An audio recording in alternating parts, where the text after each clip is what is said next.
Oh my God, I will vote. I will vote for Donald Trump. Oh my God, I will vote. I will vote. I will vote for Donald Trump. The people go out to vote, no fear, no more. Vote for Trump. Let's go. Vote for Trump. If you wanna keep America great, vote for Trump. Let's do it. I vote for Trump. Come on. Oh my God, I will vote. I will vote. Oh yeah. For Donald Trump. Donald Trump. Oh my God, I will vote. Oh my God, I will vote for Donald Trump. Right now. I don't believe in fake news. All I need is the truth. Because we love our country. We love it just like you. The economy. For Trump. Life is good. For Trump. Because we love our country. We love it just like you. Oh my God, I will vote. I will vote for Donald Trump. Everybody, come on. Oh my God, I will vote. I will vote for Donald Trump. I know my daughter. If you feel proud to be American, raise your hand. God bless America. If you feel proud to be American, raise your hand. God bless America. Oh my God, I will vote. Oh my God. I will vote for Donald I will vote for Donald Trump. Yes, yes. What's going on, everybody? I hope everyone's having a fantastic evening, afternoon, pre-noon, no matter where you are in the world. I'm Hasan Piker, and this is the Hasanabi broadcast coming to you live from sunny now. It wasn't sunny earlier, but sunny now, Los Angeles, California. Folks, we're live and alive, and I hope all the boys, girls, and MBs are having a fantastic one because today's a beautiful day. Today's a wonderful day. Today is the thirstiest of all days, baby. It's Thirsty Thursday. That's right.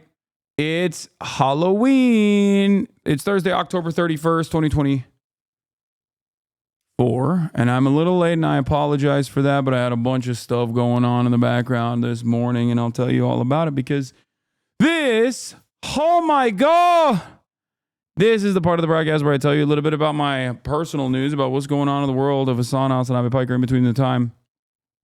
Here where I press the stop streaming button and press the start streaming button. For those of you who are wondering, like, what am I wearing right now? What am I dressed up as? It's called Trafalgar Law. Okay?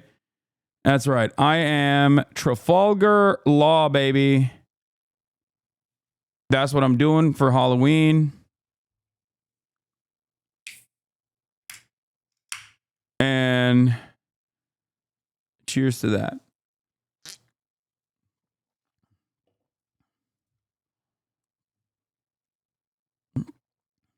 Where's your death tattoo? I didn't tattoo my hands nor my chest, but nor did I actually go the distance and paint my pants either. But where's the sword?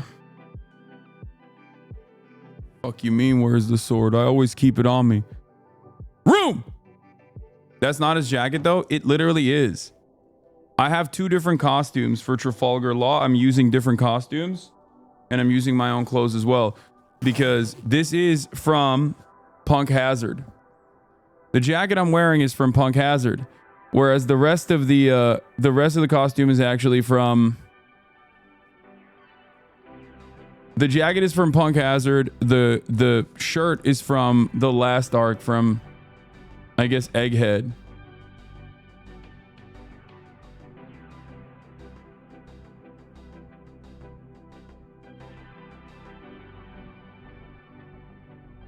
Little bro who's like 14 is also Trafalgar Law Lamount. Nice. In any case, folks, personal news-wise, what's going on in the world of Hasanabi Piker? Let me tell you, okay? In between the time period where I press the stop streaming button and press the start streaming button, a lot has occurred in the universe, in my universe specifically, the universe of Hasan D. Piker. Last night I ended the broadcast.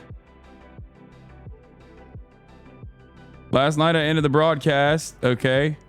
And what did I do? Absolutely nothing. Okay? Absolutely nothing. Watched a little bit, hung out with my family. Watched a little bit of Hell's Paradise. Haven't finished it yet. And then passed the freak out. Woke up early in the morning. Immediately. Don't skip cutie event or she gonna ban you forever. Yeah. Why is there a mountain of cat food behind you? It's Zins, baby. It's catnip.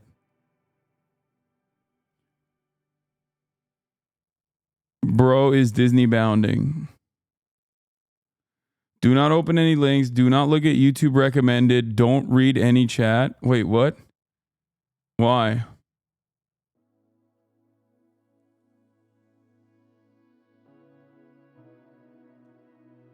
Yeah. This is real. This is real. This is actually true. Real and true.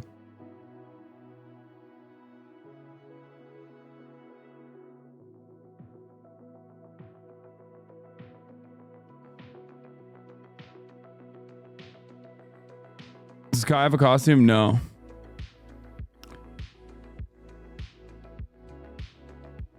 Drama pervs want you to watch a video. Don't do it. What's the video? I probably won't watch it, but I didn't know there was a video. I've been working out consistently for 2 months and I'm noticing the difference in my arms. Thank you for the inspo, dude. Yeah, hell yeah.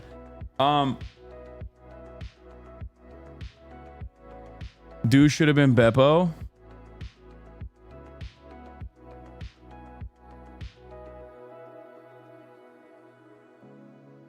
I think you got ripped off. What? Don't tell him, chat. What? Oh, did Destiny do a 25 Republican debate? Is that what he did?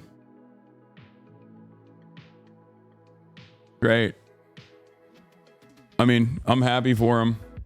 Did he debate the Republicans on white people being able to say the N-word?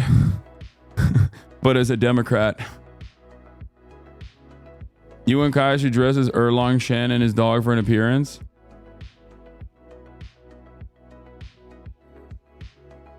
Tyler Oliveira dropped on the AFD in Germany. Oh my God, what is happening? Eric,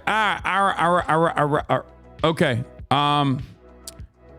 Where was I? What was I going to say? Oh, yeah, personal news wise, not much going on in my world, in my life. Did you see the Dodgers game? I did not. I was sleeping, woke up early, had a bunch of phone calls, had a bunch of combos with some journos. You know what it is.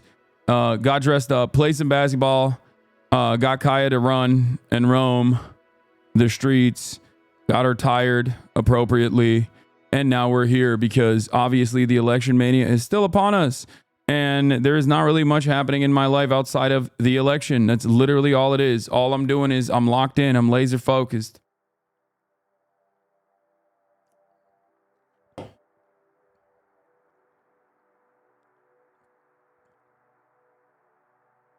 That's it.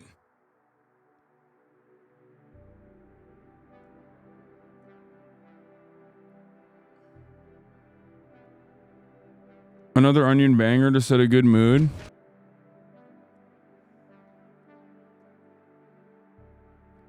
Okay, we'll look at that as well. The title is wrong, by the way. Your countdown has been off the last 2 days. No, I'm just saying like the day before the election. Friday morning, LA will stop, just so you know. There will be traffic. Don't go out tomorrow morning. Yeah, this is not... There's a Dodgers Day Parade in downtown. I never go downtown. It's not relevant to me at all, just so you understand. What am I drinking? I'm drinking coffee. I also have a little bit of a headache as well. I don't know what's going on. I'm a little bit under the weather.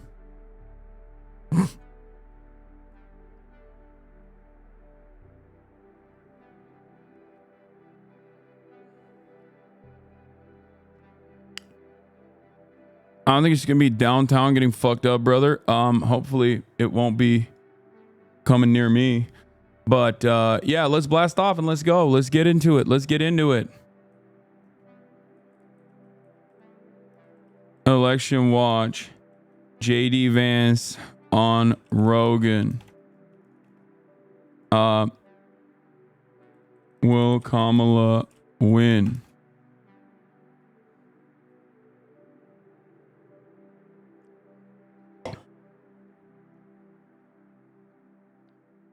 Thank you to Macy's for the playlist.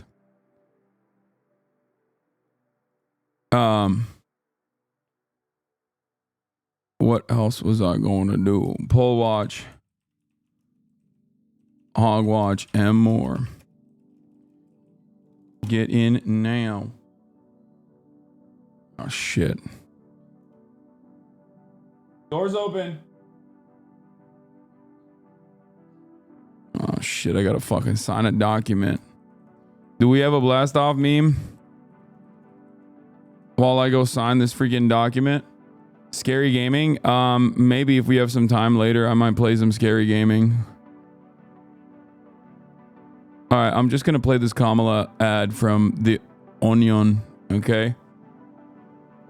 While I go sign this documentation.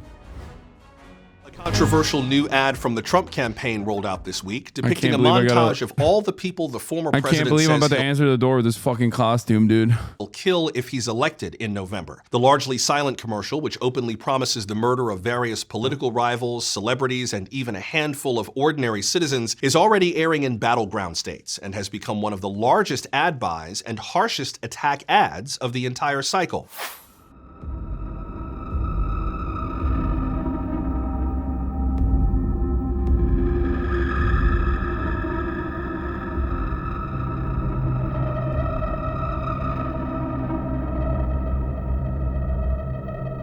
I'm Donald J. Trump, and I approve this message. For more reaction, I'm joined now by former Republican political strategist Mark Palmer. Mark, what kind of message is the Trump campaign trying to send here? I think Trump is putting forward a clear and forceful vision of vengeful bloodshed, decapitating Pete Buttigieg on day one, ending the lives of Kim Kardashian, Jake Tapper, the Golden State Warriors. This is the kind of thing that has proven to be successful with firing up his base, and the campaign believes it's a winning message. The ad is already getting mixed reactions. Elon Musk posted a clip of the ad on X saying that it projects strength and that it's a master political maneuver. But the Harris campaign put out a statement calling the spot desperate. Quote, "They're struggling to find anything that sticks against Vice President Harris, so they're resorting to the same old slaughter and carnage." And that's expected coming from Kamala. But I think it's worth pointing out that the ad is not entirely partisan. Don Jr. appears in there several times, and there are rumors JD Vance might show up in the next ad. Those are both deaths that poll extremely well across party lines. Even so, these are some very bold promises, not just in the commercial, but also in a series of print ads and billboards across swing states, Pennsylvania and Michigan. How much control does a president actually have over who lives and dies? He believes there's a lot he can do, a lot of levers he can pull from the White House in order to murder these people. But at the end of the day, is this just Trump being Trump? Or is he actually planning on literally killing all these people? Maybe. Maybe he is. I don't know. We'll just have to wait and see. Thanks for joining me, Mark. As someone who is featured prominently in the ad, I'll be keeping a close eye on this story as it develops. Coming up next, what was that loud noise? We'll hear why some experts say it was probably nothing. You've seen the news, now touch it with your fingers. To receive your monthly print edition of The Onion, head to membership.theonion.com today. With America's finest news source, the more— You thought it was real? The Onion is always so ridiculous. And did the delivery guy know your costume? No, he was like 60.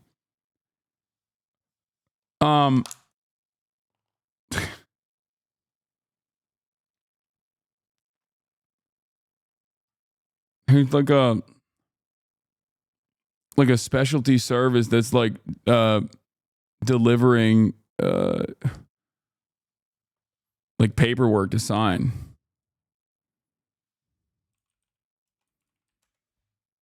I love the Onion under Ben Collins, absolutely nailing it. Yeah, the Onion's very funny. They've been pretty good. Their older videos were fantastic back in the day. I'm glad that they brought that back. And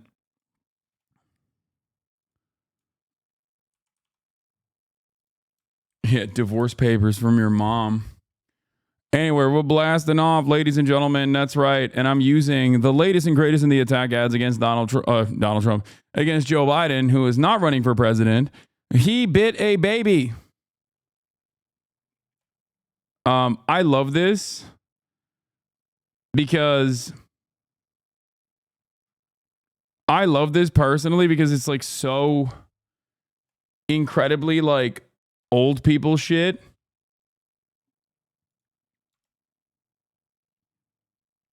And the fact that they're trying to make a big deal out of it is awesome.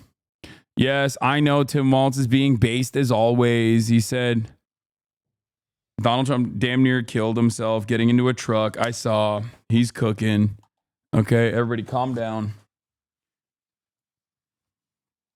God forbid a man wants to eat. I know. I think Joe Biden saw a baby child, a human child, and decided, oh, nutritious. This is where I get my adrenochrome from. And he wanted to go directly to the source.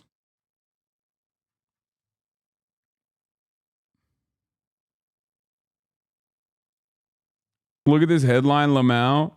Yeah, it's fucking dope. I love that. Biden, 81, bites baby dressed as chicken during White House Halloween event.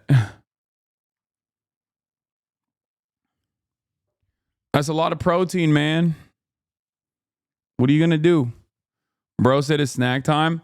Yeah, for the record, for those of you who are wondering, yes, this is my Halloween costume this year's Trafalgar Law. I got 2 separate costumes, as a matter of fact, a while back because I really wanted to nail this.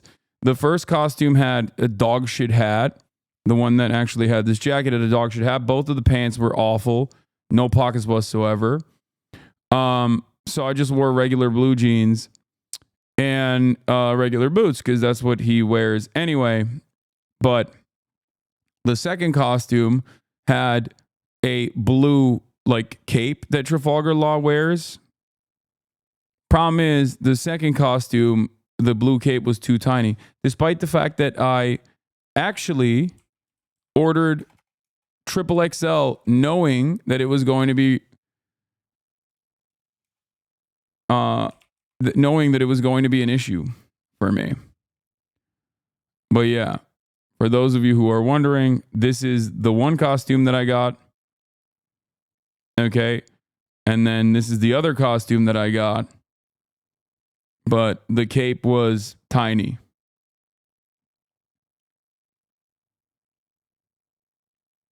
Baby has an average of 5,400 calories. Biden is just bulking. Respect.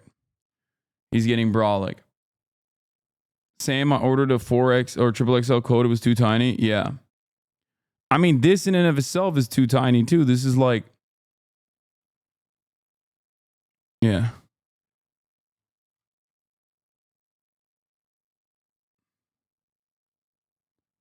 Cut the sleeves off for the slutty version. I might do that. You ever get pain on the right side of your lower back after deadlifts? No, not anymore.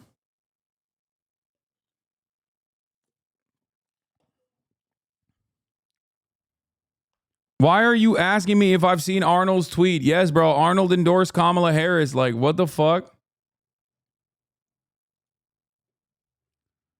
What are we talking about, dude? What the fuck? Who cares? How come you no longer get pain? It's because I work out and I work out well and I nutrition well. I eat right and I lift right. That's what it is. Should you be shirtless under that for accuracy purposes? I am shirtless under this. This shirt is a Trafalgar Law shirt. Law is perfect just like him because just like him, you can't dissect Dumb Chatter's point and Niche Dog. You can dissect Dumb Chatter's point and Niche Dog whistles. Yeah. Anyway, we've blasted off officially. And MP has some advice for Asman. What is this? Asman's mad because I got sponsored. Well, I mean, maybe you shouldn't say the things you be saying, Zach. I mean, yeah. The ladies in here are just trying to get you undressed. Yeah. Are we going to watch the Vance Rogam podcast? Yeah, potentially. Oh my God, I will vote. I will vote for Donald Trump. God, I fucking love that song so much. Economia por Trump. Did you see Rogan shit on Tony? Oh, he did? That's cowardly of him.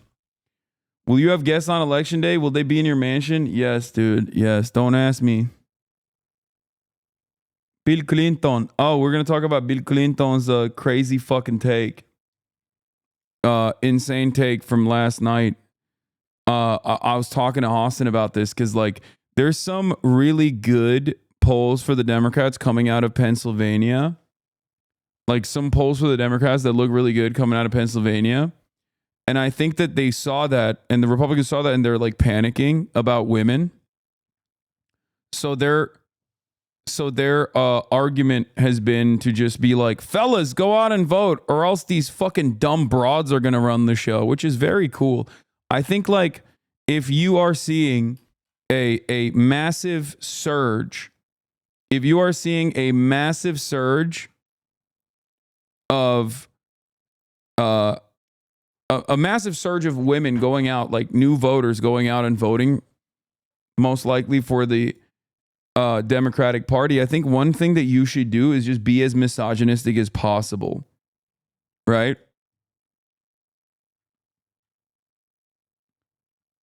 Like, being as misogynistic as possible will certainly cause less women to go out and vote. Wasn't the Quinnipiac poll for PA today god awful for the Dems?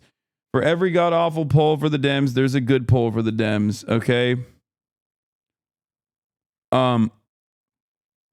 We'll do it. We'll do all of it. We'll look at all of it when we'll look at this point, it's not just about the polls, it's also about the vibes, okay? Or at every point, it's not just about the polls, it's also about the vibes. The polls and the vibes, polls and the vibes, polls and the vibes. So yeah, that's what we're gonna do. Oh my God, I will vote. I will vote for Donald Trump. I'm genuinely so unsure about this election. I got the last two right. 538 is still 51-48 for Donald Trump. Yeah. Look at Charlie Kirk felling for the satirical comedian making fun of Trump in the garbage truck. Wait, is he fucking stupid? This is fantastic. The man who drove Garbage Force One with President Trump yesterday. Watch as he gets emotional describing the moment with Trump and how he felt about Joe Biden calling conservatives garbage. People reach out, so I figured I'd jump on here and... This guy's so stupid, dude. I can't believe he did that. LAPD dragging one World Series celebrator by his backpack. Lots of shoving down. Your city is crazy. Yeah. Congratulations to the Los Angeles Doyers. Okay. I think.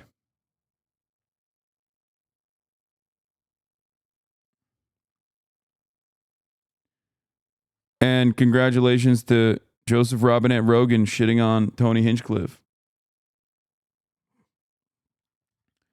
All right, let's get into it. I have a little bit of a headache. I don't know what the fuck is going on. I'm gonna need to slam a Advil or something. But can you react to Jake Paul's 18-minute Trump video? Yes, don't you worry about that, baby. It's coming. That one is coming too. Of course. How could I fucking forget? All right, so let's start with what Donald Trump was busy doing yesterday. Mr. Fanfare, Mr. Zest, the queen himself. The queen is out queening. What did he do? He loves to do his little dress ups. I myself am fond of dressing up, as you can tell, as I am currently dressed up as Trafalgar Water D. Law. You know? And as someone who likes dressing up, Trafalgar D. Water Law, I don't fucking know. How do you say his full name? Dude,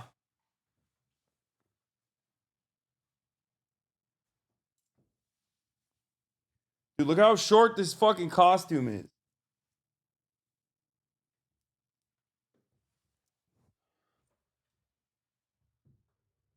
This is a triple XL too. It's fucking bullshit.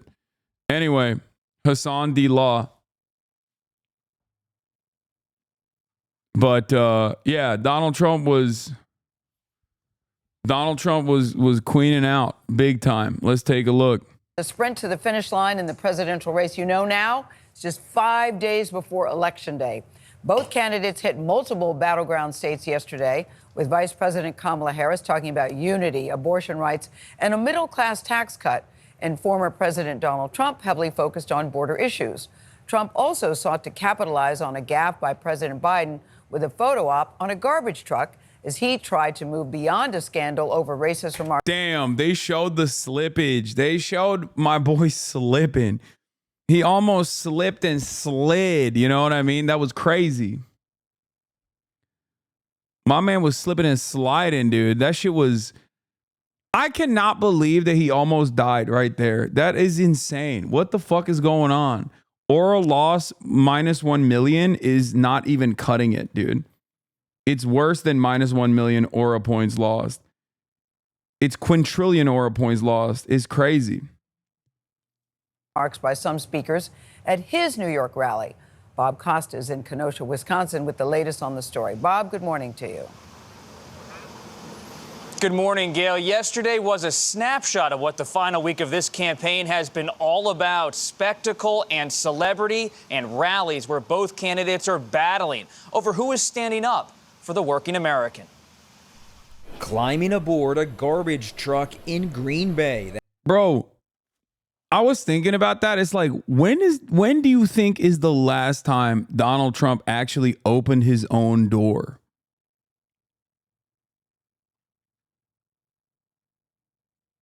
Like, has he ever in his life opened a fucking car door? I know he's like driven a car because I remember that like rare Trump of him like sitting in the front seat driving and it's Taylor Swift playing. You know what I'm talking about? I guess he opened the Cybertruck door, right?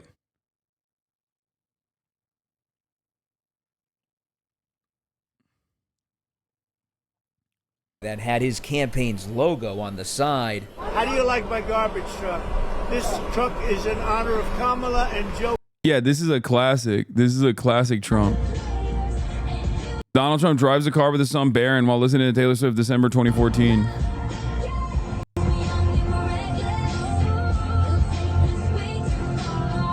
I think this might literally be the only time I've seen this motherfucker drive a car too. Like, I don't think he even drives cars. Like, I mean, he's too rich. He's too rich to drive cars.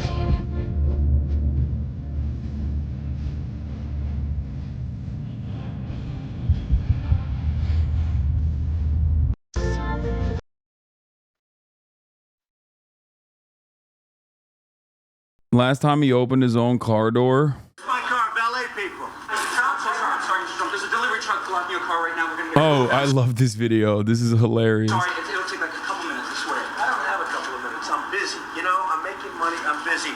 Hey, by the way, whose car is this? Whose is it? I like this car. Is this your car? Yes. Well, you know what? I'm buying it. I need it. I need it fast. I'm buying it. You're buying my car. Yeah, here's your check. Thanks. Oh my God. Wow. Well, just let me get my kids out of the back. Now, wait a minute. I don't have time for this. These are your kids? Yeah. I'm buying them too. You can buy my kids. I'm buying your kids too. Whoa. Good to see you, Rose. Buy me. Bye, guys. Be good, okay? I love you. Mommy will email you, okay? I'm taking your kids to Epstein Island. Strangers, children. Hello, kids. I just bought you. Who are you? What do you live in a cave? I'm Donald Trump. I'm the biggest. I'm the best. I'm scared. Don't be scared. Look, here's $12,000. That'll take care of your fear. Don't have fear in life. Donald Trump just paid that little girl not to express human emotion. Mr. Trump, what about your car? Just keep it as a tip, okay? Sweet. Guys, I got a car. Mr. Trump, can you give us a quick, you're fired? Listen, I don't give away my catchphrases. Now I have to get out of here. Buckle up, you kids who I just bought. Just buckle up, please, right now. I'm out of here. The Trumpster's the greatest. Whoa, he just called himself the Trumpster. The fuck is this, Lamau? Bro, this is back when he was popping, dude. This is back when his shit was popping, dude. It's so crazy that like a reality TV star like this that would do like funny sketches and shit. We raided in. What the fuck? Hey, Central Committee, thank you for the raid. Hope you had a good stream, brother. But yeah, it is kind of wild to see a guy who was just like a funny reality TV star like this become such a fucking fascist, dude. I guess I'm not gonna lie. I guess like if, you know, when America was inevitably going to full blown cave and capitulate to its unexamined fascist tendencies, it would have been spearheaded by a reality TV star who only eats McDonald's and slams Diet Cokes. Like, that is the most American way to do it, right? That is probably the most American way that shit would have happened.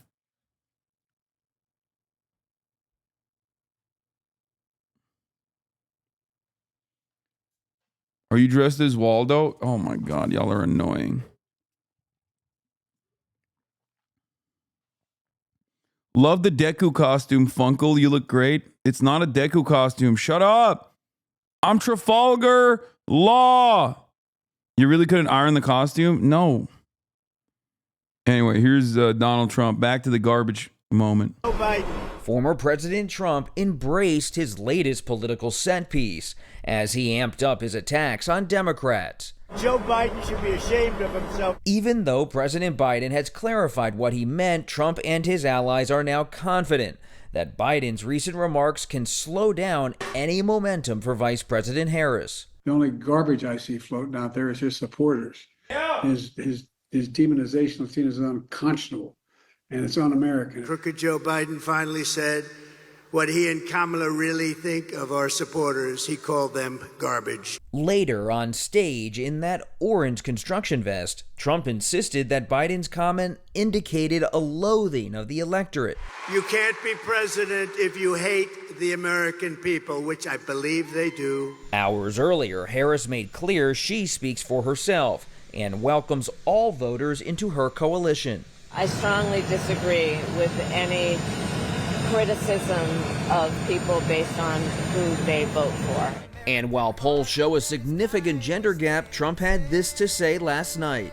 And my people told me about 4 weeks ago, I was saying, no, I want to protect the people. I want to protect the women of our country. I want to protect the women. Sir, please don't say that. Why? They said, we think it's very inappropriate for you to say. I'm going to do it whether the women like it or not. I'm going to protect them. Meanwhile, Republicans are increasingly focused on the voting process in the key battleground state of Pennsylvania. Yesterday, an appeals court there struck down a requirement for voters to hand-date their mail-in ballots, declaring it violates the state's constitution. And bro, that is so rapey, dude. Like, I mean, straight up. He's like, no, I'm gonna protect you no matter whether you like it or not. That like it's so fucking gross, dude. The fuck? It makes no dang sense, you know? I know he loves talking about how he is not listening to his advisors or whatever, and dummies eat that shit up, but like, bro, what are you? Is this a new costume now? Who are you? Y'all are fucking annoying, dude. I don't like that I can't tell if you guys are actively and deliberately talking as though you were oblivious to what I'm dressed up as, or if you're just fucking. I see, look how small this is, by the way. Like, this is a triple XL. This shit don't fit at all on the arms. I'm Trafalgar Law. God damn it. Fuck. Y'all suck.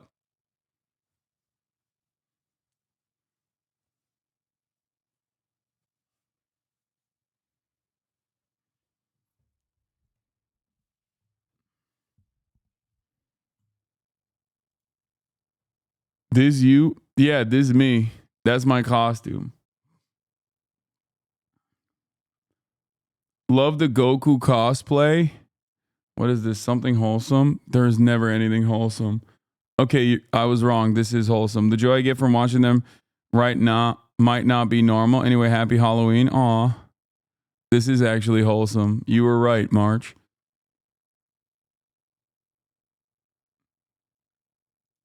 I'm going to level with you. This is, yeah, I saw this. I'm going to level with you. This is in the top 5 most likely things for a sexual predator to say, which is fitting, I guess. Yep. Kylie Chung. Her only flaw is that she's a James Harden propagandist. Other than that, no notes. Other than that, she's dope. Trump just won Austin's vote. JD Vance says he wouldn't be surprised if he and Trump won the normal gay guy vote. Won just the normal gay guy vote. That's hilarious.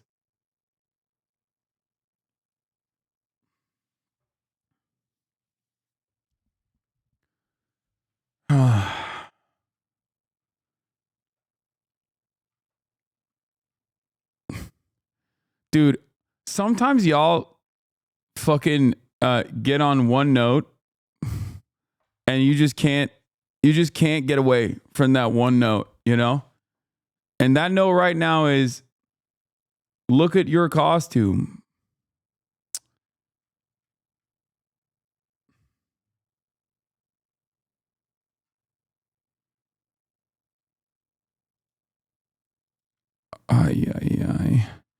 Your costume is this. Your costume is that. Let's fucking move on, man. Yeah, okay. Stop. Enough. We got news to cover. There's like 4 days remaining in the election, and you dummies are just so fucking hyper focused on my goddamn costume, dude. I should have not done this. Is Halloween not Comic-Con? Fuck you mean? Last Halloween I dressed up as Zorro. Admit you fumbled.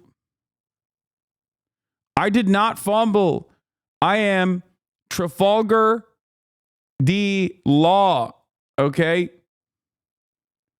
I am a reputable pollster. A reputable, perhaps the most correct pollster. Also, I'm a doctor. Also, I ate the operation fruit. Okay. The oppie fruit or whatever the fuck is called.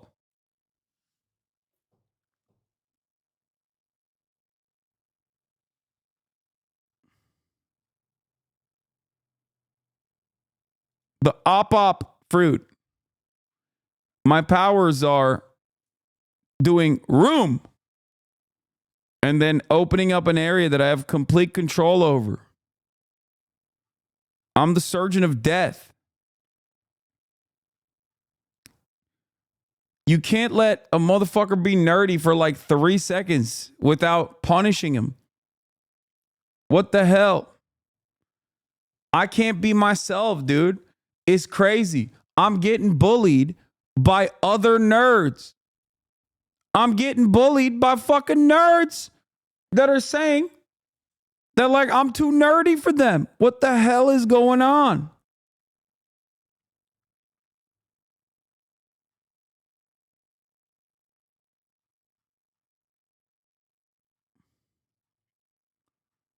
I should have never done this shit. I should have never worn a costume. And then the entire chat will be like, why aren't you wearing a costume? Don't you know it's Halloween? The worst bullies are nerds. I know. Trump speaking in Allentown, alleged fraud with Pennsylvania mail-in ballots. They've cheated. We caught him with 2,600 votes. Trump had this to say about whether he would accept the results in the state. Pennsylvania, sure. Oh, if they find no evidence of cheating anywhere, I'll accept the results. And with just 5 days to go, former President Trump today is heading to the Sun Belt with stops in Nevada and Arizona. His closing message, sources say, will focus on the economy and border security. Nate. All right, Bob, thank you. So look, I like that the final days of the Trump campaign has basically just been like calling the island of Puerto Rico trash, saying unhinged ass shit like Palestinians learn how to kill at the age of 2, and a number of different like idiotic things over and over again, when they could have just like stuck to the message that they're the economy party and like maybe built a coherent narrative around how they're going to fix the economy. But nope. Their closing argument is like, we're just going to kill Democrats. We're just going to kill them. We're going to kill Democrats. That's our goal. Our goal is to kill Democrats and also, every person that you've ever met that we suspect of being a migrant.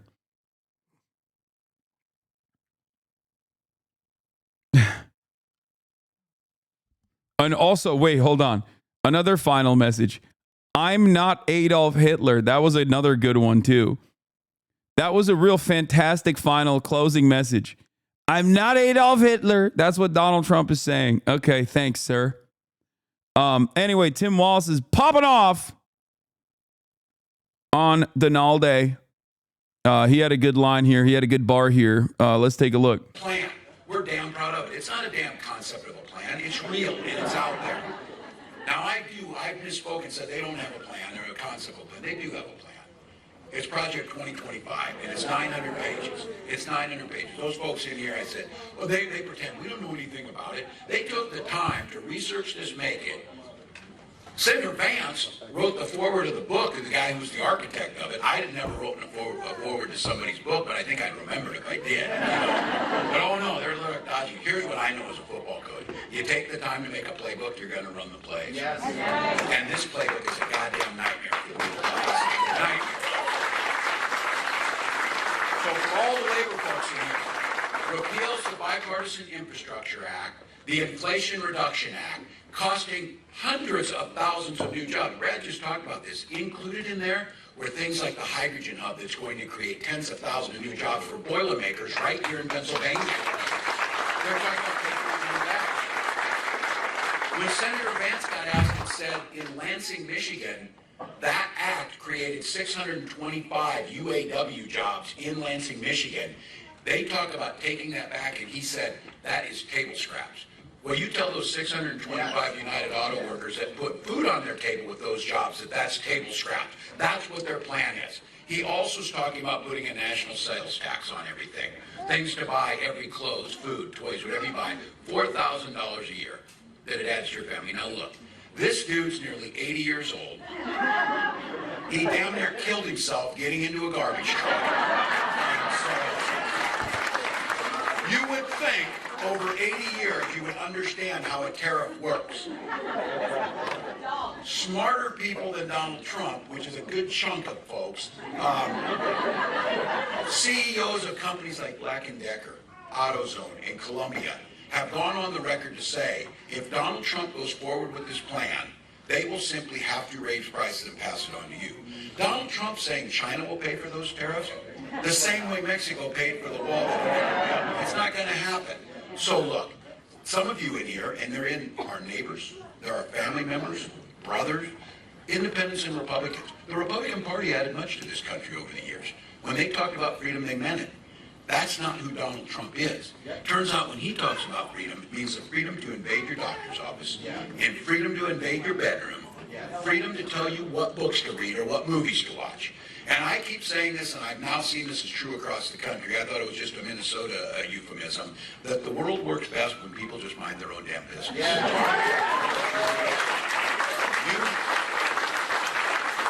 You don't need my help choosing books. You don't need my help choosing who you marry. You don't need my help choosing your doctor and the decisions they make. And you certainly don't want Donald Trump and J.D. Vance to do it. When Kamala Harris and I talk about freedom, we mean the freedom for you, not politicians, to make those personal decisions. So look.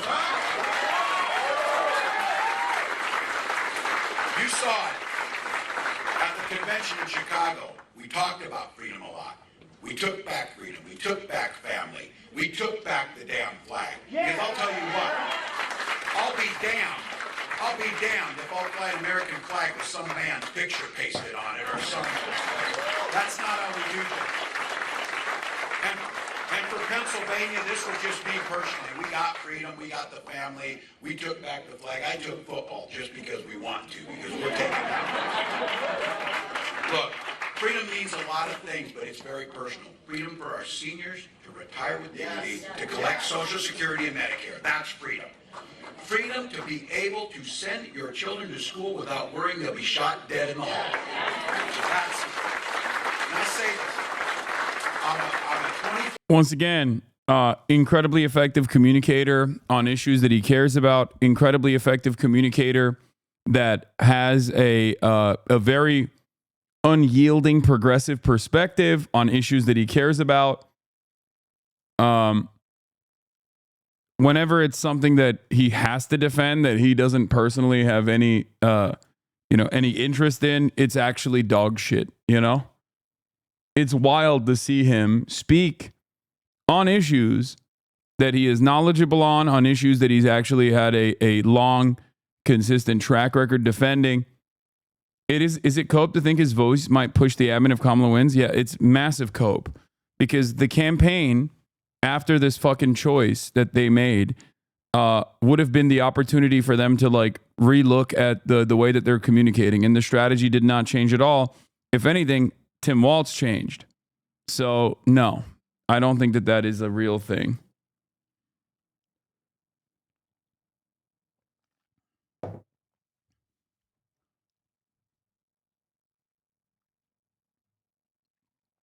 So we're of one mind on he was definitely CIA in China. No, you have to be hallucinating if you think that he was doing CIA shit in China. That is the most insane thing I've ever heard. No, dog. He's a fucking teacher. No, he's just like a normal dude. Plenty of fucking normal people have visited China. Yeah, dude. The CIA of laying pipe. That's what he was doing. He was out there fucking having sex.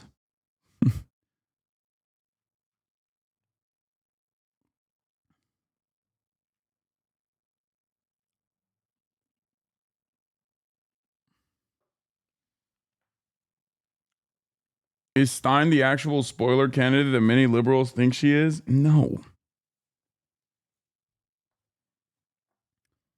If you don't want people to vote for an alternative candidate, then try to win their fucking vote.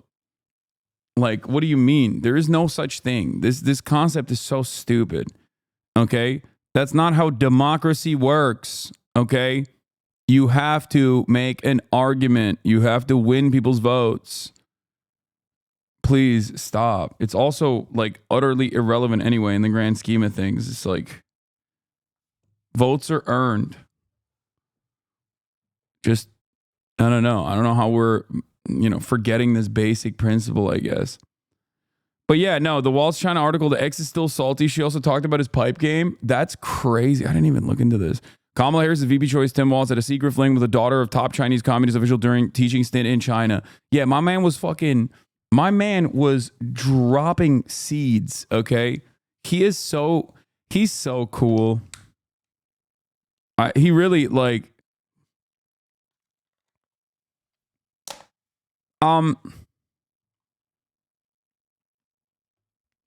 how did Biden earn your vote in 2020?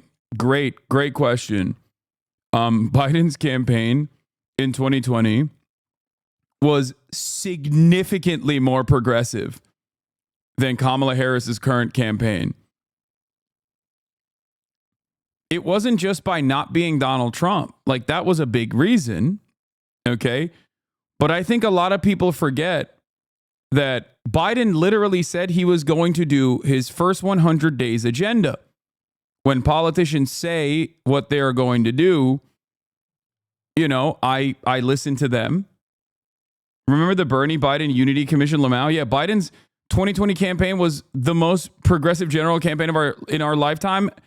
I would say that Obama was pretty fucking progressive as well in 2008 when he was first running.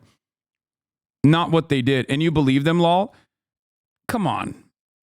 Chatters, I mean, you have been in here for 17 months as a subscriber. You've been following us since 2022.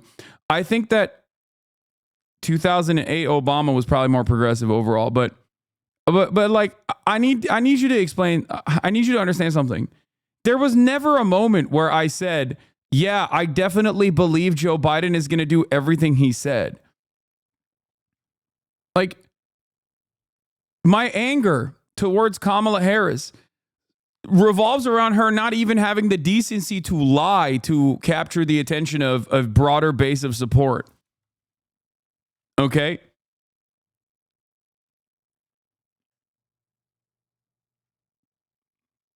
Are y'all okay?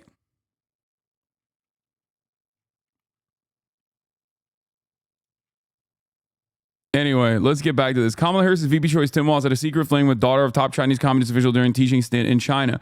Tim Walz had a secret fling with the daughter of a high-ranking communist official during his 1989 teaching stint in China, DailyMail.com can exclusively reveal.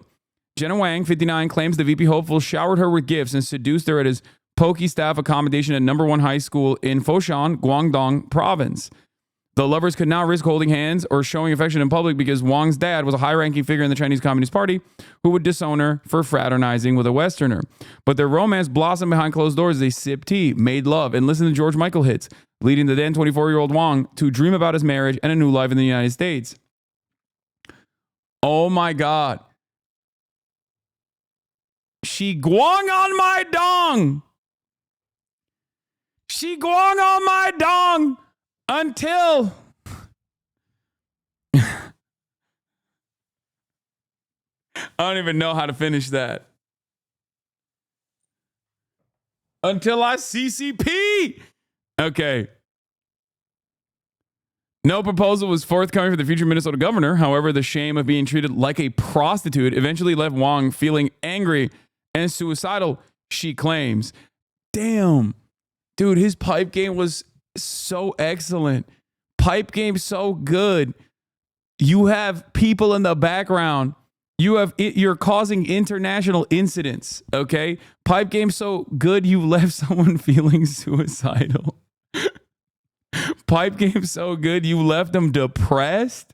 That is crazy. Tim was very passionate, very romantic. I can still remember dancing with him to our favorite song, Careless Whisper, she told DailyMail.com in an exclusive interview. The fact that we couldn't touch or kiss in public just made it all the more exciting and intense when we were finally done. Why is like every single real Tim Walz quote unquote controversy just so sick?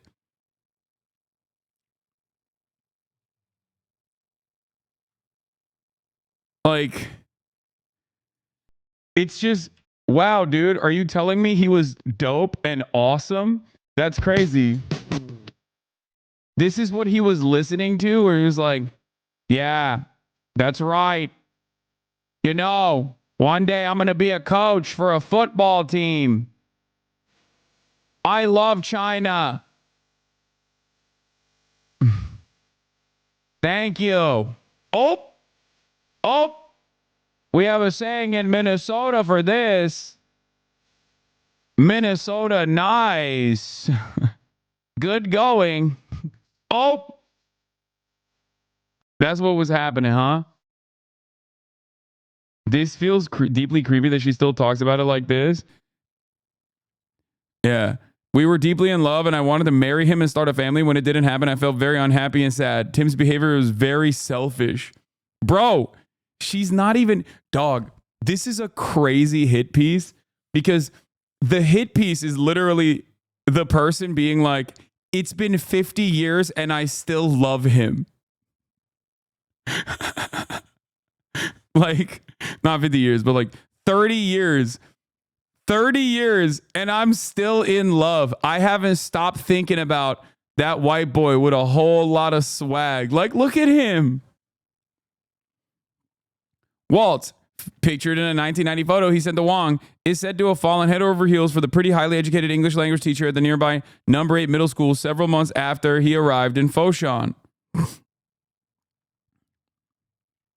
Swag, dude. The GOAT. CCP daughters will do anything but go to therapy to get over the white boy that they were in a situationship with.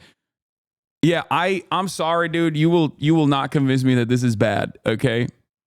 You will not convince me that this is bad. He is so fucking swagged out. He is so unimaginably swagged out. It is Average Brunswick fuckboy. Yeah, he is the man.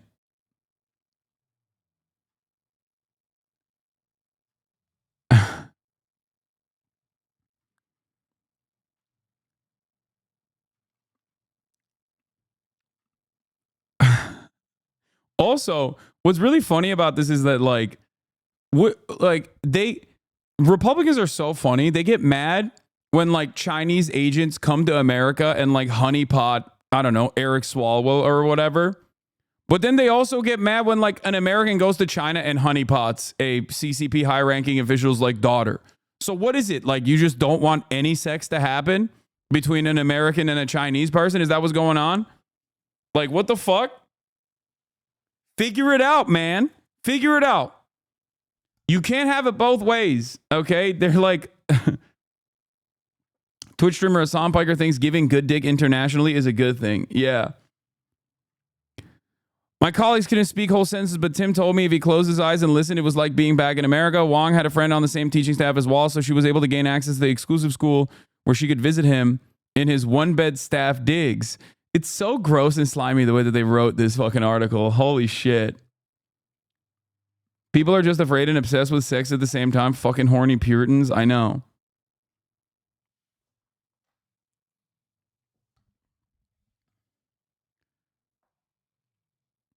Over the weeks that followed, the lovebirds grew closer, walking in the park and going to dance in the evening where there was less chance of being spotted by communist snoops. He avoided overt shows of affection in case it got back to Wang's father, Bin Hui, who was an important CCP official and chairman of a labor union in her native city of Guilin. Waltz would travel to Hong Kong and Macau on the weekends, cities that were more or less inaccessible for all but the Chinese elite, and bring back Western-style luxuries like blue jeans, Ray-Ban, sunglasses, and jewelry. Okay, if her father is a high-ranking CCP official, then she has access to those things. You just undermined the own argument that you presented in the fucking conversation. Like, what is it? Is her father a high-ranking CCP official? Part of the corrupt CCP that took advantage of all of the luxury that was afforded only to him because he's a Chinese elite? Or only Tim Waltz gets to have those luxuries? He couldn't sing, and when he tried to dance, he found it very hard. I could tell he was in the military, Wong said. But we talked for hours and hours. We stayed in bed. We had sex. He continued to buy me gifts. I could never stay overnight because of the social conventions. It was very repressive. Couples walked around the city like robots. My father would have been very, very angry and sad if he had found out. Damn! Yo! She was a honey too! Hey, yo! Tim Waltz swung way above his weight class, dude. What the fuck? Yo, I'm sorry, dude. I can't believe the Daily Mail Co-UK is doing a Tim Waltz actually love bombed someone 35 fucking years ago in a consensual adult relationship. These guys are such maladjusted freaks, dude. Are you fucking kidding me? What an insane article to write. Yeah, balls to the walls has a different meaning. All right, we're done with this story. Anyway, Timothy popping off. Well, that's it. He's losing the love bomb scolds on Twitter. Yeah. I think we know why he misspoke about the Tiananmen Square date. Yeah, he was. Yeah. He was head over heels, man. He didn't know what the fuck was going on. He's like, up is down, down is up. I don't know what time it is. All right. I don't know what the fuck is going on. I'm too busy piping. This is Hunter Biden has a huge cock level scandal. Yeah. The Democrats don't want you to know that Timothy Waltz, was laying pipe. He had good dick game. That's right. That's right. He went to China. Really messed up. Really, really bad. Really bad. Folks, we hate it. We hate it. We hate it. We don't love it. So the story is that Tim is a man as the gross GOP define it. Yeah. 4-year veteran, I am a hunter and I am a gunner. Well, swing state voters give jaw-dropping response to Biden's garbage remark. Oh, they're trying to make that happen so hard, dude. It's desperado up in this bitch. All right, let's look at a couple things, okay? Let's look at a couple things. So the reason why they're popping like this, the reason why they're popping off on women like this, aside from the fact that they are hyper misogynistic fucking losers, is also because they're looking at the polls, and there's a couple things that came out, including but not limited to the Politico report that showed that out of the new voters, 1/3 of them are newly registered Democratic Party voters that had not voted prior, and they're women, okay, in the state of Pennsylvania. So that has caused a little bit of concern. That has caused a little bit of alarm, okay? Surprise surge towards Democrats after the garbage moment. Voters want Biden back out there on the trail. With independent leaners, +6 Democrat. Look at that. Gallup, in politics as of today, do you consider yourself a Republican, a Democrat, or an independent? Independent -4, Republican -2, Democrat +4.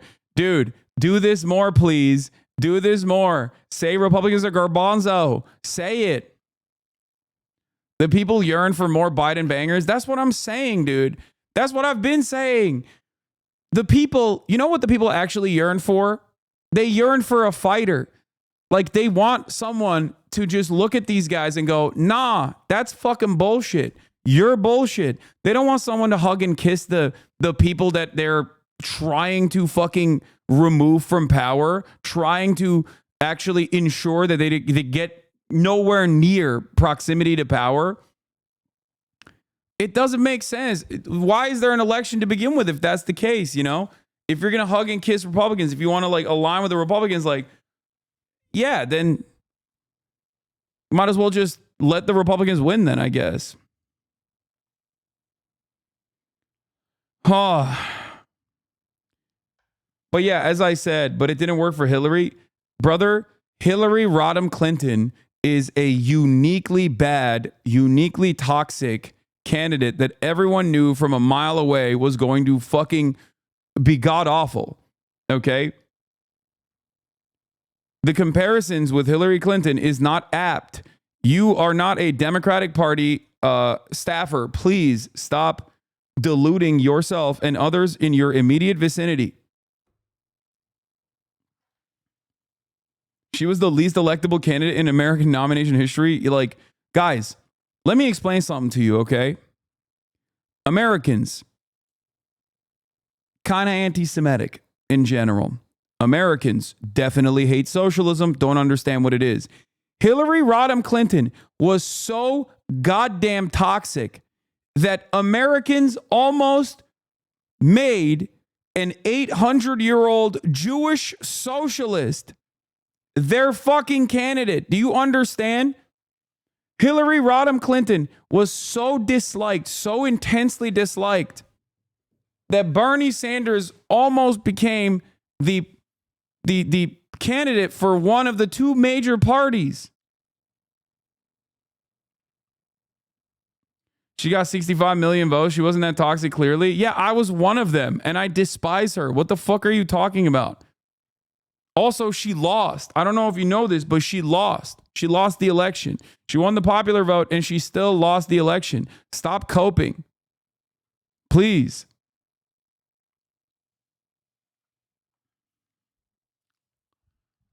Against Donald Trump, mind you, which is also insane. So why did you vote for her then? I don't know. Were you not around? Were you in a fucking vacuum? Were you in a coma for like the first 4 years of the Trump administration?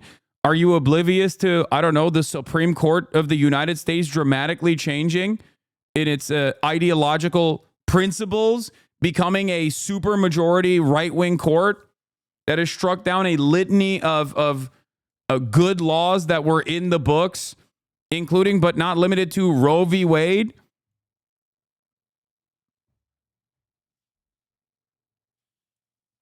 Voters love to pretend that most of what people genuinely warned about Trump in 2016 came true.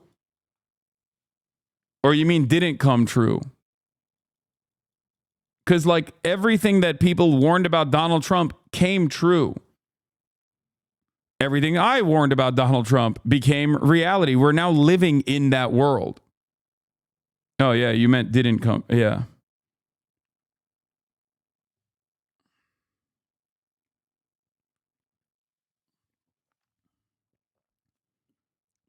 Democrats need to stop being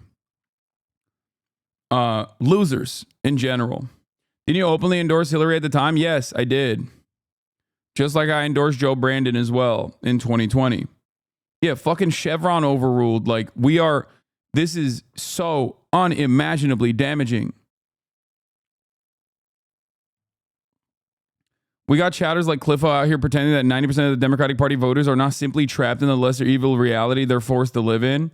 There is also another aspect to this as well. Like, people vote in their in-group dynamic. If you're a lifelong Democrat, you vote Democrat. And there are studies conducted on this matter as well. Like, people will ask straightforwardly, like, do you want, what was it? Like, there's a study on policies. Like, people are asked about their policies and their party allegiances. And when told that their party that they are aligned with is actually against the policy, they swap their decision and go along with whatever the party is saying. There's a big in-group, out-group dynamic. 80% of the country votes along party boundaries without thinking about any sort of like ideological underpinning. That's it. Unless there's something that like truly shakes up the way that they see the world, like, for example, a massively consequential Supreme Court decision that robs women of bodily autonomy that is directly happening in the hands of the guy who's now running for president again.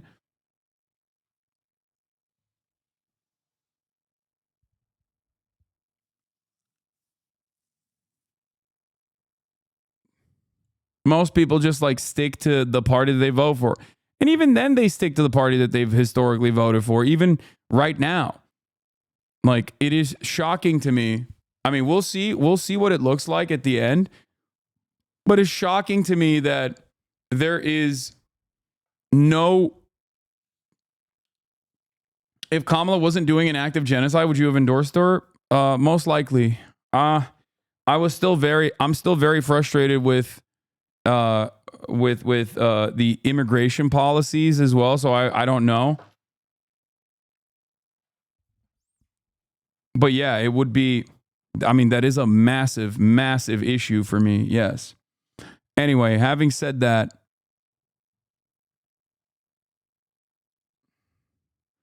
partisanship and ideology of American voters, this is one of them, yeah. But I mean, this is a new study. The study I'm talking about is like 80-20 dynamic is one that has been true for quite some time.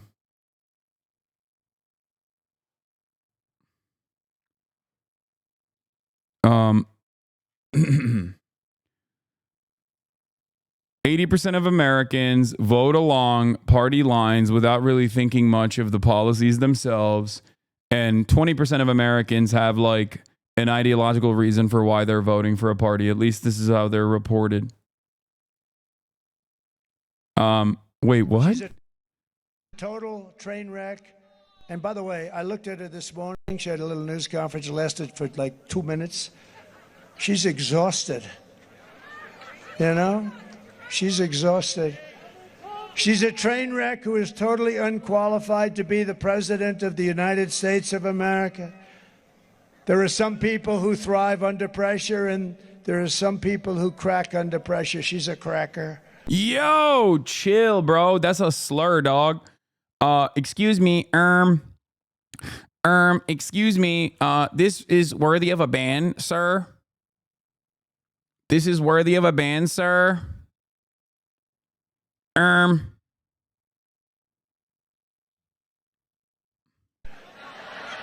the more pressure Kamala has, the more you see it happen. He's talking about this clip. Also, look at the first comment.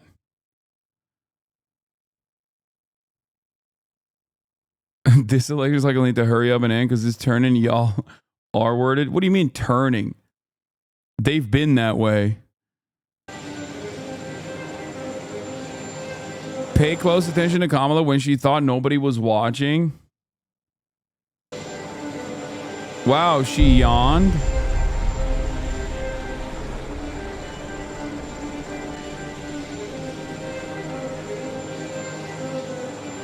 There's no way. There's no way, dude. That's it. I will vote for Donald Trump. That's it. Oh my God, I will vote. I will vote for Donald Trump.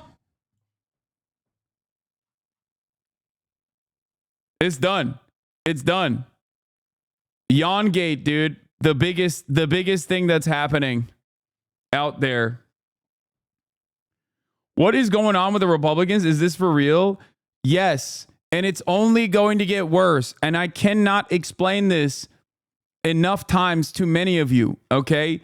Twitter is completely far right at this point, captured by a person with neo-Nazi affiliations, okay? That's number one. Facebook, always been a misinformation station from the jump, okay? Also completely captured. Independent sources for news is also mostly captivating to Republican audiences. It's like the top content creators on that front are the likes of Candace Owens and whatnot. I mean, look at this shit. With 5 days left of the election, Elon has decided to tell his 200 million followers that he agrees with a neo-Nazi. This guy's a straight up neo-Nazi. This person, I am yes, you are no. That person is a straightforward neo-Nazi, like openly, okay? I know this account. Like he has said he has done Holocaust denial, okay? Like that's the level of proof. This person literally never stops posting about open, outward Nazi shit. A straightforward Nazi. Go to their fucking profile and you'll see the proof. Anyway, that there is nothing wrong with saying white power and then says actually Jews are to blame for saying it's bad. Elon Musk straight up turns around and goes, is the ADL still pushing this too? Black pride versus white pride. Like the Overton window is slammed, dude. I mean, here. Here. What did y'all think decolonialization meant?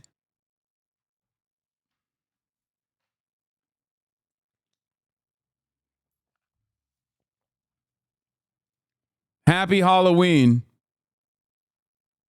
This Halloween, please remember our culture is not your costume. Why are you speaking English using electricity, cars, planes, and computers? That's our culture.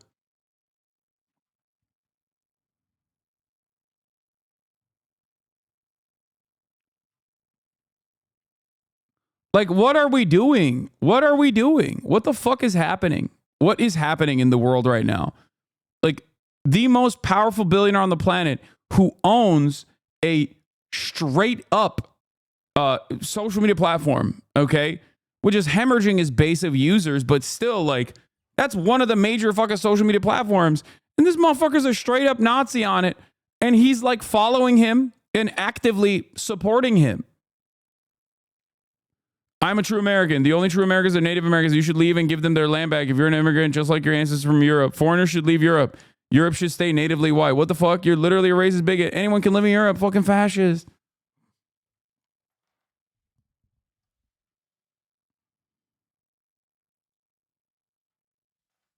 Good for him. Hopefully many others will follow and return to their homeland. Everyone can have their own homeland. It can be that simple. Born in France, but searching for a future in Africa.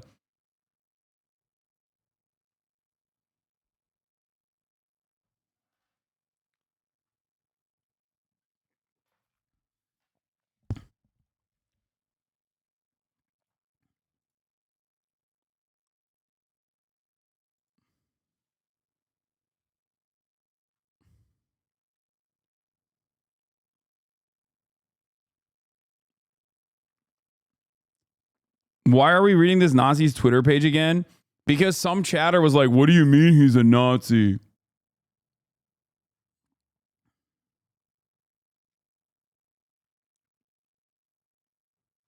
It's like, what are we doing here? And also,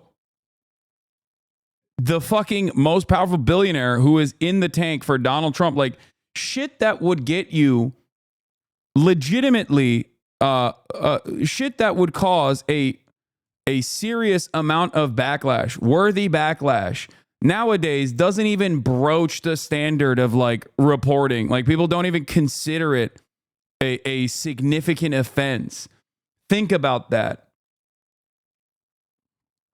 Can you imagine Trump is speaking like Hitler, Stalin, and Mussolini, openly saying like it would be sick?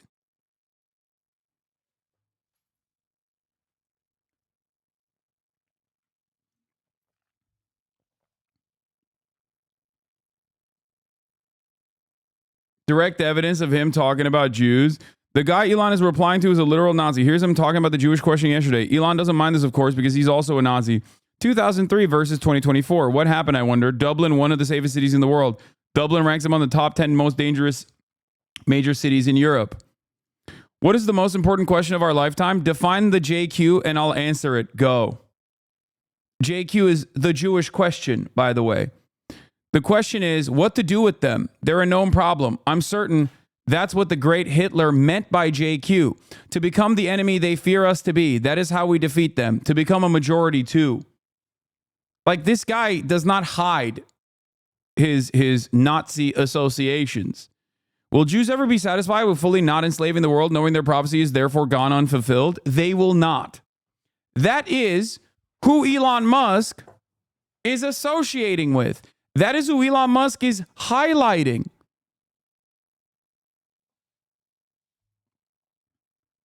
Not only is he highlighting this, but he's also adding the ADL under a straightforward Nazi's Twitter account. What is happening, dude? Like he added the ADL, not to be like, yo, check this fucking Nazi out. What's that about? He added the ADL to criticize the ADL alongside the neo-Nazi. Now, of course, what is the ADL doing? What are they busy with? The Arabs podcast, making sure that they get fucking banned off Twitch. The ADL is the Anti-Defamation League, also known as the Apartheid Defense League. Okay? At a time when anti-Semitism is at an all-time high, they have defended Elon Musk, who has very openly fucking here, this guy's always been a Nazi and Elon follows him. The evolution of German people. Wait for it.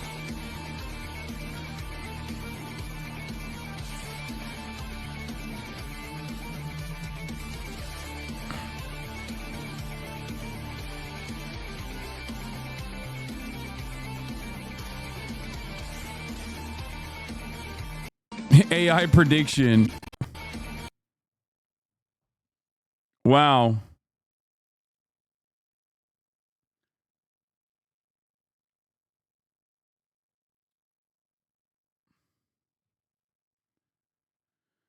Oh.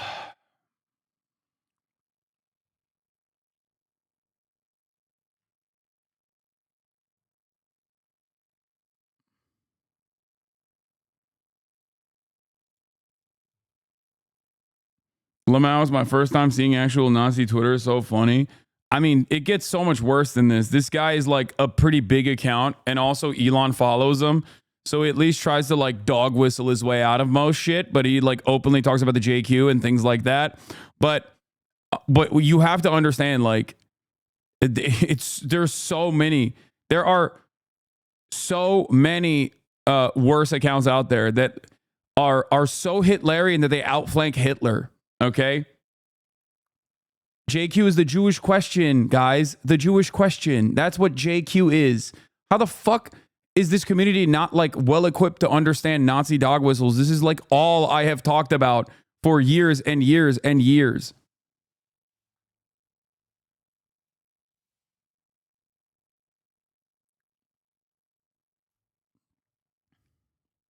More Nazi accounts than sex bots now? I mean, both. Sometimes sex bots do Nazi shit too. Hey man, how can you support or be pro LGBTQ plus as a Muslim? I am only asking as a Muslim because I find it difficult. Why the fuck do you find it difficult? Let people live, dummy. The fuck? You are being dramatic.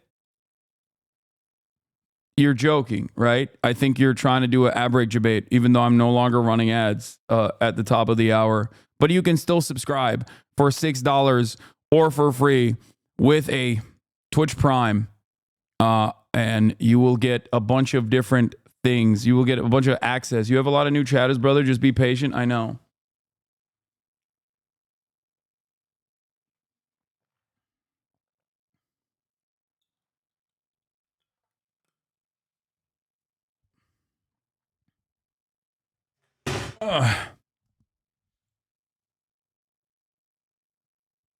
Why no more ads? Am I missing something? Contract is over, baby. Twitch doesn't offer content creators contracts anymore. Anyway, yeah, when you are trying to communicate with someone determined to disagree with you and misunderstand is really the only option to walk away.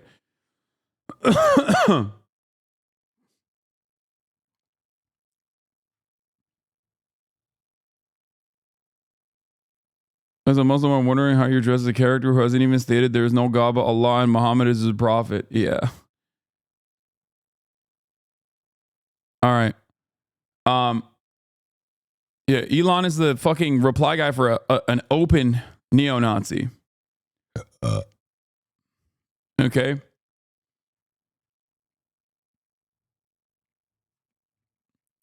But in other news, when we're talking about the Republican Party, in other news, while we're talking about the Republican Party and the insane shit that they engage in, here is the fear that Charlie Kirk and many others are exhibiting, that they're demonstrating, that they have a fear that like women are going to come out and vote against Donald Trump. So are they going to try? I know one of them is your boss, but isn't it deeply unsettling how all these billionaires are influencing this election in favor of one guy and regular people believe that this guy is for them? Yes, it is genuinely terrifying.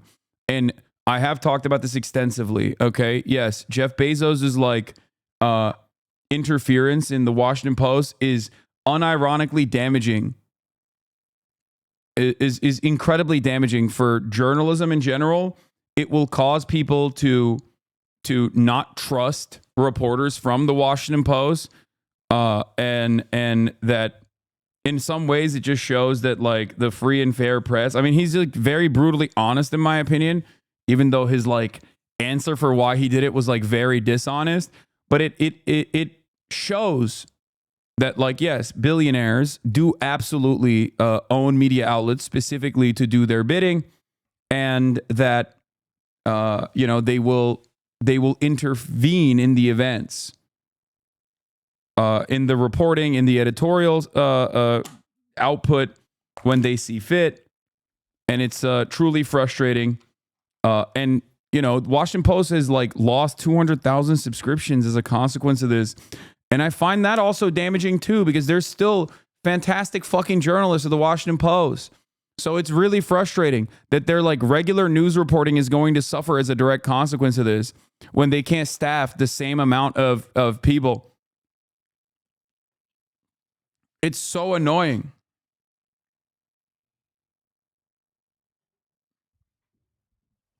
Free Palestine, RTTS. Thank you for the 20 gifted subs. It is incredibly, incredibly damaging. Let's continue. And she needs people to basically lie to their husbands, which they are promoting, by the way, which I find that entire advertising campaign so repulsive. It is so disastrous. It is just like I'll show it in a minute.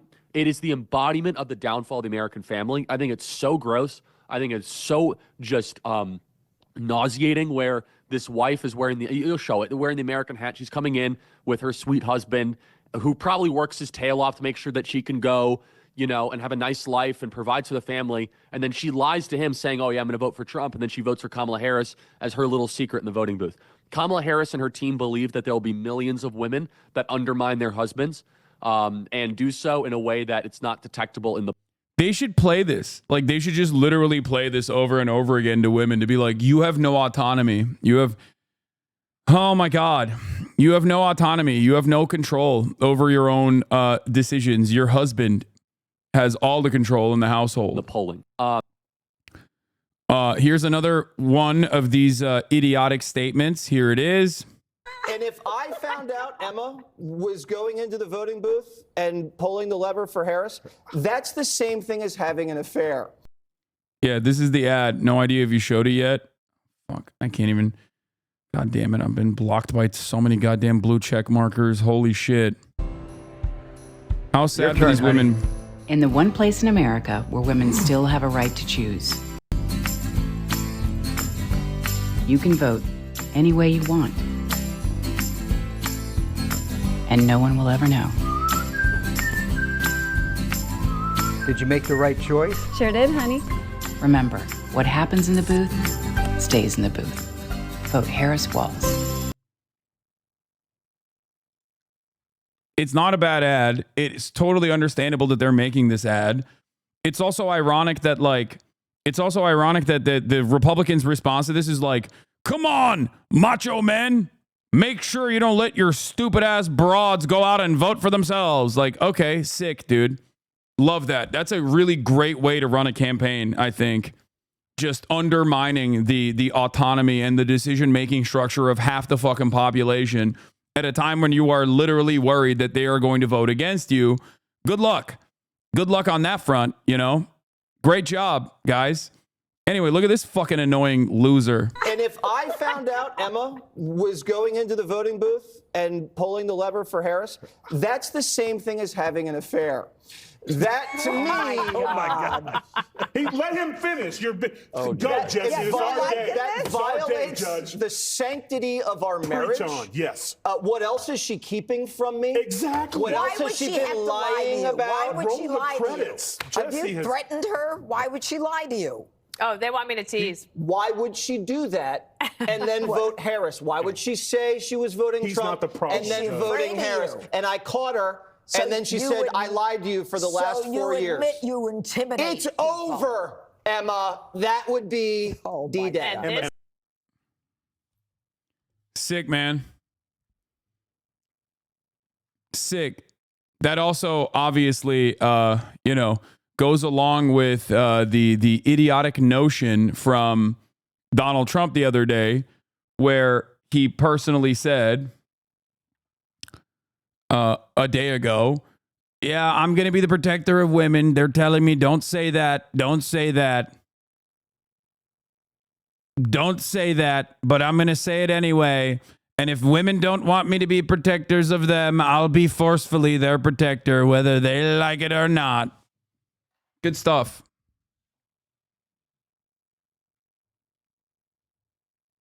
Why is the judge sounding like a lib all of a sudden? Because a big part of the Republican mentality is that, oh, it'll never happen to me. Okay? And when it does inevitably happen to them, they turn around and go, oops, how could this have happened to me? It's selfish, okay? So much of the Republican agenda is selfish. And no matter how much blind delusion you demonstrate to your party, no matter how much loyalty you demonstrate to your party, or how much cognitive dissonance you have surrounding some of these policies and what this impact will look like, at the end of the day, it doesn't matter. When it happens to you, you go, oh my God, the leopards ate my fucking face. I didn't think the leopards would eat my face, but they did. Here I am, fucking faceless. That's what this is. So much of this is driven by resentment, highlighted and heightened by misinformation, and truly just selfish. It's about enforcing your will upon the entire population. And it's a case of pure projection when Republicans say Democrats want to do that. They want to make your children gay. No, they don't.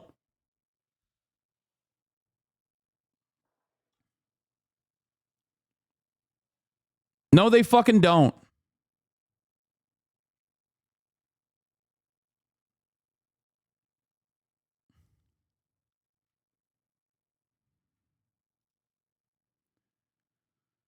Is it possible for the Dems to get aggressive, i.e. garbage comments without conceding to the Trump framework he has set? I'm torn on this because I want to see a unifying president, but I also think we need to prune the suppressive cancer.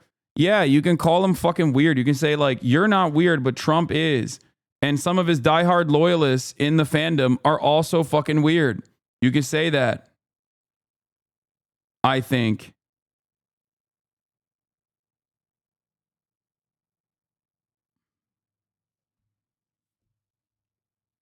Trump is like brain broken a decent chunk of your immediate relatives, you know?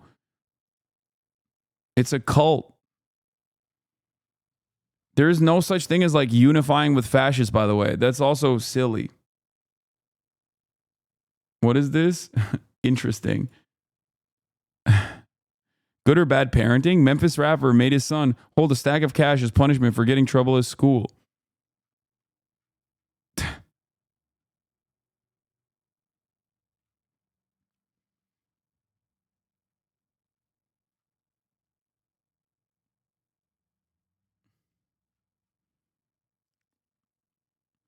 Everything is bad under Biden. Even the lemonade is killing people. Did you see that? People drink lemonade and die.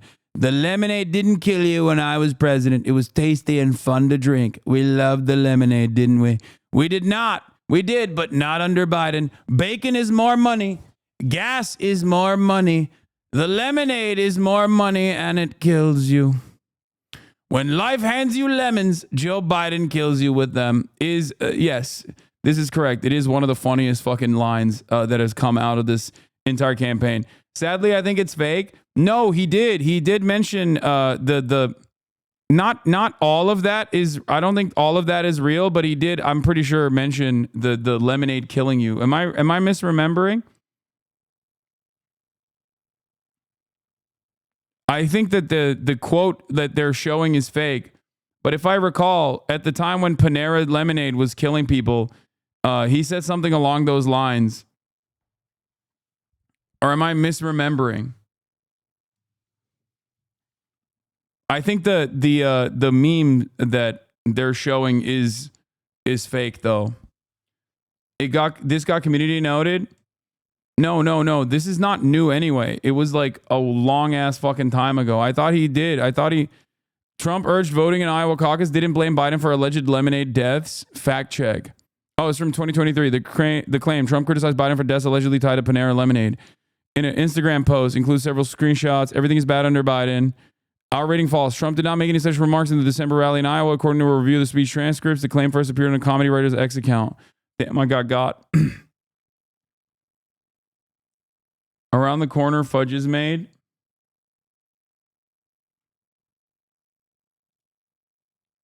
I thought I am misremembering. I thought he said something along the lines of like Panera when there were people dying from the Panera lemonade.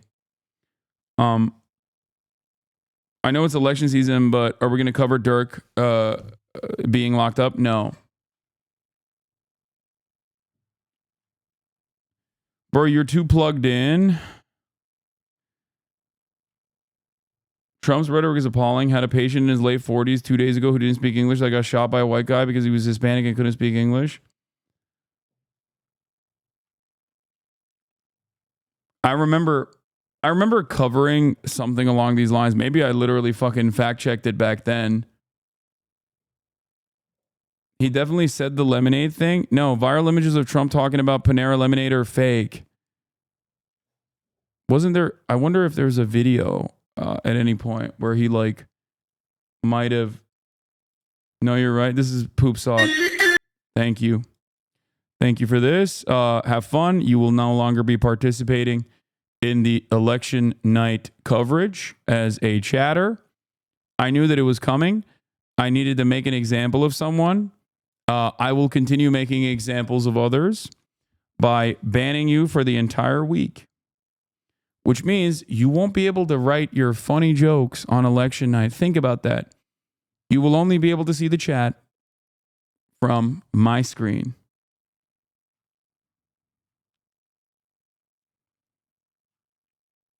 You're such a dictator. Yep, you already know it, baby. That's me. Number one dictator. All right. Let's see what the swing state voters are doing. with the Biden garbage remark. They're so mad. Everyone's so angry. We've been talking about the battlegrounds. It all comes down to who is going to win the battlegrounds. They will wind up being the president. Pete is live in Romeo, Michigan today. And you're actually, it looks like you're in a tent. You're in the overflow area, right? Oh, yeah. Steve, we're in the parking lot. If you time out Jason D100, you have to time me out too? Okay. What? What a crazy fucking statement. What the fuck?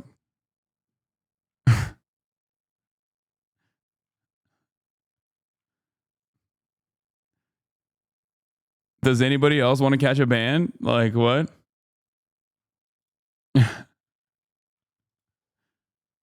Anyway. Absolutely. Because there's such a big, and it's nice out here because it's a little bit cooler. And we got a lot of folks in here who look like garbage? I guess. I mean, yeah, they do. Like, they actually do. It's not wrong. They do look like garbage. But more importantly, they have garbage opinions. Garbage opinions. That's like the underlying sentiment.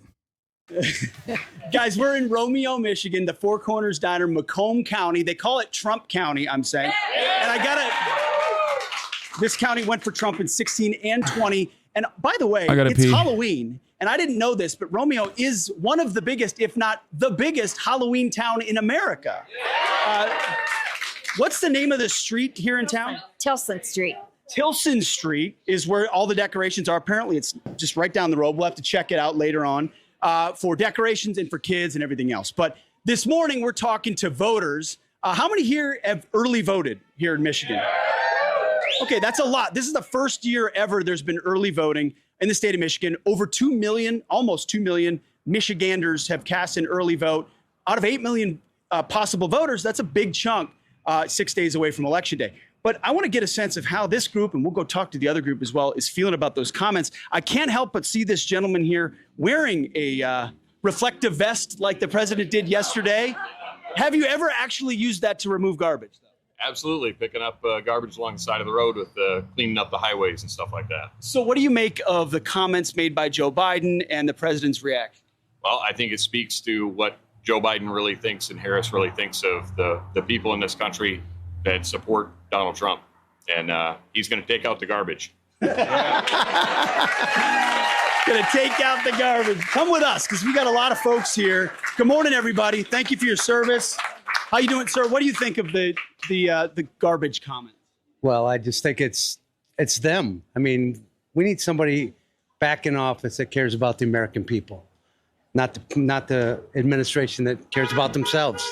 Absolutely. Ma'am, how about both of you? You saw those comments from Joe Biden. Well, I thought that was a bunch of garbage is what I thought. I thought, oh my gosh, first we're deplorables and now we're garbage? No way.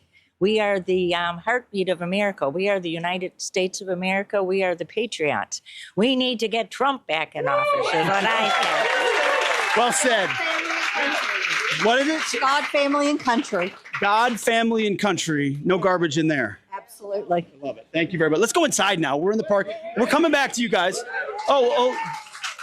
Well, there is one. We did get a trash can. I'm sorry. He came as his own trash can. You can't make it up. Any comments, trash can? You can call me deplorable, call me garbage, call me whatever you want. But if the economy gets better, our borders get secure, that I don't care what you call me. Then we're all trash. I appreciate it. Thank you very much. Come on in. This is weird, man. Didn't they dunk on the people wearing pussy hats and shit? Like, this is objectively worse, you know? Like, you are just openly calling yourself garbage in a way to own the libs, I guess. Like, lib ownage is at an all-time high once again. It's weird. It's fucking weird. All right. How would you say hello to Fox and Friends, everybody? Holy cow. What a great group. You guys actually got here early and got inside. Yeah. Perfect. Ma'am, what's your name? Tony. Tony, and your dad had a profession. Yes, he was a garbage man for 15 years. Not an easy job. not when the cans were metal and nobody put the lids on it and the ice melted in them. Yeah, it's cold here in Michigan, taking out the trash. Yes, it is. And so, what do you make of Joe Biden's comments about Trump supporters? Well, I think this lady over here said it best. If she wants to repeat it, I don't want to take Which words young out. lady is that? Right over here? This one right here. All right, come on over, ma'am. Her time has been deferred to you. Ought to be good. I would rather be considered, I just screwed it all up. I would rather be called garbage than be called a Democrat. Pretty universal sentiment here. Sir, just those comments and your reaction. Well, absolutely. We need to take our country back, and we need to vote red. We need to bring Trump back, apple to apples, oranges to orange. Our president, Donald Trump, are you better off 4 years ago than you are now? Absolutely. We need to bring President Donald Trump back, number 47. There we go.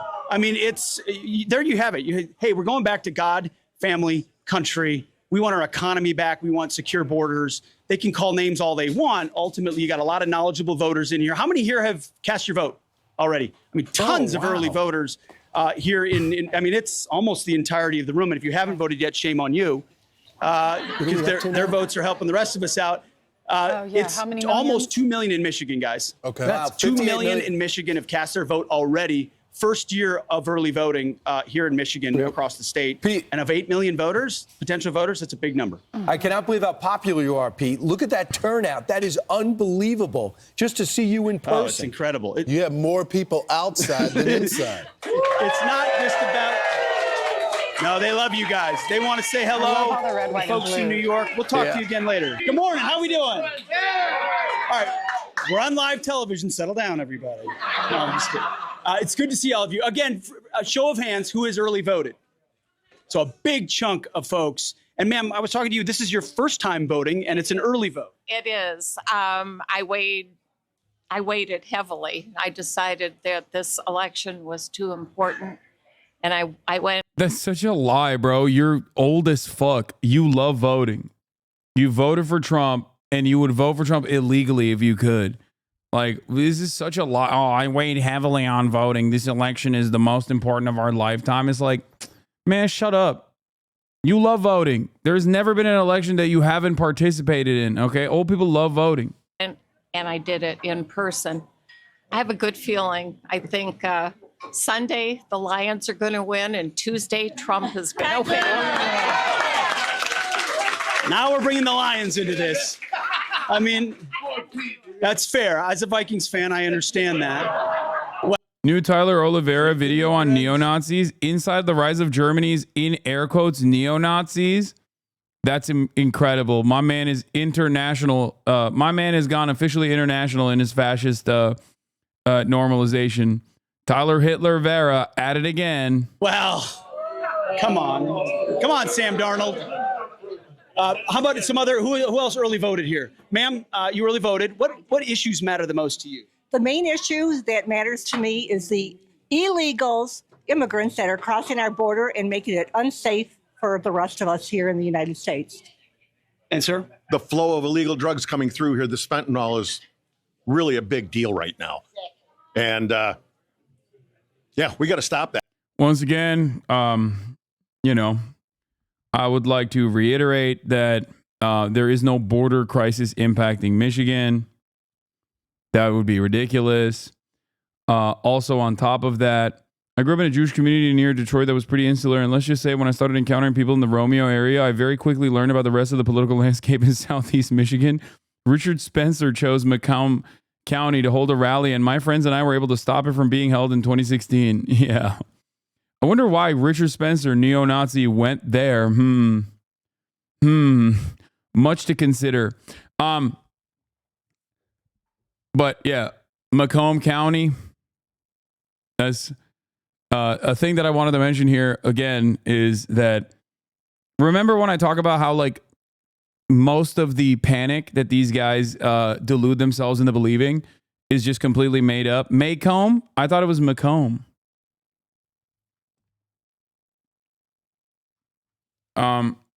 Anyway, it doesn't matter. Remember what I told you? It's pure selfishness, and it's like being mean to the other. That's like a big part of Republican campaigning, Republican promises, just in general.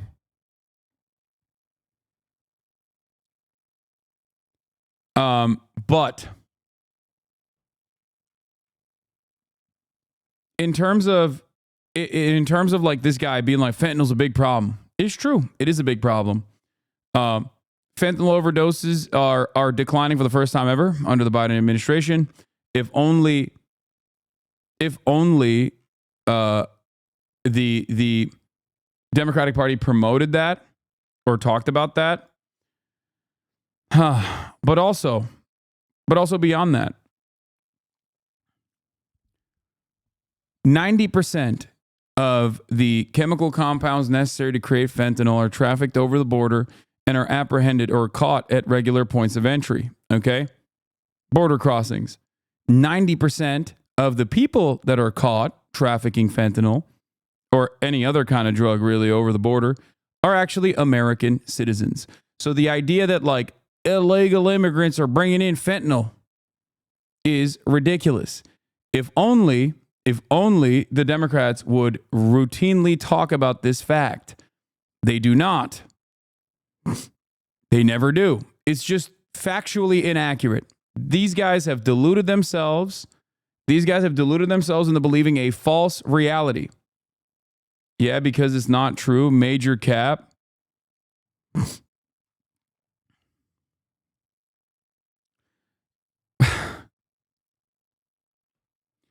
Why not, Hasan? Because so many fucking people just genuinely would rather believe a false narrative like this fucking dipshit instead of looking at the truth. Instead of believing the truth. Okay? Nobody wants to work anymore. Nobody wants to look at the data anymore. You would rather fear this supposed other doing nefarious shit. Okay? Instead of looking at the data and realizing that it is not undocumented migrants that are responsible for the fentanyl trafficking over the fucking border.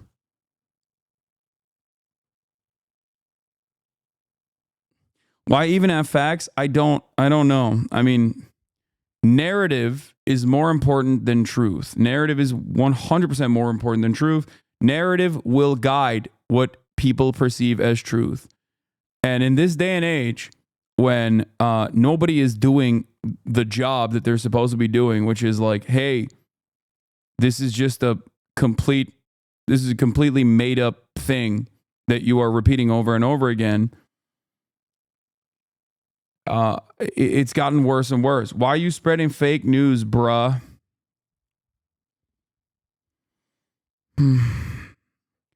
Why is it that no one ever actually presents data when I am guided by the official Department of Homeland Security numbers?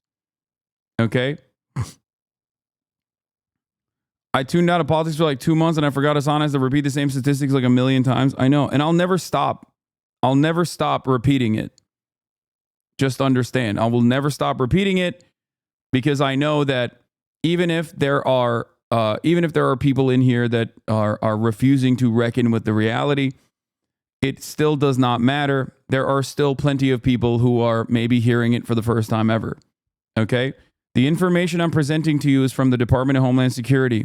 The information I present to you is from Customs and Border Patrol. These are not woke institutions. These are institutions that are in the tank for Donald Trump very openly. Okay? They are comprised of individuals who are still very much pro-Trump.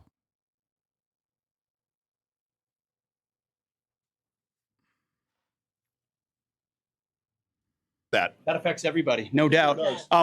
Ma'am, you early voted, right? Do you mind if I ask who you voted for? Well, it's the special person that starts with a T. And what motivates you? What motivated you to vote? What issues matter the most to you? Too many. There are a lot of things in that are not going right, and somebody's got to turn them around. just like the illegal immigrants coming across. They are well dressed. They are not. Okay. No, I get you. What? Motivates you? What motivated you to vote? What issues matter the most to you? Too many. There are a lot of things in there that are not going right, and somebody's got to turn them around. Just like the illegal immigrants coming across, they are well dressed. They are not. Okay. The illegals that are coming across are well dressed? Like she's saying they're actually secretly rich? Is that what it is? Like, I don't even understand. They're too swagged out? Like, is that the argument? What the fuck?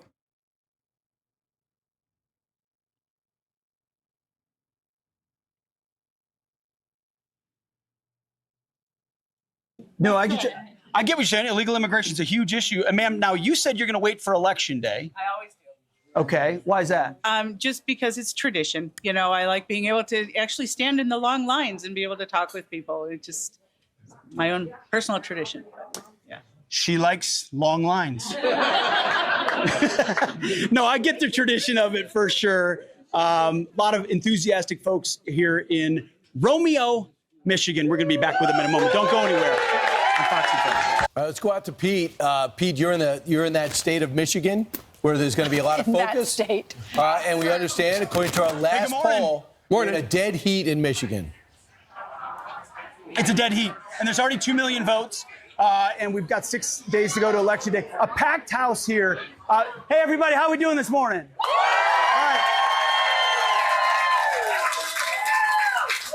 All right, raise your hands for me. I'm going to poll the other group as well. Is Donald Trump better at serving fries or running a garbage truck? Who says serving fries? How about garbage truck? It's kind of... Wow. A lot of policy in this room, you know? A lot of well thought out opinions as to why we're all voting for Donald Trump. Have you ever in your life seen this much sexual hog energy in one room? Oh my God. New 538 polls show Kamala Harris losing in Pennsylvania.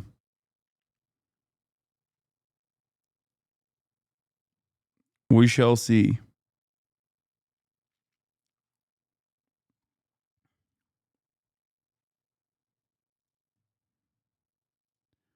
Lead poisoning has had a devastating impact on this country's future.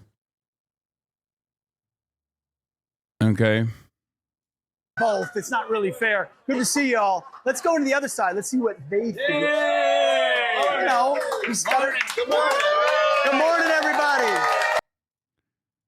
Nobody who actually knows anything about elections in this country is saying this. There's no one more puzzled by the Atlas poll result in North Carolina than me. The early voting data suggests very strong performance by Republicans, and frankly, it's difficult.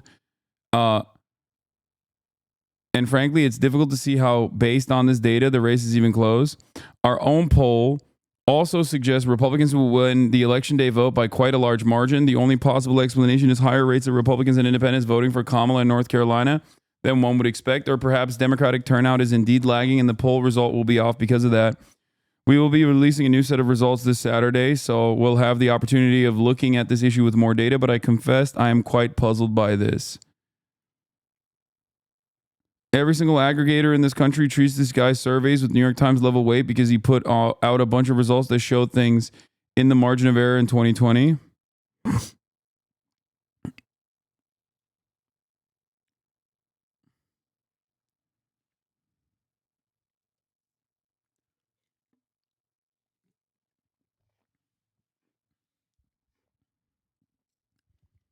Cobra's germentum is off the copium.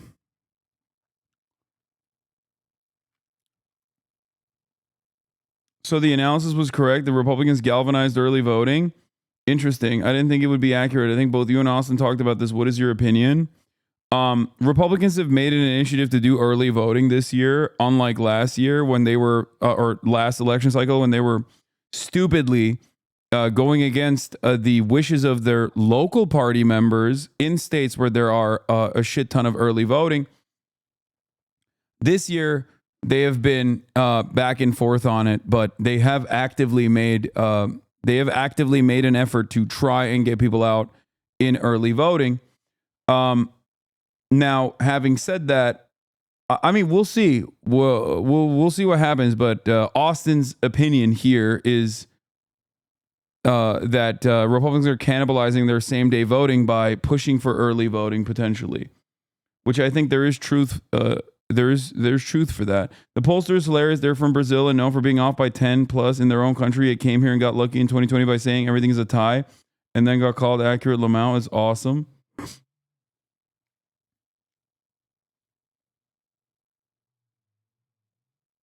Their favorite poll, Polymarket, has started the move towards Kamala the past day or two on the right. People are freaking out and trying to explain it. North Carolina's early vote split evenly in thirds with Dems, Reps, and Independents.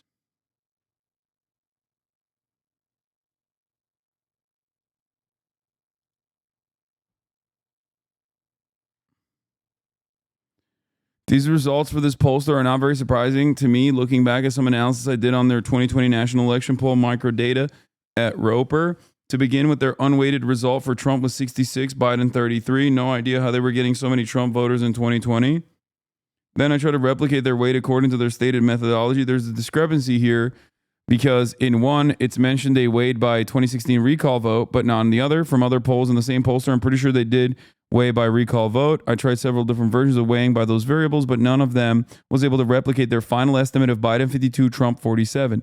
In fact, in none of those weights, I was able to get Biden ahead of Trump. The closest I got was Biden 49, Trump 50.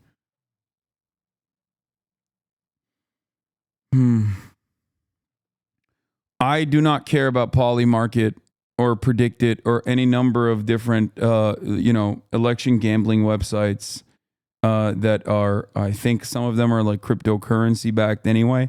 I just don't give a shit. I don't consider any of that to be a reliable way, an accurate way of looking at the odds, like the real odds. Like maybe Vegas odds could be more accurate than I think like Polymarket and shit.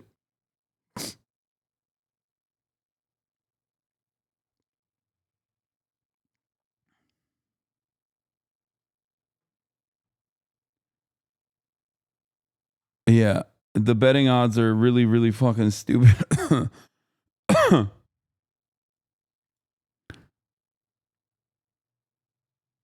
Don't worry, big bro. I put all my Haas coin on the Jill Stein sweep.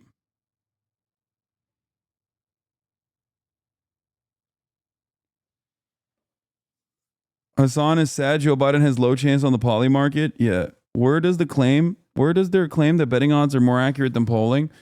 It's just fucking stupid. I don't know. Stupid people are saying this.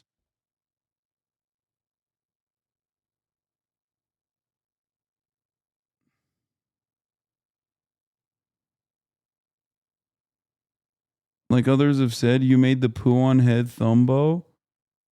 What?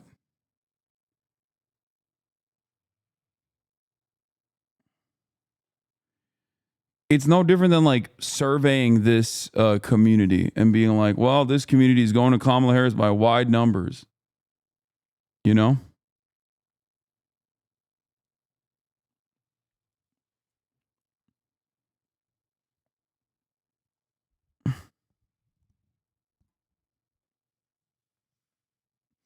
Regarding what Austin says to you, in North Carolina, 9% of all early vote Republican voters were 2020 E-Day voters. For Dems, only 3% of early voters were 2020 E-Day voters. In Georgia, 8% of all election or early voters are election day voters. The vast, vast, vast majority are rural white.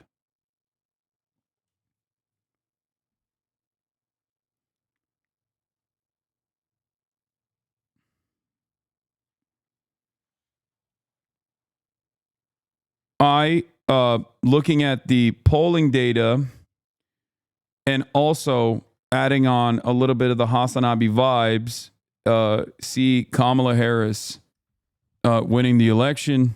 My position on that has only, I mean, I was more confident of a Kamala Harris victory maybe a couple months ago, and now I am less confident, but I still think that Kamala Harris will likely eke out a marginal victory over Donald Trump.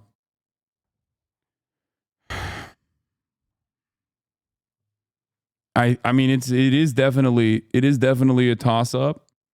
It is obviously a toss up. Clip for the fifth. I mean, I have said this. I've said this a bunch of times.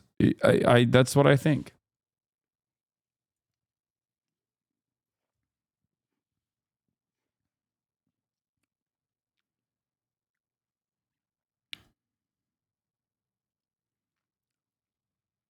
I mean, all of this still hinges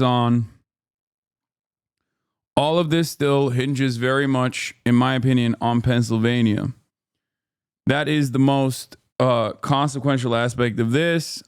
If Kamala Harris hemorrhages her base too hard in Philadelphia in terms of black, brown, young voters, and can't make up for that with high propensity, college educated whites in the suburbs, she's absolutely fucking cooked.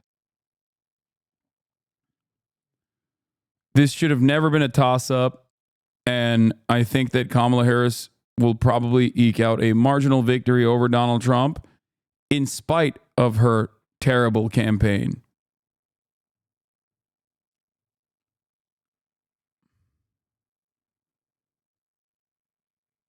That's what I think. Something odd in that Fox News PA poll. The two-way LV screen has Trump up 50 to 49. It has Trump winning whites just 42 to 48 and Harris winning non-whites 72 to 28. In 2020, whites were 81% of the PA electorate. If that were the case in 2024, this should be Harris up 52.5 to 47.4. In order to get a Trump lead in 50 to 49, the LV sample would have had to be 93% white instead of 81% white. In 2020, Trump won PA whites by 57 to 42. So if he's winning whites by just 52 to 48, he's in very big trouble. Yeah. Strange then that they would list the white vote at 52 to 48 and then show Trump winning overall 50 to 49, even without a massive non-white gain. So where are the non-whites? Note that I'm not questioning whether the crosstabs themselves are wrong. That's usually a bad idea because of high margin of error. I'm merely computing the total based on the crosstabs, and there are presumably only two race categories here, white and non-white. So what's going on here? For what it's worth, the gender crosstabs add up perfectly to the reported result based on 2020 exits. So the crosstabs should actually add up. Is there a third category that is neither white nor non-white? Either way, 48% of whites for Harris is a clear Harris win in PA. That's what they are relying on. That's what the campaign has been actively trying to do. Now, there was a way to do that without. There was a way to definitely do that without coming across as like overtly off-putting, which would have, in my opinion, reflected better in the polls as well. Please do not read people who aren't pollsters wrong about assumptions on polling. I mean, I don't know. I don't know about the analysis, but the campaign's goals are correct. Like he is right. And it's something that I have mentioned time and time again. White suburban voters that are normally firmly committed to the Republican Party, high propensity voters, have been going the way of the Democratic Party in special elections, in midterm elections where they come out. Okay? Kamala Harris and Joe Biden has been able to make gains in this constituency. This is a very important constituency because they vote. They vote a lot. And not only do they vote and vote a lot, they also are, there's a lot of them. There's just more white people in this country than there are any other kind of person. Okay? So, if you are able to shake away some of these voters, because many of them are concerned with Trump's rhetoric, many of them are concerned with January 6th, many of them are concerned with the fact that Trump wants to undermine democracy.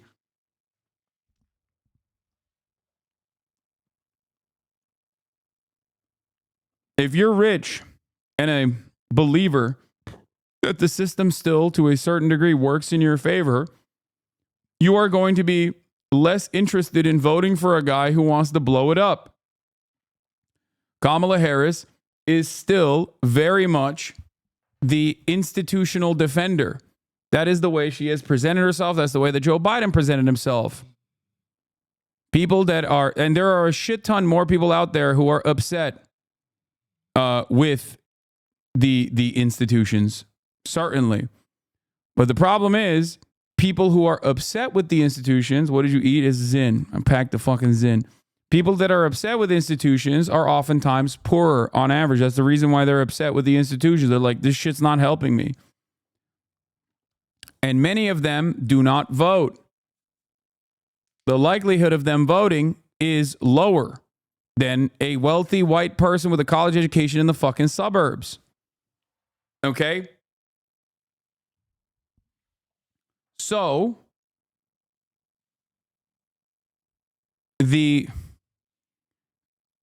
for the Democratic Party, shaking them away from the Trump base is their method. It's the way that they're running this campaign.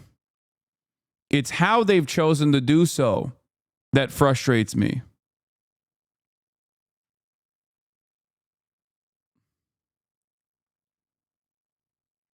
Do you think that a suburban white constituency falls away if the Dems can reverse Dobbs over time and Trump goes away? I mean, they don't even need to reverse Dobbs.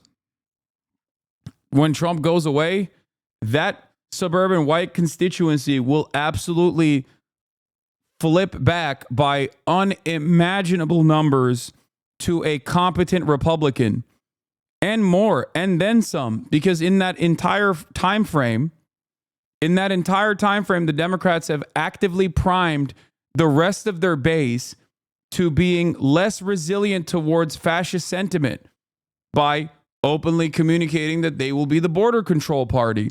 This is my fear for the future of this country. This is something that I have communicated time and time again. This is a very dangerous prospect for America's future. Okay?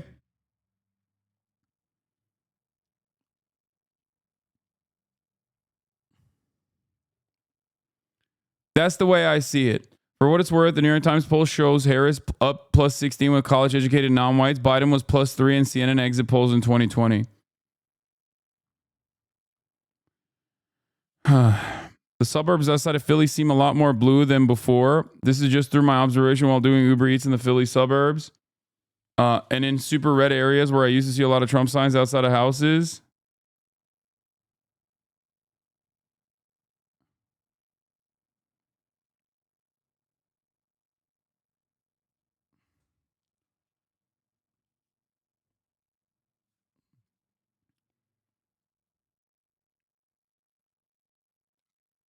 I used to see a lot of Trump signs outside of houses.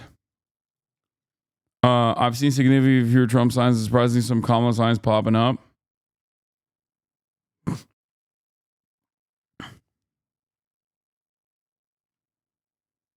No Trump to run against in 2028. Every Republican that endorsed her this cycle won't back her next cycle. Yeah.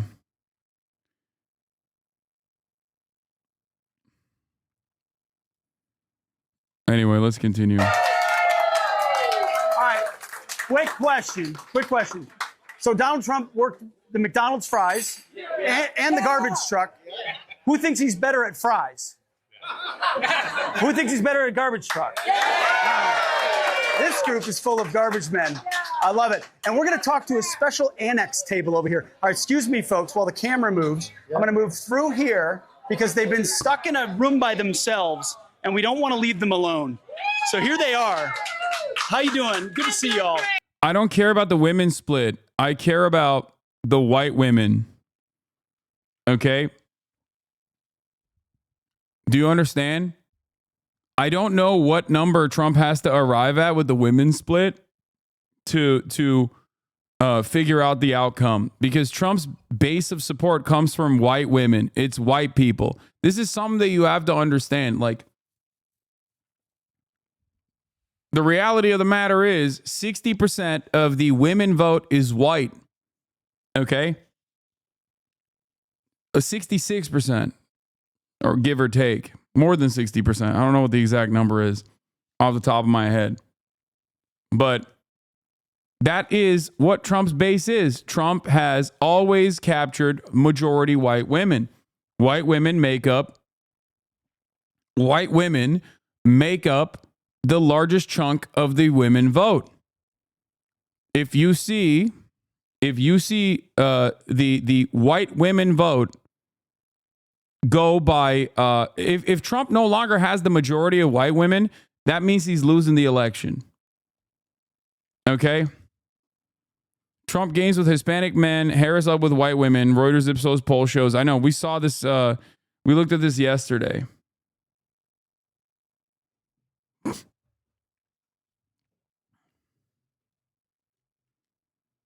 Why do we put so much emphasis on the popular vote when the Electoral College ultimately has the final decision? I mean, the Electoral College ultimately has the final decision. We're not looking at the popular vote. We're trying to make predictions on what, like looking at demographic patterns. We're trying to make a prediction on which way the,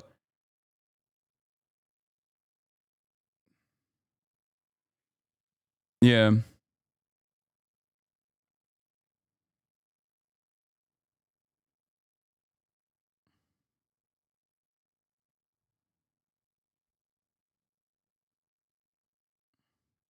Hold on.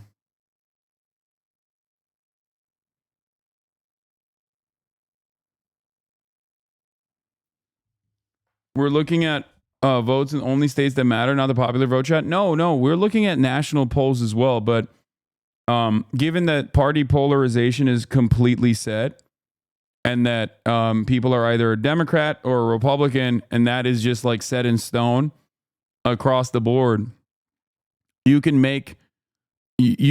extrapolate from that data, looking at the way that like certain demographic votes are, whichever way certain demographic shifts are happening for the national parties, and make an assessment on what that would look like in each individual state. That is specifically why I'm looking at white women in general, because white women by majority have gone to Donald Trump in the last two election cycles. If Kamala Harris has made inroads with white women come November 5th and has actually broken that allegiance due to Roe v. Wade, then Donald Trump has no path towards victory. Why? Because Donald Trump is already maxed out on all of the demographics. He's already tapped out. He already hit his ceiling. Okay? He was president already. He lost. And people either love him or they fucking despise him. They're not necessarily undecided on him. Now, there are avenues that he could go to, untapped wells that he could draw from. But the problem with those untapped wells is that they are inconsistent. They might actually say that they love Donald Trump. They might even respond to a pollster about how much they love Donald Trump. But they might not necessarily be registered to vote. They might be in college. They might not be home, so that they can't even fucking mail in their ballot. And that is the issue for Donald Trump. I do not foresee, and I might be totally wrong on this, but I do not foresee young men specifically, a demographic notorious for being unreliable voters anyway, going out and voting for Trump. And a big part of that is because Donald Trump has not made any positive arguments as to why you must vote for him for a lot of these people. He has simply said, remember the economy was better, I'm going to fix it. Okay? He is ironically doing the harm reduction argument. He has done the harm reduction argument. He does not make a compelling case. He can make a compelling case for why he's better than Kamala Harris for young men by appearing on these podcasts where young men are listening and tuning in, the anti-establishment voters. But Kamala Harris does not have the undesirables that Hillary Clinton had. Kamala Harris is not a toxic enough individual that Hillary Clinton was that would then point to these guys going out and voting by large numbers to punish the Democratic Party. These are some of the reasons why I think Donald Trump's chances of an electoral success are worse. And they've always been worse than Kamala Harris's chances of winning this election.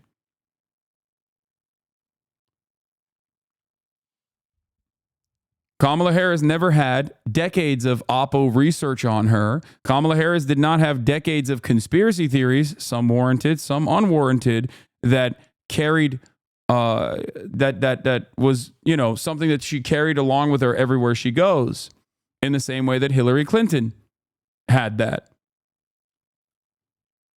But voting is so much easier now that the lazy voters will be out in large numbers. I don't think voting is so much easier.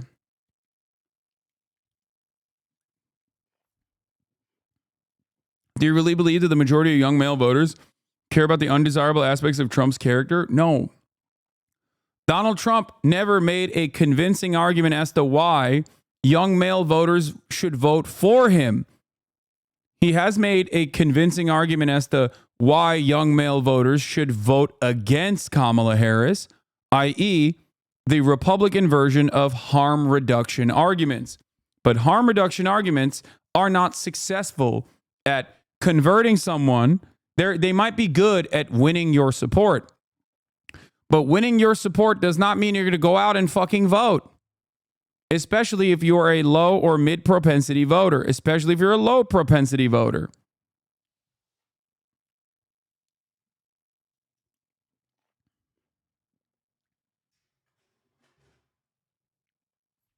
Young men don't need to hear a convincing argument for him is the point. In 2020, men were almost evenly divided between Trump and Biden, unlike in 2016 when Trump won by men by 11 points. Trump won a slightly larger share of women votes in 2020 than in 2016, while Biden's share of women was nearly identical to Clinton's, 55 to 54.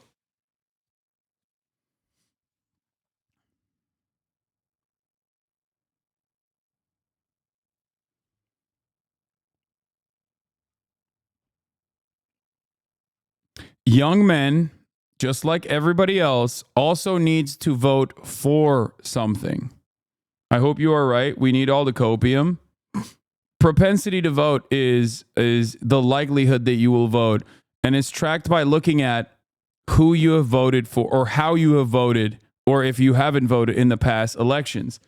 Out of the past 4 elections, which includes midterms and general elections, if you have voted in all 4, as in midterms and general elections, you are a high propensity voter. If it's less than 4, if it's down to 2 out of 4, you're a mid propensity voter. If it's 0 to 1 out of 4, then you are a low propensity voter. Does low propensity take into account young people who haven't been able to vote in the past 4 elections, but only 2? I think it does, yes.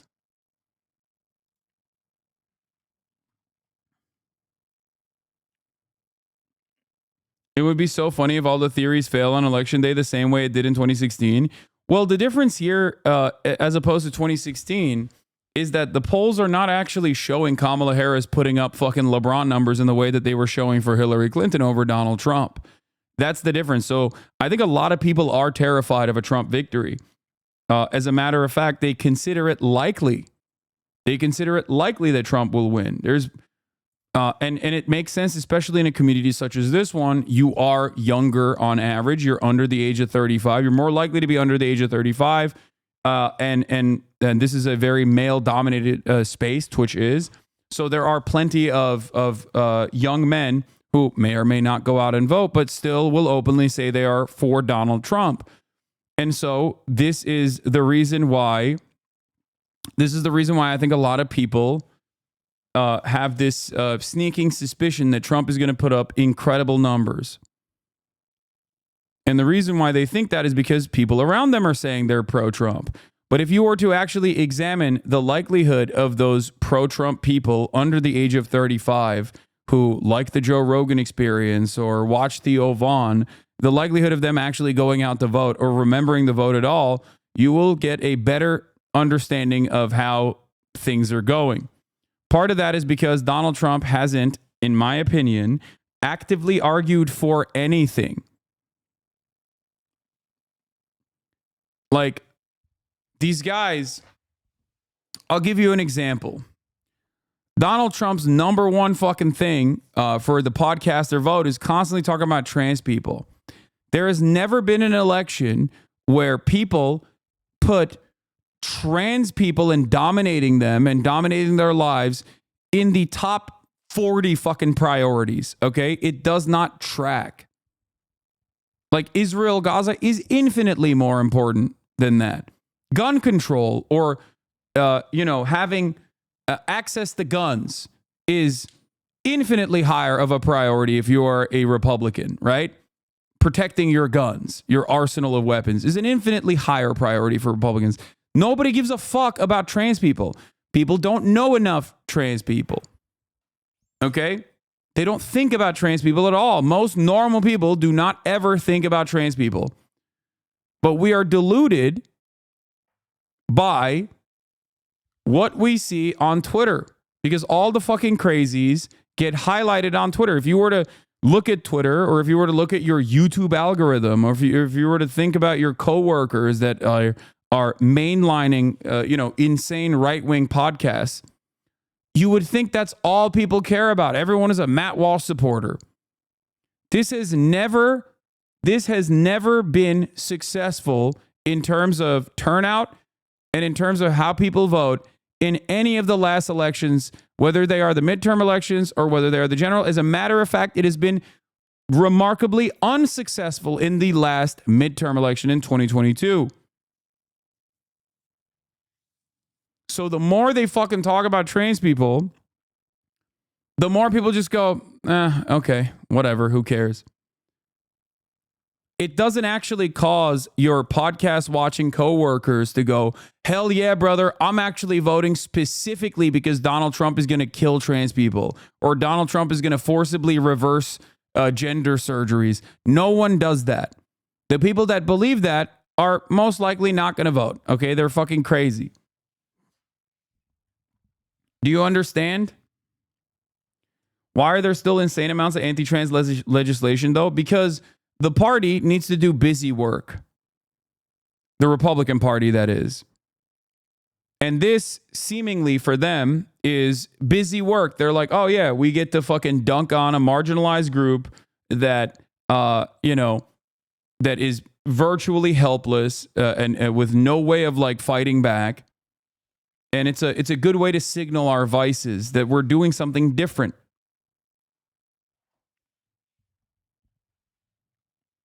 It's like their version of Dems banning random tobacco products. Kind of, yeah.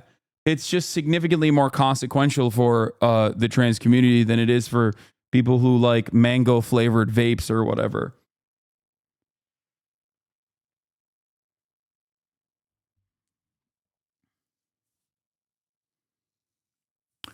Why do you think Trump has been talking about trans people, Dan? Has he just lost the ability to read the room, or is he just going with what the think tanks are making up?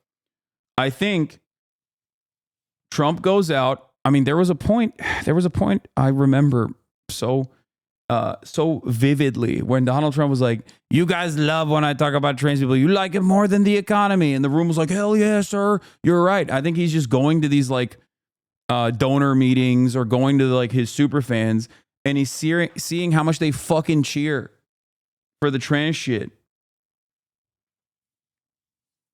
And he has in his corner a bunch of people who are fucking stupid and love the podcast circuit. He has Elon Musk. He has JD Vance. He has Don Jr. He has Laura Loomer. These people are fucking stupid. They don't know anything.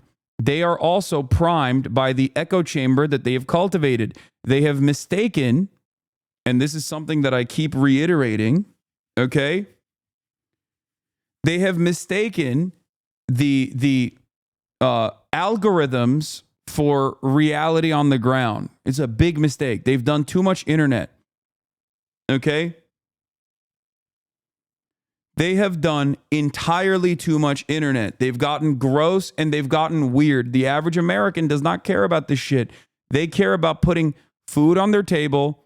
They care about having a stable job and potentially being able to, one day retire. That's what they give a shit about. Don't worry, Hasan. This is what the Trump camp is doing to drive headlines in the last few days. Yeah. Oh my God. Oh my God. I will vote. I will vote for Donald Trump. That's what this is. This is Hunter Biden's dick. They're doing it. They're doing Hunter Biden's cock again. It's so fucking stupid. It's dumb. It's dumb as fuck, which is also part of the reason why I'm saying that Kamala Harris is going to fucking win this election. Okay? In spite of her also equally dogshit campaign.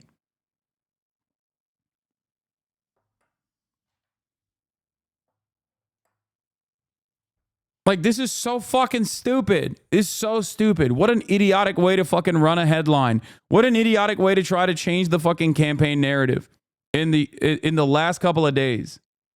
Wait, I thought you said Trump was going to win 10 minutes ago? No.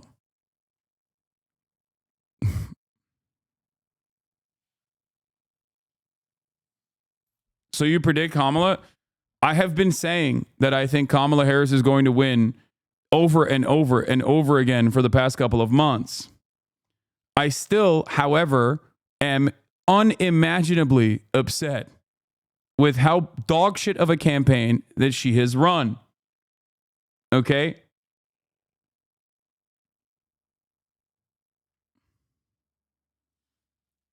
I've said it over and over again. I told liberals in the chat that were coconut pilled, fear not. I think she's running a dogshit campaign, especially post DNC. It's just been awful. Like, it's been a sequence of fucking L's over and over and over again. And yet I still believe that she has a likelihood to win. Now, that likelihood has dropped. I think you've fallen for one here. What do you mean?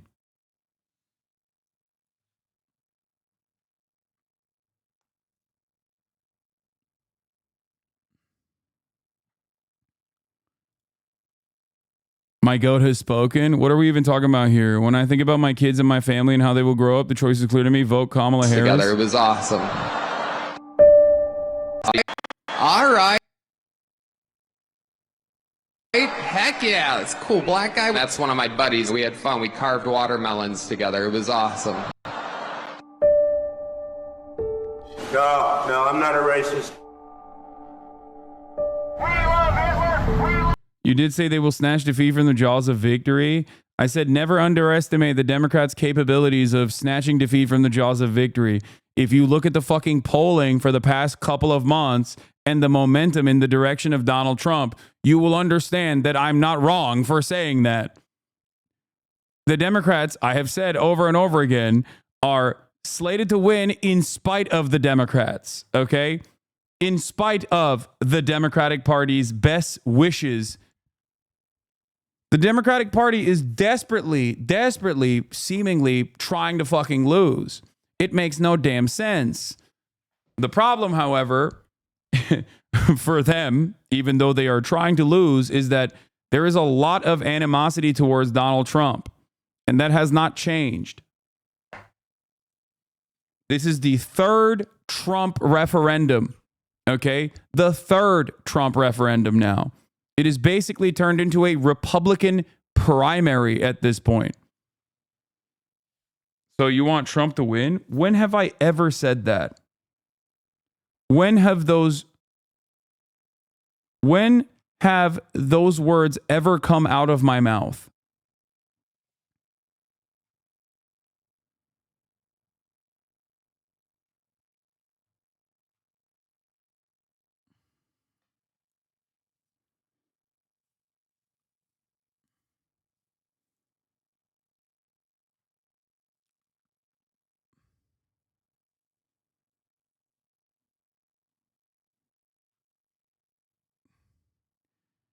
I can make stuff up about you as well, like you skipped the gym today. I finally got your attention. Okay, thanks. When you sang the song, yeah, dude, the fucking earworms that I have. I will vote. Oh my God, I will vote. I will vote for Donald Trump. They're taking black jobs now. The whole country is going to be it'll be like Detroit. A lot of it's about the genes, isn't it? Don't you believe? They're poisoning the blood of our country. Troublemaker. These are troublemakers. Look, I love the old days, you know? Do you know what they used to do to guys like that when they were in a place like this?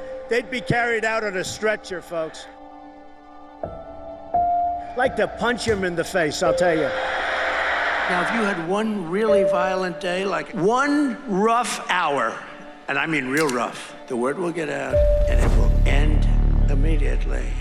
But we're going to indemnify police officers and law enforcement from being destroyed by the radical left. You're changing history, you're changing culture. Of course I hate these people. And let's all hate these people because maybe hate is what we need. God damn. My goat. He's so good. He's so good at running campaign ads. He's literally better. He's literally better than the entirety of the Democratic Party at running a fucking campaign ad, dude. He's the GOAT. Once again, he's the fucking GOAT. He has demonstrated his GOAT status once again, dude. Listen, we might be at odds sometimes, okay? But my God, LeBron, what have you done? LeBron, he's done it again. He did it again. Swung the election in favor of Kamala Harris. Straight up. He knows what white supremacy looks like, okay? He's played against the Celtics many times. He knows what it looks like. He knows what it feels like in his bones. People doubt him because they're Klansmen. People say stuff like MJ better. Again, it's crazy.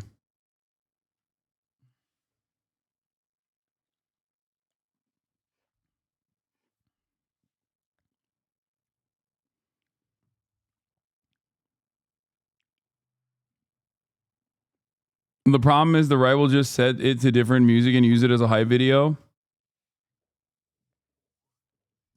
Yeah. Westbrick better, to be honest. Okay, dude.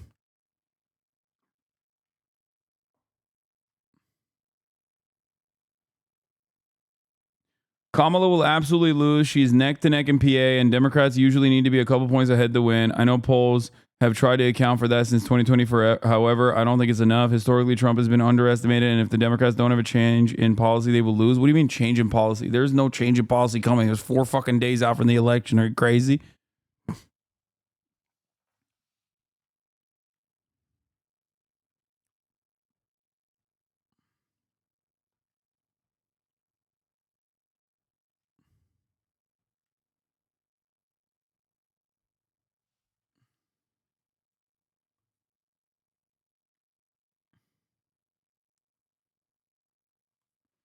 This is putting me at odds with LeBron James because I already wrote in LeBron James as who I was voting for as president. Instructions were unclear. Now it seems like my GOAT has spoken in favor of Kamala Harris, but it's too late for me to change my decision because, like I said, I already wrote him in for president. I think he would do a fantastic job. He can win if you all vote for him, if you all write his name in.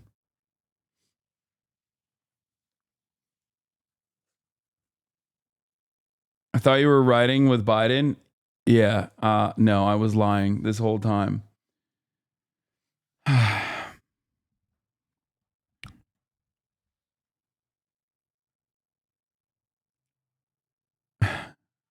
Anyway, let's move on. So, yeah, the good stuff. This is like, once again, bad instincts from the Republican Party, hyper focusing on like idiotic nonsense to try to change the dynamic, to try to change the narrative, but it's not even a good narrative.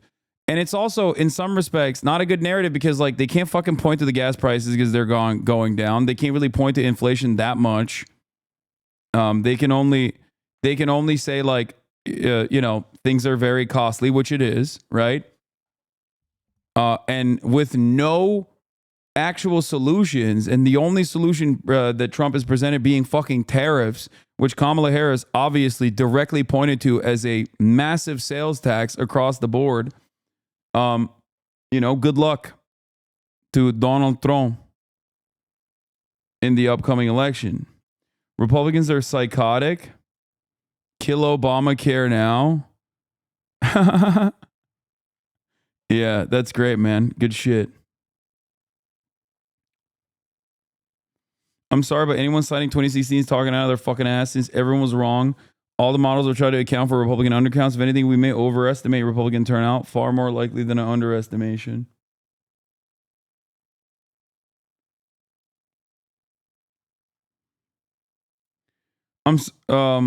This is also, I mean, if we're talking about like post-election, this is the type of shit that's like really scary. Chuck Schumer saying he's going to adopt the IHRA definition of anti-Semitism and like sneak it into a bill. Very scary. On the one hand, you have Project 2025 and like the Esther project or whatever that Heritage has put forward, which is like basically a way to like creating a fucking task force to specifically go after people who have hurt Israel's feelings. You know, that kind of thing is genuinely terrifying. There is no real like group civil rights organization that will fight against that anymore. By the way, we've gutted most of those institutions post Donald Trump. And that is, by the way, like both parties are doing different things in that same direction. Like they're both moving in the direction of McCarthyism. And that's terrifying in general for the future of this country.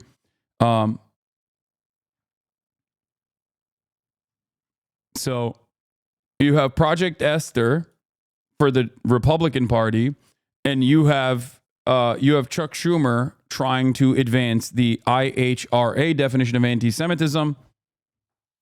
And both of those things are legitimately worrisome. Anyway. Bringing the latest on the race for the White House. 5 days ago until the final votes, Vice President Harris is storming the battleground states. She hit 3 in one day, Pennsylvania, Wisconsin, and North Carolina. Former President Trump also hit the last 2 on his blitz. Chief White House correspondent Mary Bruce is in North Carolina with the Harris campaign. Good morning, Mary. Good morning, George. Well, Kamala Harris is trying to leave it all out on the field. She is hitting multiple battleground states a day. We spent some time with her down here in North Carolina, and while she is confident, she tells me she isn't taking anything for granted. With 5 days to go, Vice President Kamala Harris taking her closing message on the road.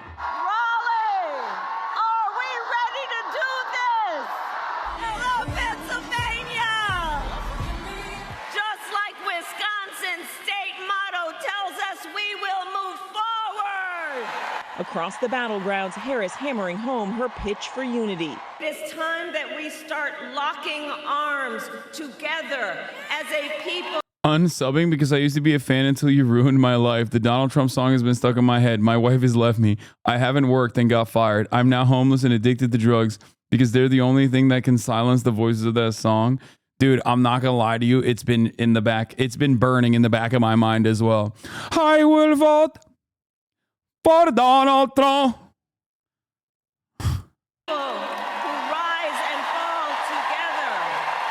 She's promising to put Americans' needs first. When I am elected, I will walk in with a to-do list.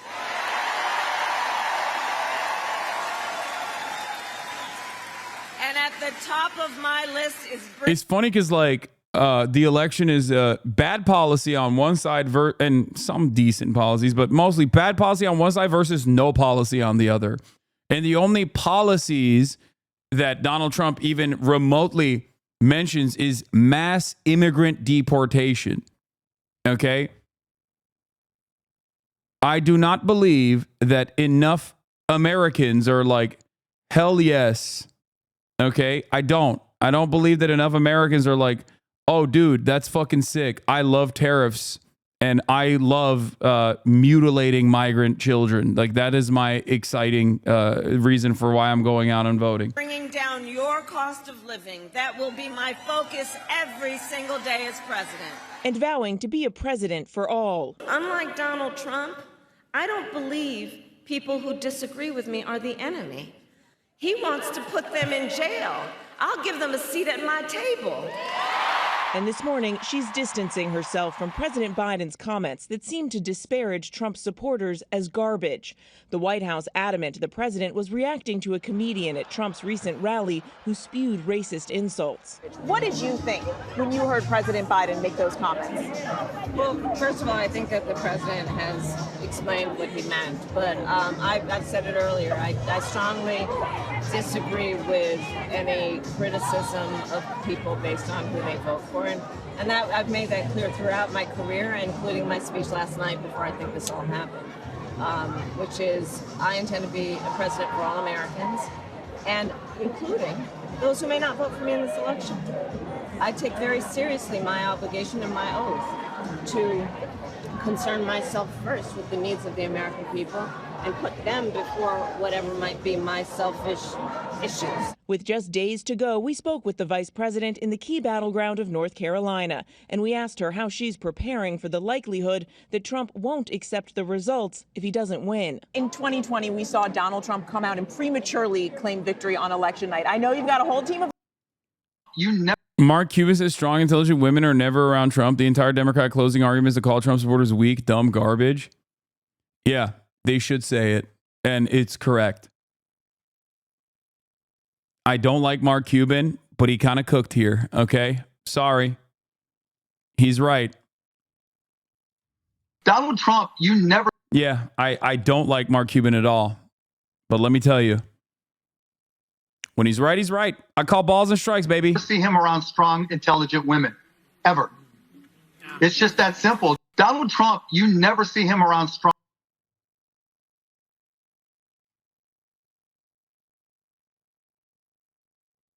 Any intelligent woman is nasty to Trump.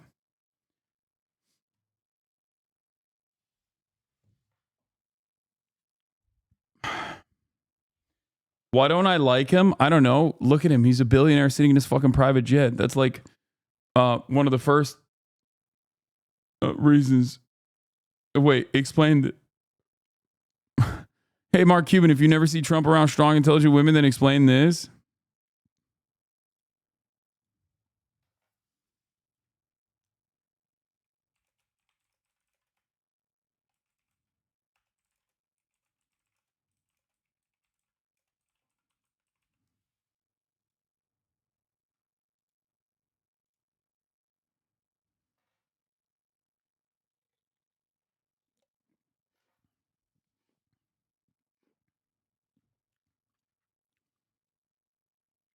I mean, come on.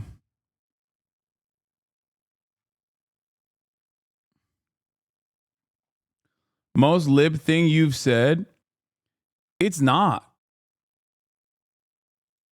It's not. Like, bro, are you seriously Democratic? My anger and resentment for the Democratic Party revolves around their closeness to the Republican Party. There has never been a moment, there has never been a singular moment where I have ever been anywhere near Republican attitudes. Okay? My entire job, the way I see it, is to de-radicalize people away from right-wing reactionary sentiment opinions. Are you paid to be Democratic? Yeah, dude, I'm so fucking paid to be Democratic that you have sitting Democratic Party representatives who are trying to get me fucking banned off of the platform that I'm on as the largest progressive voice in North America right now, 5 days before a fucking election. I'm progressive. I'm to the left of the Democratic Party.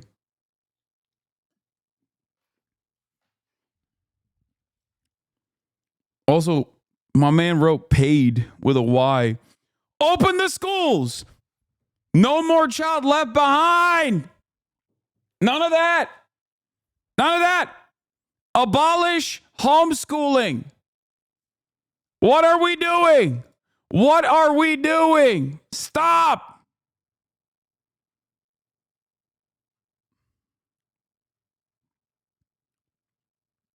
Lawyers standing at the ready. But what is your plan? What are you going to do if he does that again?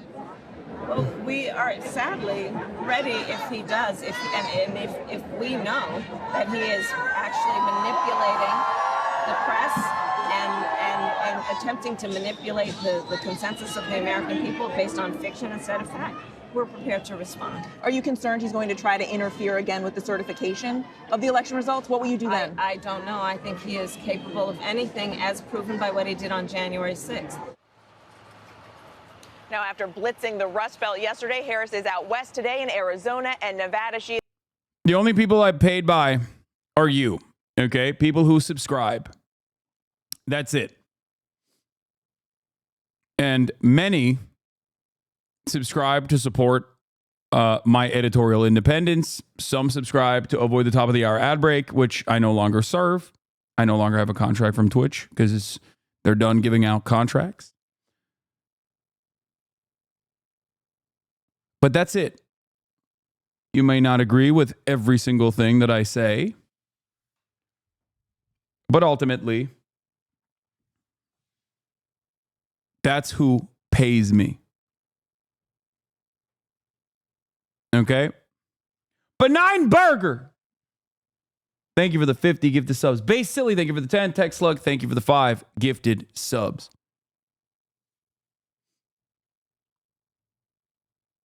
Does that mean I don't have to subscribe anymore? I mean, if you don't want to, you don't have to. You've never had to. Barry Balls, thank you for the 20 gifted subs.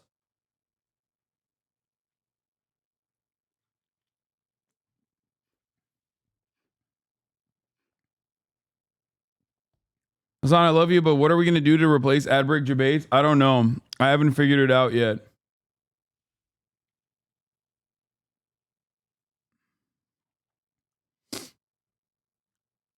He is hitting every major battleground in these final days, Michael. All right, Mary, thank you so much for that. We begin with a stunning news statement from Donald Trump out on the campaign trail last night when the former president said he would be the protector of women, quote, whether the women like it or not. The comments could backfire for Trump, who has faced decades of allegations of abuse from multiple women. And of course, it was the former president who placed 3 justices on the Supreme Court, which overturned Roe versus Wade, sending the question of abortion rights back to the states. Here's what Trump had to say. 4 weeks ago, I was saying, no, I want to protect the people. I want to protect the women of our country. I want to protect the women. Sir, please don't say that. Why? They said, we think it's very inappropriate for you to say. So why? They said, sir, I just think it's inappropriate for you to say. Pay these guys a lot of money. Can you believe it? I said, well, I'm going to do it whether the women like it or not. I'm going to protect them.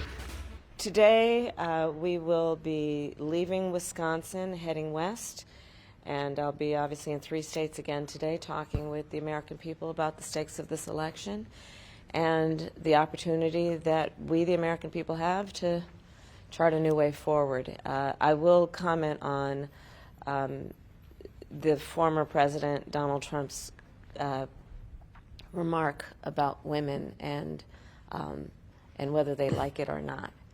And listen, it actually is, I think, very offensive to women in terms of not understanding their agency, their authority, their right, and their ability to make decisions about their own lives, including their own bodies.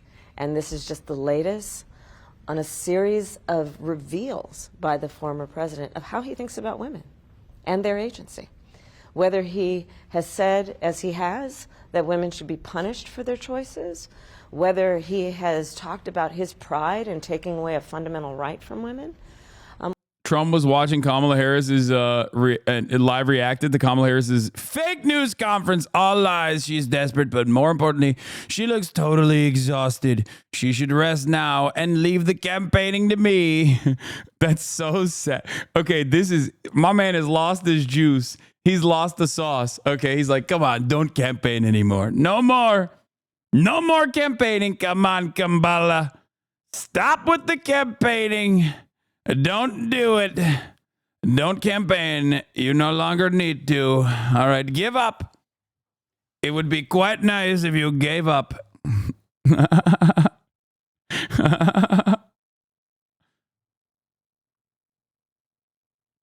It's not even a bad statement from Trump. Lots of women don't support abortion. He's just uniquely an awful person to deliver it, Lamau.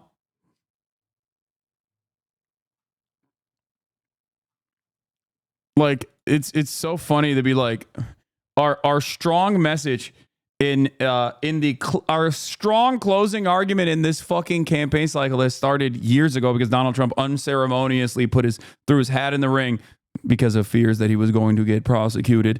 Much longer than like normal campaigns as a consequence of Trump starting early is now coming to a close with the last message being, we're suing CBS for $10 billion because they edited Kamala Harris. A thing that every outlet has done for Donald Trump over and over again. We're also saying that Kamala Harris yawned. So she's lazy and tired. And maybe we could just get come on, please forfeit and let us win as a last Hail Mary, last second Hail Mary. Great stuff overall. Whether it be how he has actually... The cope from both sides is an all-time high law. I don't think it's cope on the... I think that there are a lot of Democrats who are terrified. I would say most Democrats are worried. Most Democrats who have voted for Kamala Harris, who are excited to vote for Kamala Harris, who want other people to vote for Kamala Harris, are legitimately worried about the prospect of this election.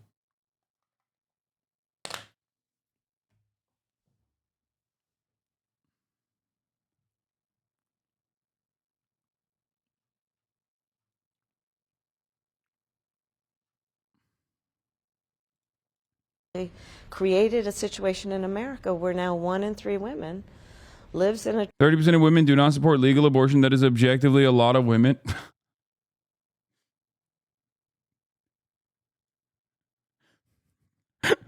That is objectively not a lot of women. Okay. Like, what are you saying?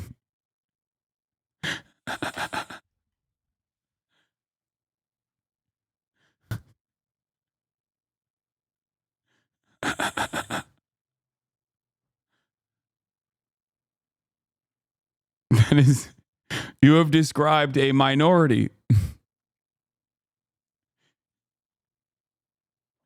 I never said no women support abortion. Or, I mean, no women are pro-life to a degree where they would actively vote against a candidate. Actively vote against a fucking candidate that is saying they want to restore Roe v. Wade. There are plenty of women in the pro-life movement. It's just there's not a lot of people in the pro-life movement in general in comparison to the pro-choice movement. There are a lot of people who are pro-life and still don't think that the government should interfere in the affairs. For example. Bro just says 60 million women isn't a lot of women. Yes, because 70% of women are in favor of defending Roe v. Wade. 70% of all people are in favor of defending Roe v. Wade. 75%, as a matter of fact, even larger than that.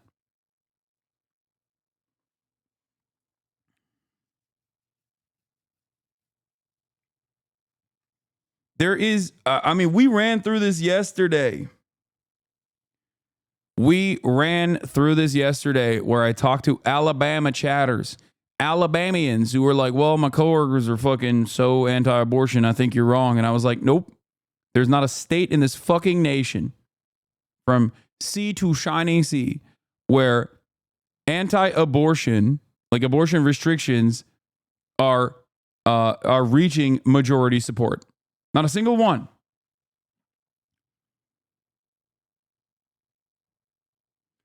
Hasanabi arguing with chatters why 70% is larger than 30%. What the fuck is this timeline? I know.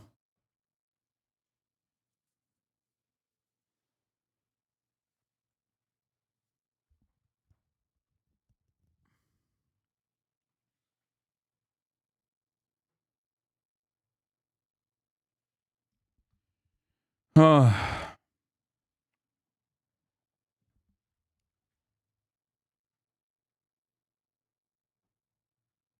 don't know where Hasan went, but Trafalgar Law spitting facts. Thank you for calling me correctly by my name. Trump abortion ban state and has legal restrictions on the right she rightly should have to make decisions about her own body. The other point I will refer to about in the last many hours is the Speaker's comments about the Affordable Care Act. Look, I've been saying throughout this campaign, be very clear that among the stakes in this election are whether we continue with the Affordable Care Act or not. It has been a part of Donald Trump's agenda for a very long time. He has made dozens of attempts to get rid of the Affordable Care Act. And now we have further validation of that agenda from his supporter, the Speaker of the House. And what that would mean for the American people is that insurance companies could go back to a time when they would deny you coverage for health insurance based on pre-existing conditions such as you being a survivor of breast cancer, asthma, diabetes. And what I know is that the American people, regardless of who they're voting for, know the importance of the Affordable Care Act, as it is also called Obamacare, in terms of expanding people's coverage to health care based on a fundamental principle that I hold deeply. Access to health care should be a right and not just a privilege of those who can afford it. So there's still a lot of work to do, but each day I think that there are also indications that we are receiving from my opponent that verify, validate, and reinforce the fact that, one, he is not going to be fighting for women's reproductive rights. He does not prioritize the freedom of women and the intelligence of women to make decisions about their own lives and bodies. And health care for all Americans is on the line in this election as well. I'll take your questions. Dan? Oh, yeah. You know, since the beginning stages of your campaign, you've described yourself as an underdog. That language is gone from your speech now. Has something changed in how you're feeling? No, listen, I am putting it all on the field. And it's going to be a very tight race. And I'm running like the underdog, because we are.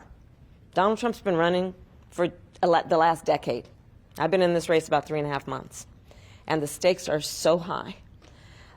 But I've been saying for quite some time, regardless of what the polls say, we are going to win. I do believe that.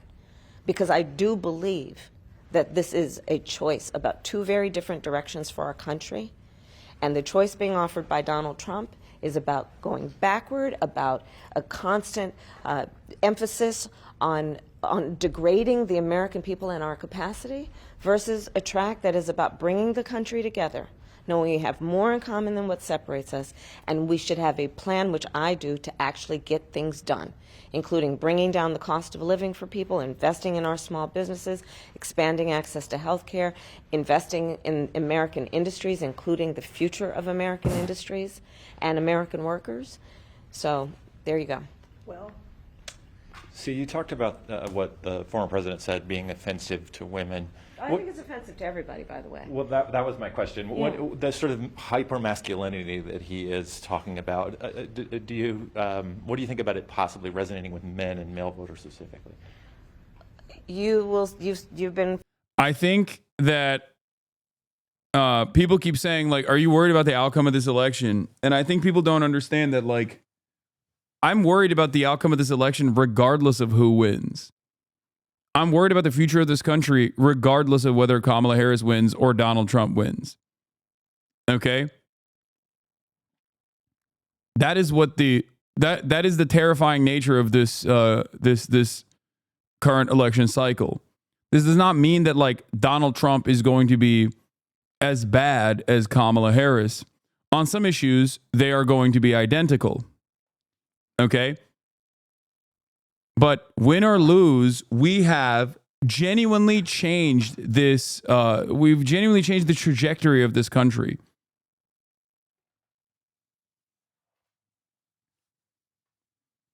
The future is bleak. This is something that I brought back. This is something that I brought up A lot.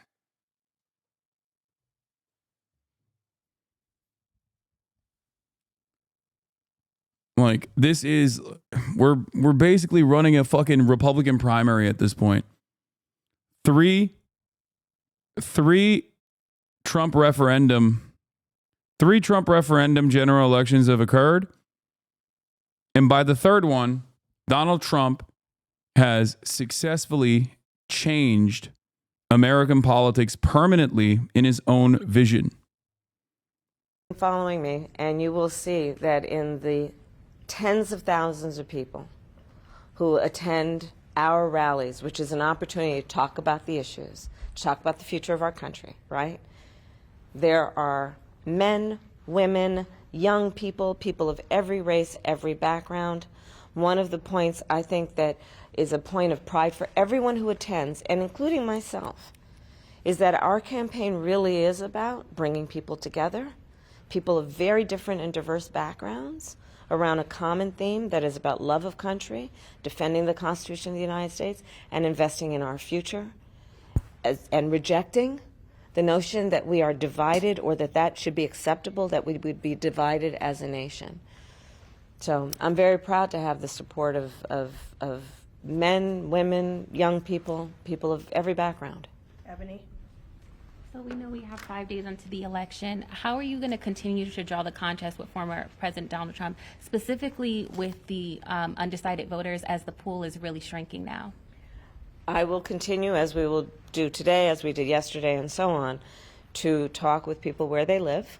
So again, here in Wisconsin, heading to Arizona, heading to Nevada, to talk with people about issues like how we're going to deal with price gouging, corporate price gouging as a way to deal with grocery costs, how we're going to invest in small businesses and expand access to capital, how I will give first-time homeowners a $25,000 down payment assistance if they are first-time homeowners. Some folks, including Emma Vigeland, think that the Harris calculation to court older white women in swing states may prove to be the right strategy. Following a more progressive tack would, in a sense, have been rewriting the Dem playbook. It would have been interesting to see a comprehensive strategy for truly running a progressive campaign. Yeah, I disagree. I've never once said that Kamala Harris shouldn't try to court older white women in the suburbs. I understand the necessity for doing such a thing, but you can do that without fucking hugging and kissing Liz Cheney. You can do that and simultaneously also advocate for policies that help the base, the actual base, without undermining the actual base of support for the Democratic Party. Like, I'm telling you right now, Kamala Harris, like, leaving the Gaza question on the table and just being full tilt pro-genocide wins no additional votes. It actually hurts some of the base of support that she has. Okay? That's number one.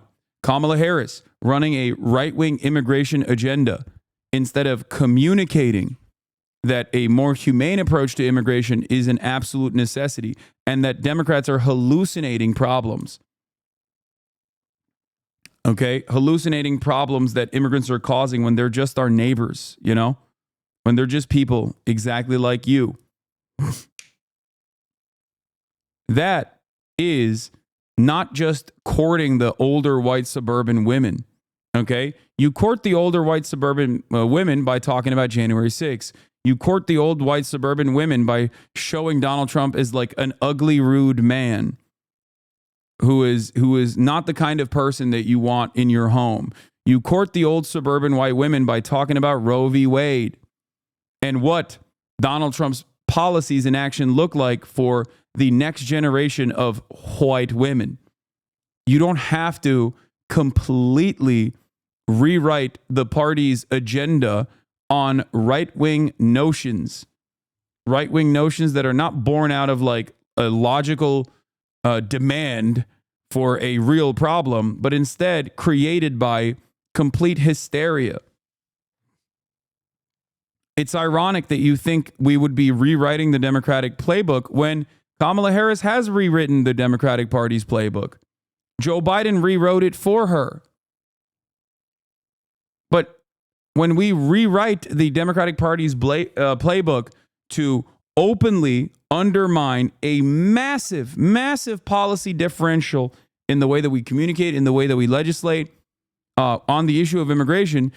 When we rewrite it in a right-wing manner, nobody thinks that we're rewriting the Democratic Party playbook. Everybody thinks that's expertise in action. That's great.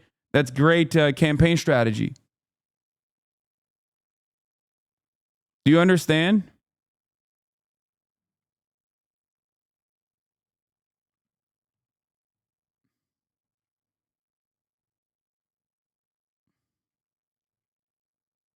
Do you get it?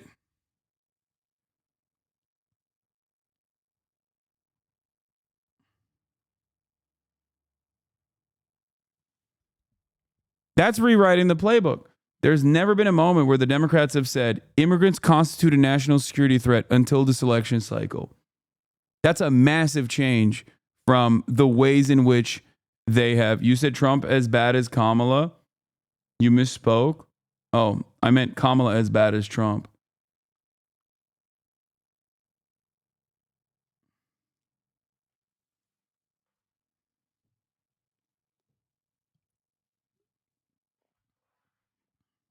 Home buyer to help them get their foot in the door. These are the issues that the American people want to talk about because these are the issues that affect them. Do you think once Harris is elected, she'll change course to be more progressive? No, I do not. Not even a little bit. These are the issues they think about when they're sitting at their kitchen table or when they're trying to go to sleep at night. And what I know is that they want a president of the United States who, as I say, will walk into the Oval Office with a to-do list and not an enemies list. And so that's what I will continue to do over the course of these next few days, to let folks know that I see them, I hear them, and I'm prepared to address their challenges with a plan that is about getting things done. Thank you. Madam Vice President, can you just do that? All right, that was Vice President Kamala Harris addressing reporters in Madison, Wisconsin. She was responding to former President Donald Trump's comment last night at his rally that he is going to be the protector of women, quote, whether the women like it or not, end quote. The vice president just a few moments ago pointing out that she thinks that Trump's comments on women are not just offensive to women, but, quote, offensive to everybody. I want to go back to our campaign reporters who are covering all of this. Eva McKend is out there in Arizona. Kristen Holmes is with me here in Washington. Eva, your response to what we just heard from the vice president, I mean, there was, out on the campaign trail over the last 24 hours, it was sort of this back and forth over garbage. It started with what the comedian said at that rally at Madison Square Garden on Sunday night, calling Puerto Rico garbage. And then there was the president's gaffe more than 24 hours ago or so.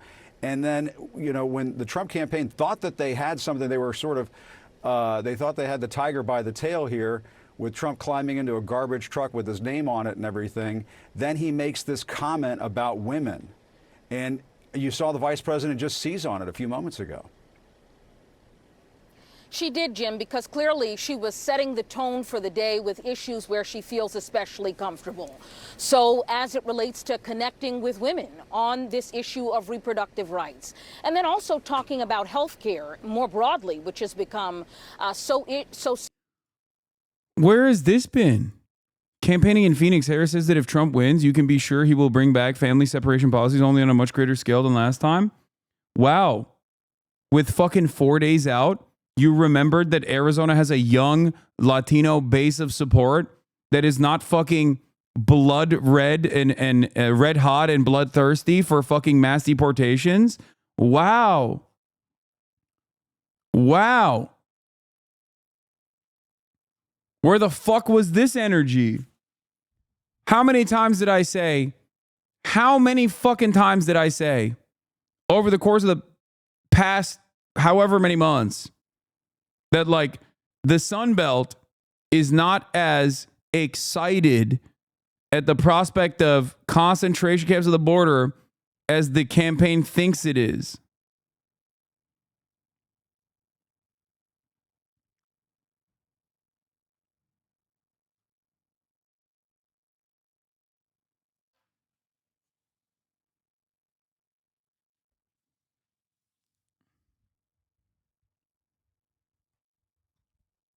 Can't wait till she sees a swing in her direction because of this stance. And 2 days out, they're trying to completely remessage.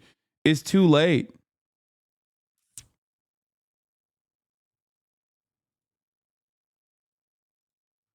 New Tim Walz hit piece by Fox News.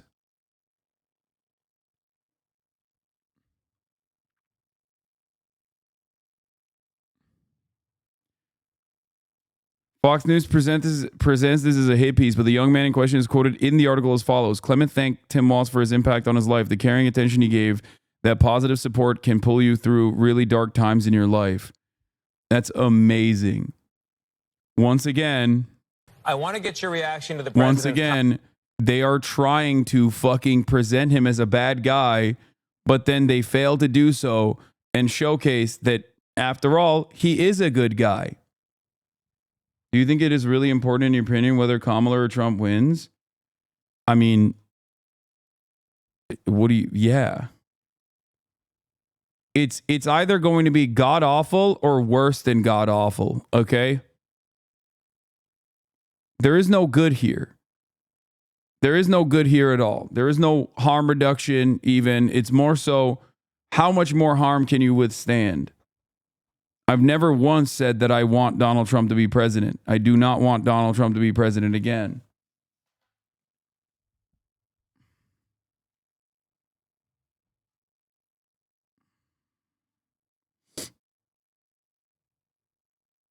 Can you respond to what I said? I feel like you're getting more and more out of touch every day.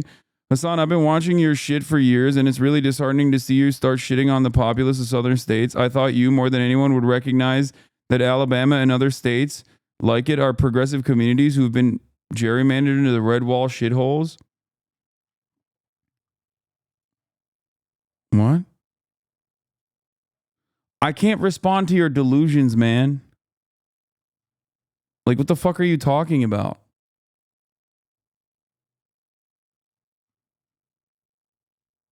Like, you're wrong.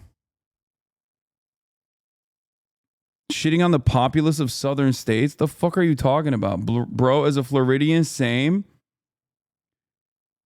Are you guys associating, like, being my statements about, like, Trump Republicans and Trump supporters as, like, you and people that you know? Is that what you're saying?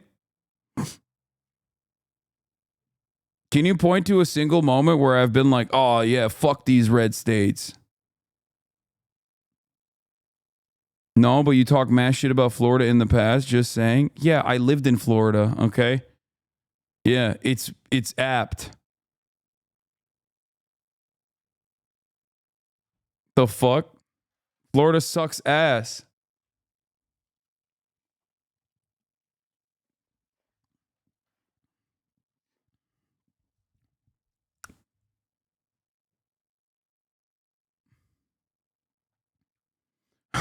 Yeah. Hasan, can you address the comments I made up in my mind about how you said you hate every single Alabamian and Floridian and wish them harm? I imagine that that's what you said.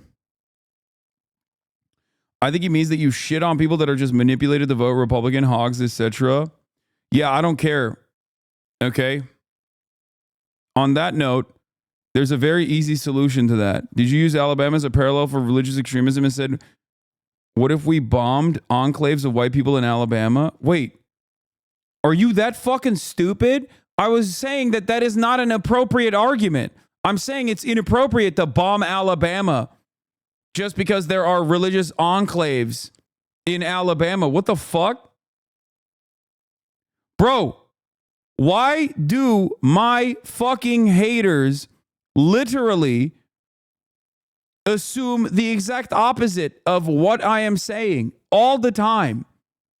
Yes, if what you fantasized about what I'm saying was true, you would be correct. I would be a ginormous piece of shit.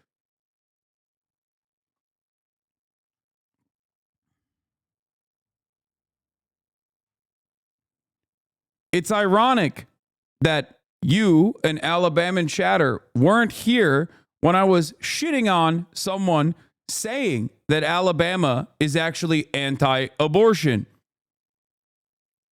Specifically talking about even in a state like Alabama that is hard right, that people still are cognizant of the harm that they are experiencing with a decision like overturning Roe v. Wade.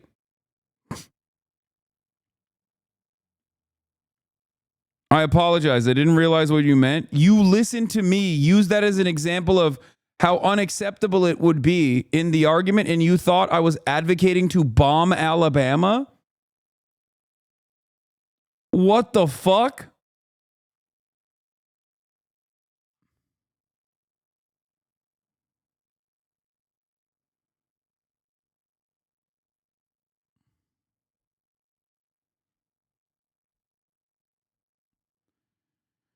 Holy shit, dude. It's all good. You apologize, and that's fine. But no, I do not think that we should bomb Alabama. The argument that I was presenting in the conversation with Asmongold was literally that we should not bomb Alabama, just like we should not bomb Gaza. And that people's ideological predisposition does not warrant a bombing campaign. I'm not really important, Bammy, when I mention your name. Yeah, it's really funny because I actually really liked the way he destroyed Ben Shapiro. Regardless of our disagreements on many other things, I think he did a fantastic job dismantling Ben Shapiro's arguments.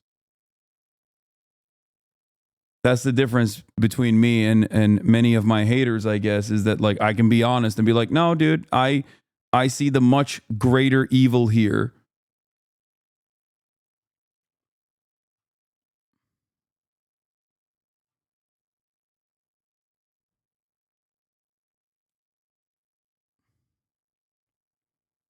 Too charitable? I don't care. There is no such thing as like being too charitable. And even if people are not charitable to me, dude, chill. This would be my only reason I get tired of you fucking harsh on everyone. What? Are you not listening to what I'm saying? Why do you think the messaging is getting more aggressive a few days out?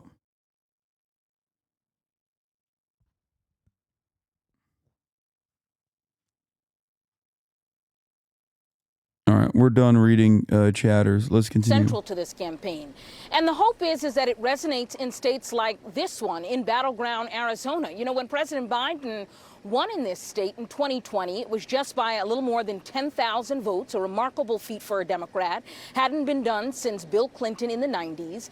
And it was due in part to the winning Biden coalition that include Latino and Native American voters. And so what we see from the Harris campaign is them trying to replicate that strategy, this multiracial coalition, but also running on the strength of this argument of reproductive rights. Los Tigres del Norte, excuse my Spanish, it's the best I could do. They're performing tonight here in Phoenix, and then later on she's going to be joined by Jennifer Lopez in Las Vegas. And you know, the way that she's messaging to these Latino voters about her opportunity economy, for instance, it's very much grounded in talking about the family. So clearly she's trying to make the cultural connection there. And I'll end with this, Jim. I'm very curious to see how she talks about the issue of immigration in this border state. You know, she often pushes the bipartisan border enforcement bill that doesn't include a pathway to citizenship for undocumented immigrants in it. But you have immigrant organizers here on the ground that are canvassing for her, working on her behalf, and she'll have to speak to those communities as well. Jim? Yeah, and the Harris campaign with that out, that Spanish language ad out this morning, targeting those comments about Puerto Rico made at the Madison Square Garden rally. And Kristen Holmes, your response to what we just heard from the vice president, they obviously saw a moment to sort of shift the narrative, didn't they? Yeah, I mean, they saw the same moment that Donald Trump saw, right? I mean, for 3 days, we talked about the jokes that were told at that Madison Square Garden rally, the vile, racist jokes leading up to it. Then the narrative was flipped because Joe Biden had that gaffe referring to Trump supporters, however you want to break it down, as garbage. They seized on that. And now you're seeing Kamala Harris take to the press to reiterate the remarks and repeat the remarks that Donald Trump said last night. And there's a reason that they're all doing this. They want to amplify what the other side is saying. Kamala Harris wants wants anyone who wasn't paying attention last night to know exactly what Donald Trump said at that rally. The best way to do that isn't necessarily always just through social media and cutting clips, but also by holding a mini press conference in order to pay attention, to shine a light on those remarks. And as Eva said, a lot of this is reaching out to a place where they feel comfortable. They are still trying to secure as many women voters as they possibly can. Donald Trump has a problem with women. Kamala Harris has a problem with men. They are trying to get as many of their demographic that already support them out to the polls as quickly as possible and get them revved up so that they actually show up either for early voting or on November 5th. Harris is also seizing on House Speaker Mike Johnson's vow to overhaul, I should say, health care. Overhaul, I think, might be how Democrats feel about it, though, a little bit. Johnson on video telling supporters no Obamacare if Trump wins the presidency. Here is what Vice President Harris said about that. He's like, oh, I didn't mean it. I might have said it, but I didn't mean it. Good stuff. He has made dozens of attempts to get rid of the Affordable Care Act. And now we have further validation of that agenda from his supporter, the Speaker of the House. And what that would mean for the American people is that insurance companies could go back to a time when they would deny you coverage for health insurance based on pre-existing conditions such as you being a survivor of breast cancer, asthma, diabetes. Healthcare for all Americans is on the line in this election as well. It's important to give viewers the context for the comments that Johnson made, so let's actually play them now. Healthcare reform is going to be a big part of the agenda. When I say we're going to have a very aggressive first 100 days agenda, we got a lot of things still on the table. No Obamacare? No Obamacare. Yeah, the ACA is so deeply ingrained. We need massive reform to make this work, and we got a lot of ideas on how to do that. CNN Chief Congressional Correspondent Manu Raju spoke to Johnson about those comments. Also, the anchor of Inside Politics Sunday will update that intro. Manu, what did Johnson say? Yeah, he claimed that they don't want to repeal the Affordable Care Act at all, even as Republicans, of course, spent years trying to kill the signature health care law under the Obama administration. But a much different tune yesterday. I caught up with him as he was stumping in New York, and he made clear that they don't plan to go after the ACA. At least that's what he said. If the Republicans keep the House and Trump becomes president again.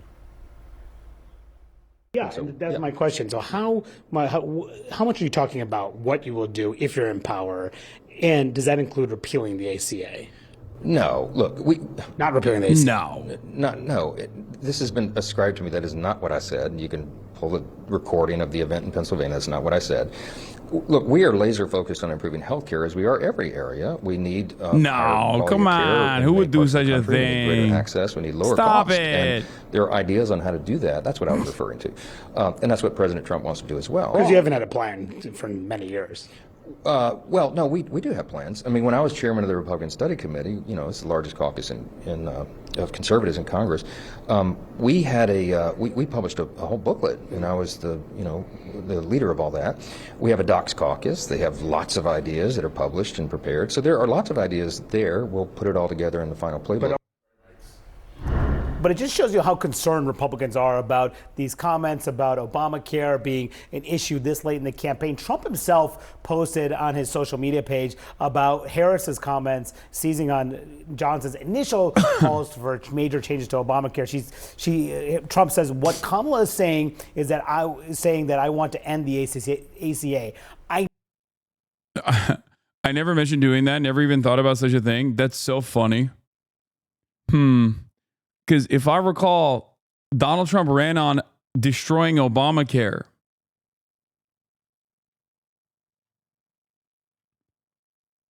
In 2016. So that's interesting what he's saying. He's never done that. I don't know about that. He definitely has done that, actually. Not only has he done that, he's tried to do it and failed to do so because of the maverick himself, John McCain. And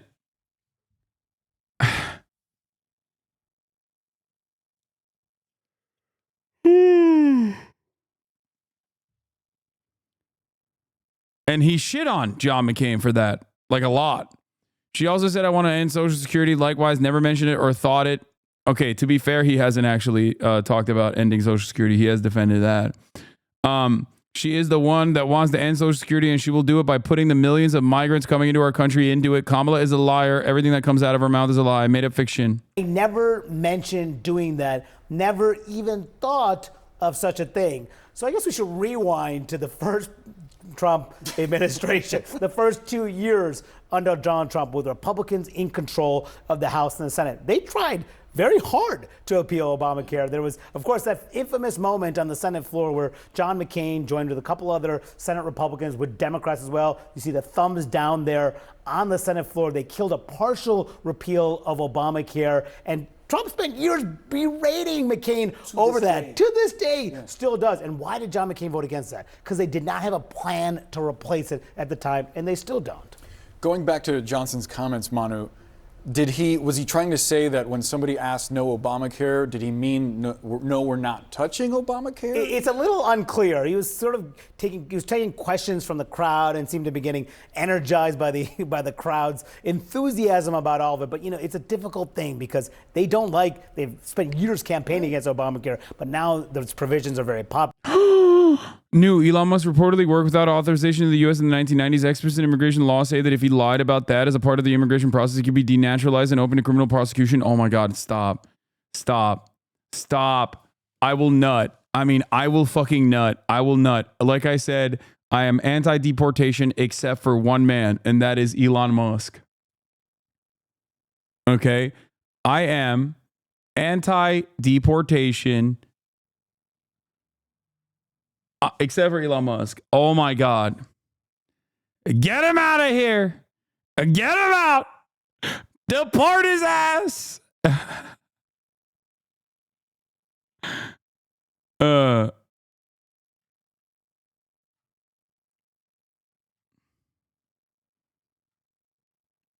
Can't believe they dropped this a day before No Nut November. Yeah, they want you to nut freely before No Nut November. Poll results on Elon getting deported. I said this before. If Kamala Harris said Elon Musk will get deported if I win, this would be the results. Okay? Maybe like Florida would be the only place. That would be...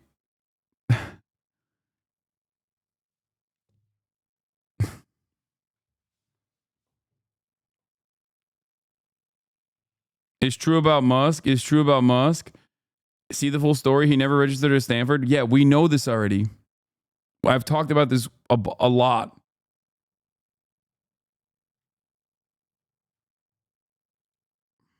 Popular. They don't want to be talking about this point. And as you heard from Johnson there, he told me they're not going to repeal it if they stay in power.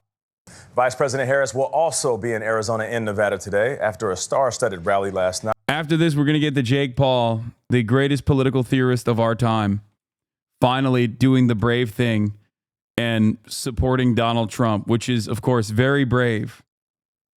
In Madison, Wisconsin, focused on getting young people to vote. Nancy Cortez was there. Nancy, good morning.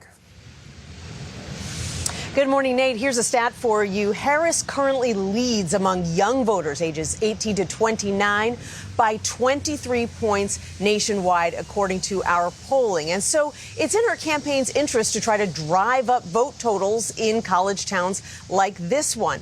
But young voters are also the least reliable voters. And so last night, the Harris campaign put on a show here in Madison that they're hoping these students will remember come Tuesday. Rally or rock concert? In Madison, Wisconsin last night, the vice president's warm-up acts were famous in their own right. From the folk band Mumford & Sons to singer-songwriter Gracie Abrams. A big draw for some of the University of Wisconsin's 50,000 undergrads. I have already gone to Memorial Union and voted early for Vice President Kamala Harris. Come here, let's just meet. Before taking the stage, Harris visited with the Badgers women's volleyball team. In the arena, her comments about reproductive rights got the loudest applause from this young crowd. The fundamental freedom of a woman to make decisions about her own I see it in the women who refuse to accept a future without reproductive freedom. And the men who support them. It was her third battleground stop of the day after rallying supporters in Raleigh, North Carolina. Do we believe in freedom? Do we believe in opportunity? And pitching her plans in Harrisburg, Pennsylvania. I will give a middle-class tax cut to 100 million Americans. Enact the first ever federal ban on price gouging on groceries. She also got a surprise boost from a well-known Republican. Former California Governor Arnold Schwarzenegger announced he's voting for Harris because of Trump's refusal to accept he lost in 2020. Rejecting the results of an election, Schwarzenegger wrote, is as un-American as it gets. Today, Harris heads west to campaign with film and music superstar J-Lo. J-Lo, of course, is one of several major artists of Puerto Rican descent who spoke out on Sunday after a comedian at one of Trump's rallies described Puerto Rico as a floating island of garbage. Tony. Nancy, thank you very much. Nervous, scared. Here it is, ladies and gentlemen. The long-awaited. Many people, I suspect, were undecided and holding out until they got to hear from the homegrown Ohio boy now living in Puerto Rico to avoid paying taxes, Jake Paul. And a lot of people I see in the chat are going, "Oh, dude, is he Amish now?" No. He is presenting himself as Dagestani. This is not Jake Paul trying to look Amish. This is Jake Paul trying to look like he is from Dagestan. Okay? Now let's take a look at what he had to say. I mean, I myself have been undecided up until this moment. I'm waiting. I'm waiting to see what Jake Paul's decision is. Yeah, Jake Paulomedov. To make this video because of what it means in terms of my career, my life, people coming after me, more accusations, more turmoil, more division potentially. However, I just want to provide information to the potentially undecided voter, the things that I have seen over the past couple of years that have led me in a certain direction as to who I am supporting in this presidential election. And most of all, encouraging y'all to actually vote, encouraging y'all to actually do your own research and to base that research in the truth, not just reckless What's up with the camera angles, dude?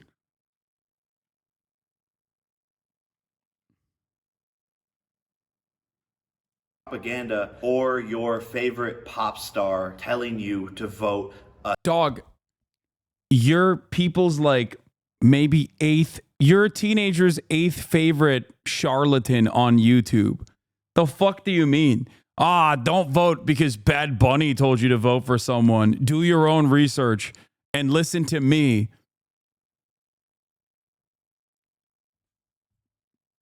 Your least favorite pop star. A certain way, and you believing them because you love their song. And with that said, after watching this video, you shouldn't necessarily just listen to me either. Do your own research before you go and vote, but I highly, highly, highly encourage you to exercise your right to vote. Because I moved to Puerto Rico in pursuit of becoming a world champion in my boxing career, I became a world champion at dodging taxes. That's why he moved to Puerto Rico. Have rescinded my right to vote, but that doesn't mean I can't present my 80 million large audience with proper facts, numbers, and data to encourage them to vote in the proper direction. Oh my God, this only got 100K views in 8 hours. Oh, is he juiceless? Is he sauceless? Is Jake Paul no longer a person with, oh my God, this video got 266,000 views, the Mike Tyson promo. 2 weeks ago. Brother, go back to, burning shit. What are you doing? Like, clearly, this stuff is not working. Yeah, go back to flexing.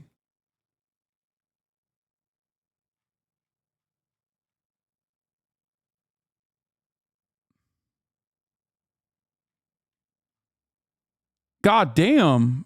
Bro fell off harder than you did. I know. My fall off is devastating. I only have 36,000 people. I only have 36,000 people watching. It's fucked up. To quite literally save America. And I'll start off with something that bothered me recently was Tony Hinchcliffe, a comedian who made a bad joke. Obviously, he's doing his job, trying to be funny, but him talking smack about Puerto Rico was not funny. And I want to shine a light on the fact that these aren't Donald Trump's views. It was a comedian who made a bad joke. I have no idea who he is. Never saw him, never heard of him. Oh, dude, this facts-based analysis has started off strong. That's awesome. All right. Mr. Facts-based analysis, dude. He's coming in. He's done his own research. And don't want to hear of him. Tony, while I love most of your work, Puerto Rico is the most beautiful place on earth, and the people here are absolutely incredible. Wars, health, guns, jobs, economy, inflation, border control, freedom of speech. The list goes on and on and on with the number of problems that America currently faces. And I don't come to you to make this video to create more division. I believe love is the key to the universe and that we should all love each other more and more and more. And it saddens me that in the current political state of the world in America, people can't have opinions without outrageous backlash. And I truly believe we can all agree on that things just don't feel right. America doesn't feel good. It shows that... Dude, these multi-camera jump cuts are going to make me throw up, dude. It's not helped by the fact that I have to look at his face, which is... I don't know what happened to this motherfucker. Did he do like a shit ton of steroids? Like, what's going on? Why does he look like this? We are more divided than ever, and I can't sit back and watch this blasphemy unfold in front of me any longer. What is the problem? Democrats have been in power for 12 of the last 16 years. So if we aren't happy with the current political state, economic state, environmental state, then who is to blame? Tim Walz, the vice presidential candidate, has even said this himself. We can't afford 4 more years of this. We can't have 4 more years of this. Even Wow. Wow. He's great facts-based analysis.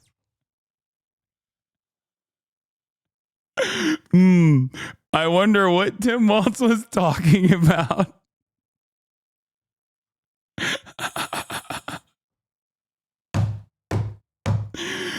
Oh, dude, this is like, I'm going to go back to this. After Jake Paul's endorsement for Donald Trump.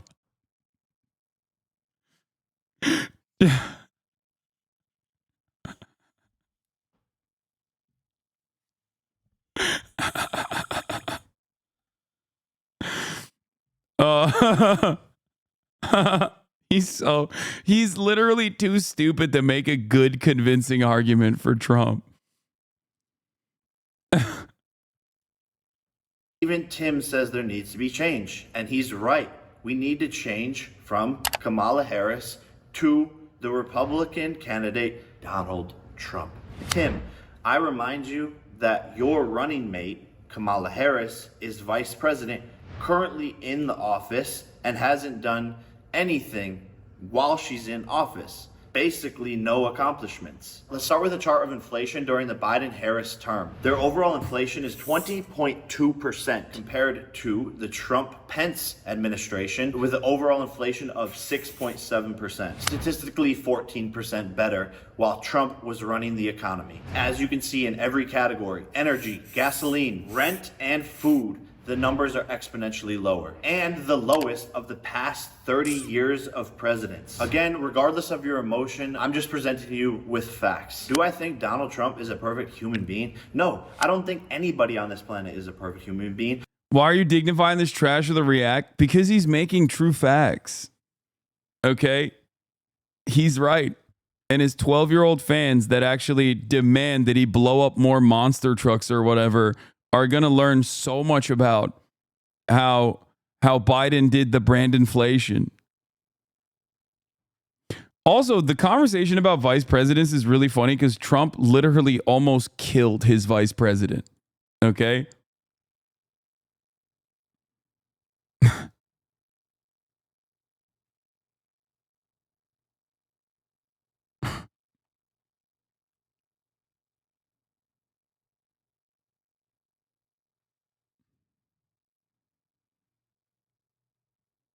So, in terms of like vice presidential impact, I feel like, you know, they're not exactly impactful.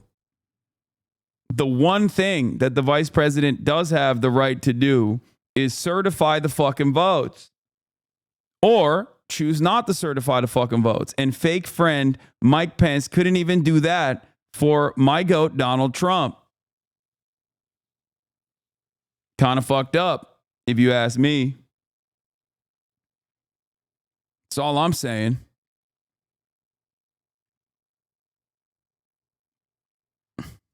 Myself included. Don't judge people off of a character that the media has portrayed them to be. Because Democrats control 90% of the U.S. media, so they...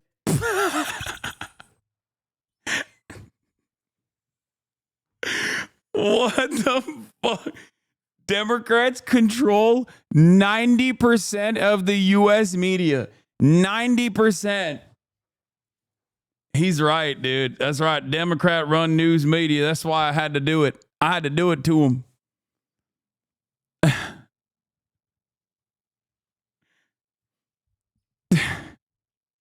I like that his facts-based analysis is that there's a lot of mentions of racism, racist, sexism, sexist, and misogyny, homophobia, transphobia, Islamophobia, and anti-Semitism. Like, this implies that Democrats run the media. They own 90% of the media because mentions of these sorts of things have gone up.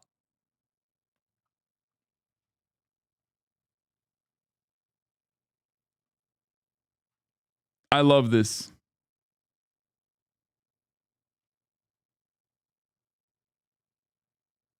More like the media controls 90% of politicians because they're owned by giant corporations that bribes politicians. What is this fucking argument, dude?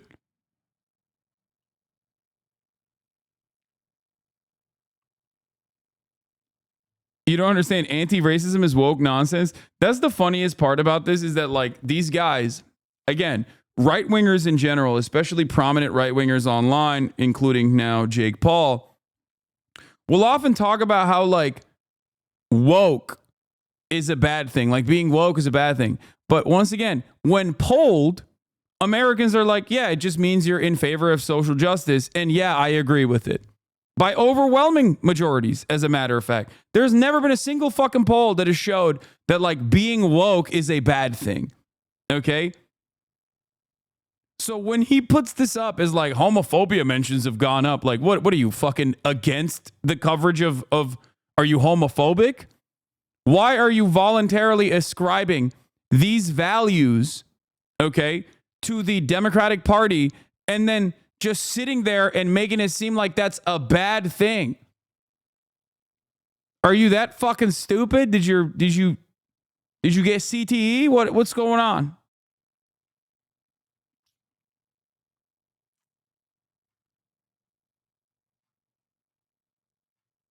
I think Logan Paul has to do the right thing and come out and endorse Kamala Harris. They will paint a picture to y'all, and that picture is what they want you to see. And to be frank, I'm not concerned with Donald Trump's character flaws or what he's done in the past. What I'm concerned with is how good of a president is he? Because that is his job, and that is what's going to affect the people of this nation. Oh, Bill Belichick, so hard to work with. He's a dick to all of his players, but yet he's the most winningest coach in all of the NFL. We're not here to call names and get involved in emotional battles. Let's look at who was a better president during their terms. Statistically, the next major point that always comes up is abortion. Donald Trump abortion. Donald Trump isn't protecting women's rights. That's what the media has painted to you, and it's absolutely not true. Okay, I can't wait. I can't wait for this one. This one's going to be good. Oh, he's really going to cook. The 90% of the media is owned by the Democrats, with a irrelevant statistic that I'm not entirely certain as to why Jake Paul would even show as a bad thing. Wasn't enough for me. I'm still holding out. I'm still holding out because this is my favorite political thinker, perhaps my favorite thinker in general. And I'm assuming that he's going to come out with a banger on this one and explain to us everything that we've known about this process is wrong. It's not Donald Trump's own Supreme Court appointees that ended up overturning Roe v. Wade, which undermined women's bodily autonomy in every red state, as a matter of fact. So let's see what he says here. True. Donald Trump was the president before for 4 years. What rights as a woman were taken away from you? Yes, dude, why did Trump not hire him? Trump's argument for the abortion thing is really bad because there is no real good argument you can make, right? There is no real good argument you can make about like Roe v. Wade being overturned. Okay. So Trump does this thing where he's like, everybody wanted to overturn it so that we could bring it back to the states. We could bring it back to the states. That's what all the legal scholars wanted. Except, make no mistake, even my Supreme Court appointees openly stated that they would not overturn Roe v. Wade. They lied to the American public because of how popular it was to protect it. Even though they all wanted it, everyone secretly wanted it. That's why everyone's so happy and certainly voting against me. But that aside, super precedent, words like super precedent, lame, who gives a shit, okay? All of that aside, what matters is what Jake Paul has to say. And Jake Paul is right. Women's right to choose was not undermined when Trump was president. It's just that Trump appointed Supreme Court justices that did end up doing that. But I guess this is one of those instances where, like, I don't know if Jake Paul is too stupid, so he's like earnestly stating this like a Aiden Ross style situation. Y'all remember when Aiden Ross was having a convo with Your Rage and Kai about abortion? Let me see if I can find it real quick.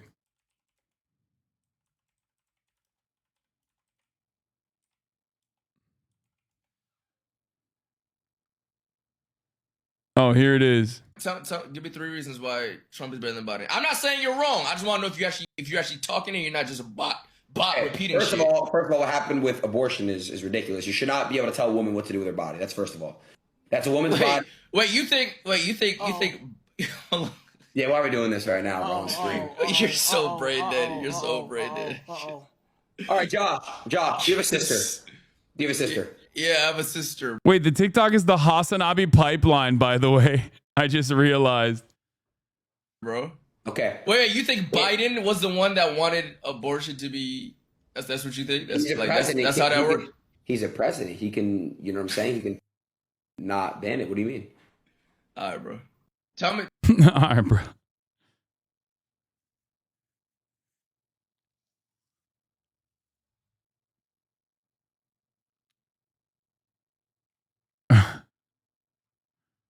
Young Thug got 15 years probation. Free him. Free him from the treacherous nature of probation, too. Free Thug.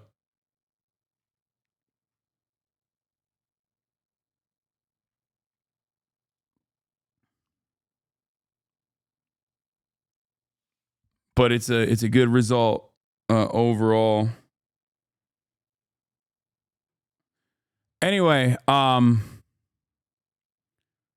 truly humble under God, baby. So yeah, it could be going back to Jake Paul.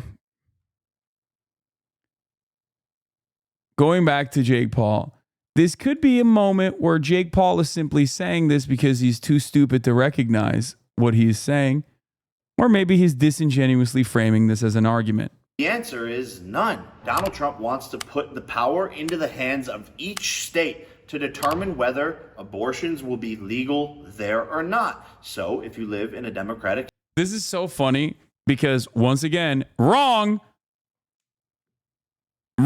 Kentucky actually voted in favor of protecting a woman's right to choose. And then the Kentucky Attorney General turned around and was like, I don't care about democracy. Shut the fuck up. So wrong. If also the overwhelming majority opinion democracy was important for each individual state, the reality of the matter is that there has never been a moment where abortion wasn't popular. Abortion protections weren't popular.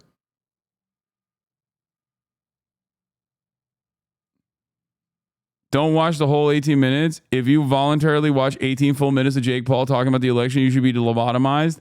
No, I'm going to watch it. I'm going to watch it.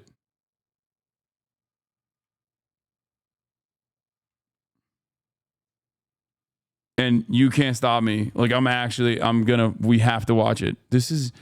Guys, this is the most important election of our lifetimes.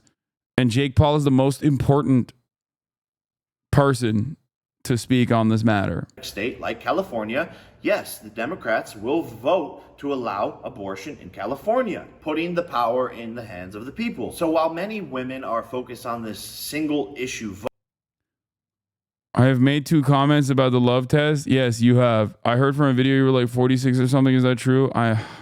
Please just stop spamming about the love test or whatever the fuck. I encourage you not to be a single issue voter.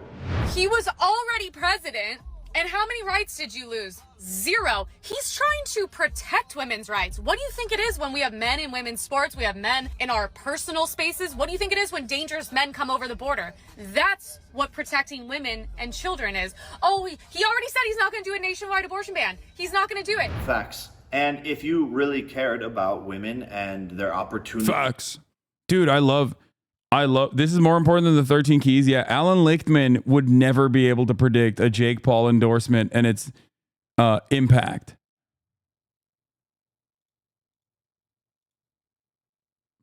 ...in their lives, I think it would be better to have a president that doesn't want biological men competing in women's sports. How many opportunities... Yeah, this is why I'm voting.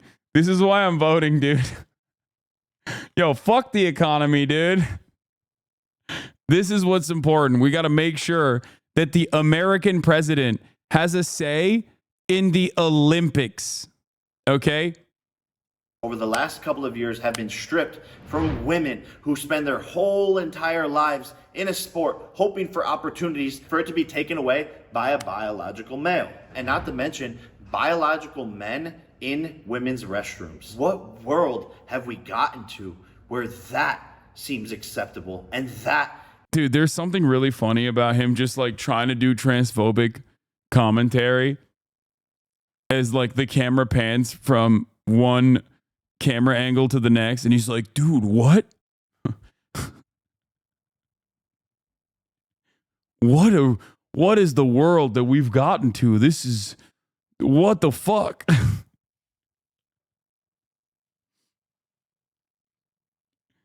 I think he's just a single issue voter and doesn't want biological women fighting against him because he's worried he will lose. What?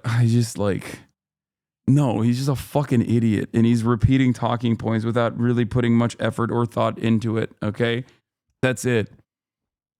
Is a political discussion in any way, shape, or form. And as a future father, you will find me dead before I send my daughter to a school where men can go into her bathroom and where men can compete against her in sports. It's bullshit. That is taking away a woman's rights. And I don't hate trans people. It's not an attack against them.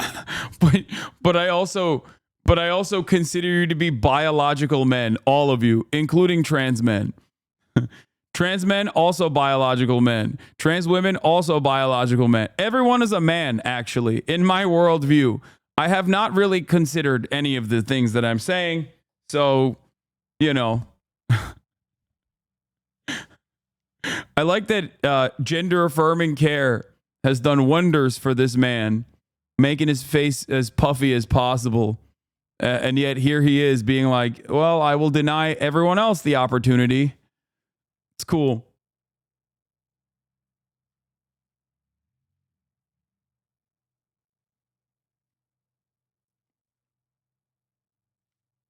Denies their existence, but also says, I don't hate you. Yeah, who is this argument supposed to convince? Why are you even saying, I don't hate you? This is the thing I don't understand. Like, you just went on a transphobic rant for no reason, like out of nowhere. You don't even have to bring this up at all, but you're using it as a way to be like, Trump actually cares about women, and that's why he's gonna fucking kill trans women or some shit. And then you're like, and also, I don't really hate trans women, but you guys are weird, and I think that you should not exist. Like, why even deny it at that point? I do not understand this. Like, who is convinced by this? Like, oh, well, he said he doesn't hate trans people. I believe adults should dress and act however they want. Oh, God, he's sweating so much. What the fuck? Shouldn't encroach your rights into other areas of delusion and infringe on other humans' basic rights. He's like, trans people, you can exist if you want, but I will call you delusional, and also you are not allowed to piss or shit, okay? You are not allowed to play sports, and you are definitely not allowed to piss or shit or exist in public, really. Actually, I've decided I want doctors to reverse your hormone therapy, as a matter of fact, just now. But I don't hate you. No hate. No hate, but I think you're weird and scary and delusional, and also I will do everything in my power to stop you from existing. But no hate, though. And Caitlyn Jenner herself is a perfect example of this, and someone who carries herself perfectly in a complex and tough situation and conversation across the world. And as a man, you should be offended. What? You got Nick Twiz. Thank you for the 5 gifted subs.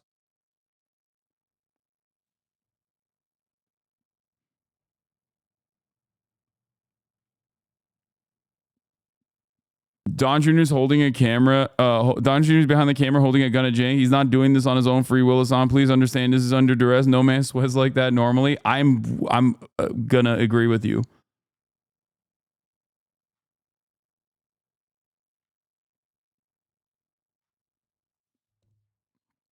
Straight up. I agree with you. There has got to be some reason why he's sweating profusely, okay? There's got to be a reason for it. There can be no, it can't be reasonless. And I suspect that he is under duress. Offended by the fact that Kamala Harris goes on a podcast saying that there is no law that governs a man's body. Can we try to think of any law that gives the government the power to make a decision? I know what you're going to ask. About a man's body. Let's No. just pause. No. Is there any law? No. No. Hey, Kamala, what about the draft, which requires... My goat! My goat! Let's go! Woo! Woo!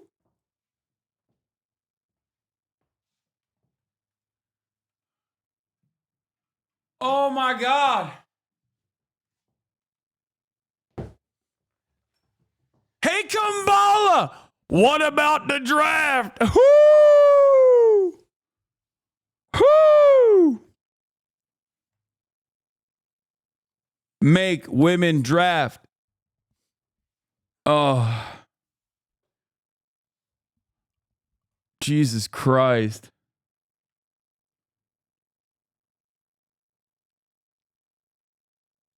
men to fight for their country, die, go to war, or face imprisonment and $250,000. I love this argument. What a fucking awesome argument. He's like owning Kamala Harris in the marketplace of ideas with this one. He really did it. He really did the damn thing, dude. No laws that govern men? Excuse me. What about when a man has to get a driver's license to drive their car? Fucking owned.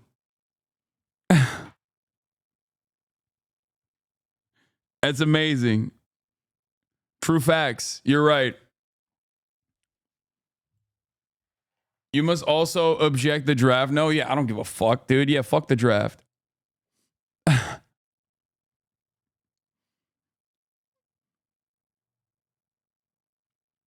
It's funny because I'm female to male and had to sign up for the draft.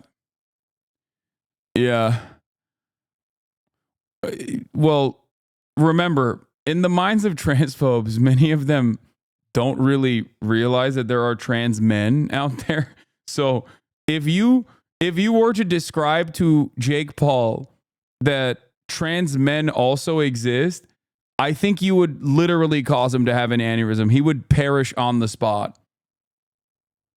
Like his brain is basically the size of a walnut due to CTE and steroid usage at this point, that it would explode.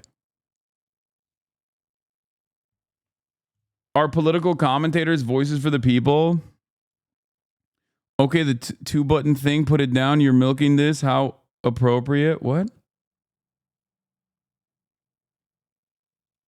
In fines. What about that law, Kamala? As a man, that should frustrate you that she's neglecting the truth about what... What's the counter argument to the draft thing? It's utterly irrelevant.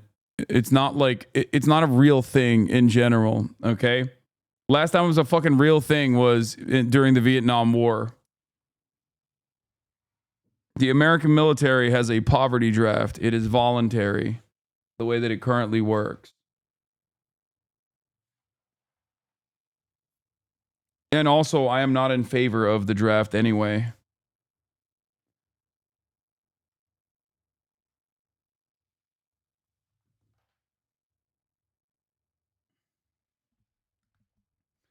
The poverty draft is a myth. No, it's not. Stop. I hate that argument. I know what counter argument you're going to make. Okay. No. Upward social mobility is only afforded to people if they go through the military and get their college education and healthcare paid for. That is still the poverty draft, okay? Just pointing to a bunch of military family kids being also a part of the military and a part of the officers program does not change that dynamic, okay? I hate that. I know the arguments against it. I'm very familiar with it. It does not matter. It is not a myth.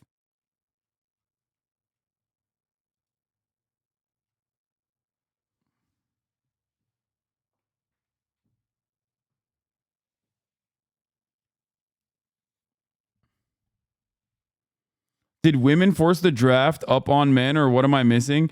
No, you don't understand. Jake Paul is woke. He wants women to also be drafted, or he wants to abolish the draft. It's got to be one or the other. Otherwise, why the fuck would he be pointing to this as an argument? You know? Like, what is the point of this? What is the point of being like this thing that is never really fucking used and has existed long before? And the last time it was used was like fucking during the Vietnam War, which ironically enough, Donald Trump, the person he's advocating for, skipped. One of the best things he did, dodge the draft, is something that Kamala Harris is like brought upon the American population. Or even then, it's like comparing the draft. If that is what you're going to, if your argument is like, oh, well, the draft exists, how dare you say that we don't control men's lives? That's kind of a fucking stupid argument to make in terms of like how abortion is designed specifically to harm women's bodily autonomy. Like, you are denying someone a medical procedure that they can get.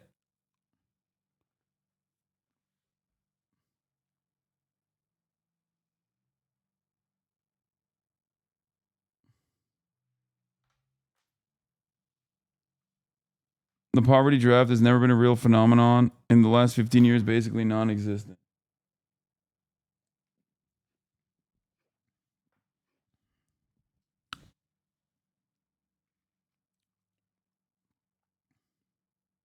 What men do for this country, and women do so much for this country. But let's not make this a battle of sexes. Everyone is equally important in this discussion. And sorry, Thor. Yeah, I know. It's madness. It's a crazy world. It's gonna be okay. Yeah. That's Thor. He's voting for Donald Trump. I would also argue that Donald Trump is protecting women by not letting 15 million illegal immigrants through the borders. 662,560. Dude, that's like, this is the type of shit that's like really insidious, I think. Like the way that the average like guy who believes Donald Trump is great just so quickly fucking hits these unimaginably racist lines, unimaginably racist lies in general, is very, very frustrating. Okay?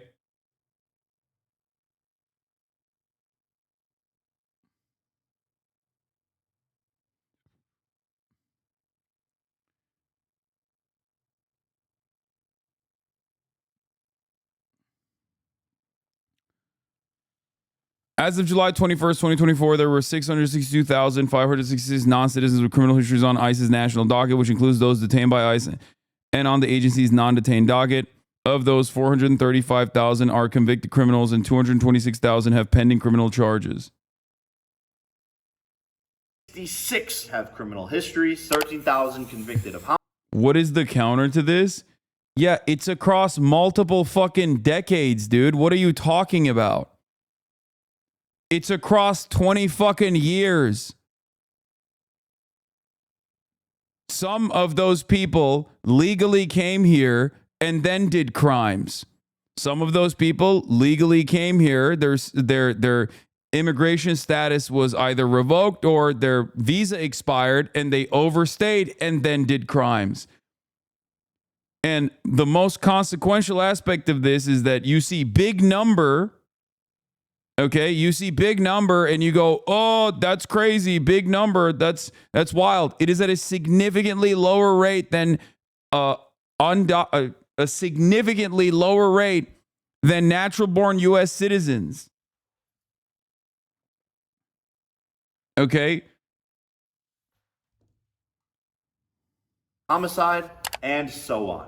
Having those unidentified... Like, do you understand? The borders. 662,000. Do you get it? Do you understand?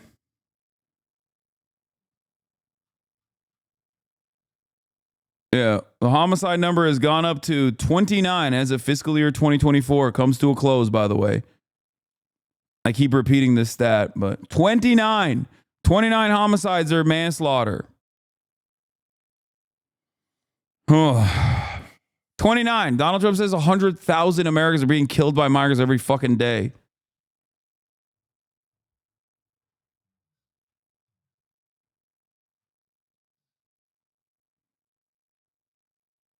So it's not related to those 16 million because that's how he made it sound, I think.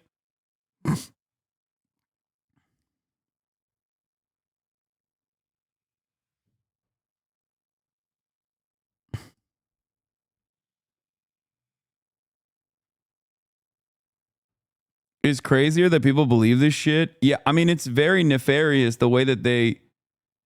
Yeah, by the way, it's homicide and manslaughter, as in it could literally be one murder and 28 fucking fatal car accidents. Yes.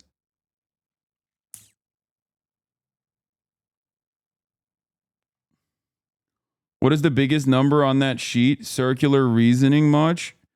80% is immigration crimes. Oh, you're saying, yeah. In terms of like all of the processing and all of the arrests, the biggest crime is that they are just undocumented immigrants. Yes, that chatter is correct. That's why the number is so fucking high.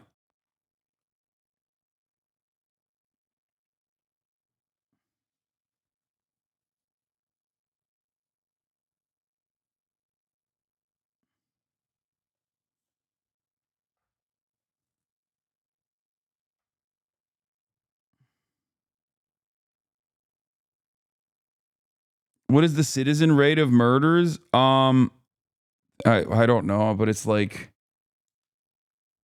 but I mean, how many murders happen every year? Like 10,000, I think.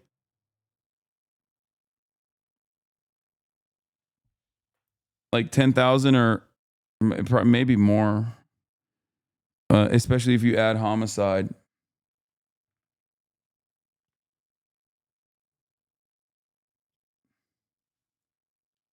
America's like homicide. Sorry, especially when you add manslaughter. I think homicide, manslaughter numbers across the board. Number of deaths: 24,849 deaths per 100,000. Not one per 100,000. You mean total number? Yeah. If homicide manslaughter totality is 24,000. Every year, and that's really fucking high, guys. That's crazy. Okay?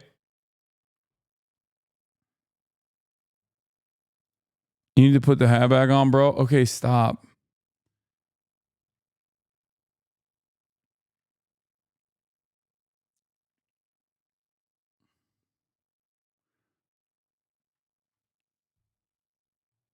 It's incredibly high. Immigrants constitute a tiny margin of that. Okay? Like a minuscule, statistically irrelevant number. If there are 24 to 29,000 fucking, if there are 24,000, let's say 29,000, it makes up 1/1000th of the number of fucking homicides and manslaughters in this country. It's just like, it's ridiculous.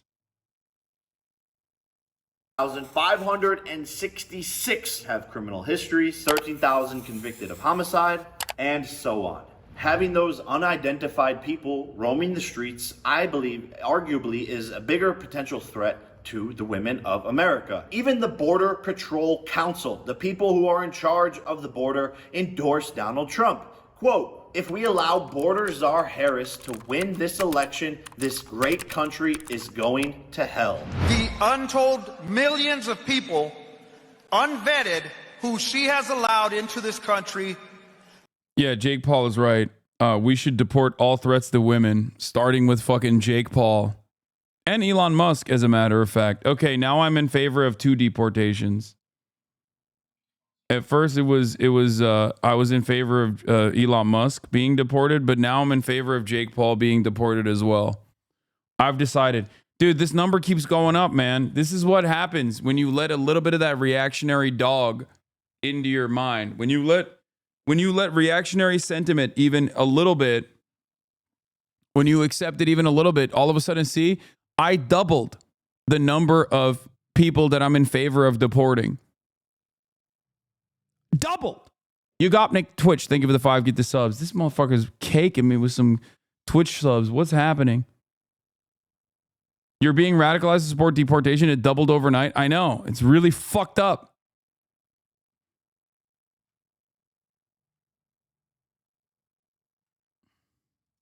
That are committing murders, robberies, burglaries, and every other crime. I gotta pee. Will continue to put our country in peril. Take it from the people who are actually on site, actually managing the border, not from me. And throughout Donald Trump's campaign, the left, who owns 90% of the media, has convinced the world that Donald Trump doesn't like gay people. But when we pull up the footage of Donald Trump's past, supporting gay people, people will want to ignore that clip.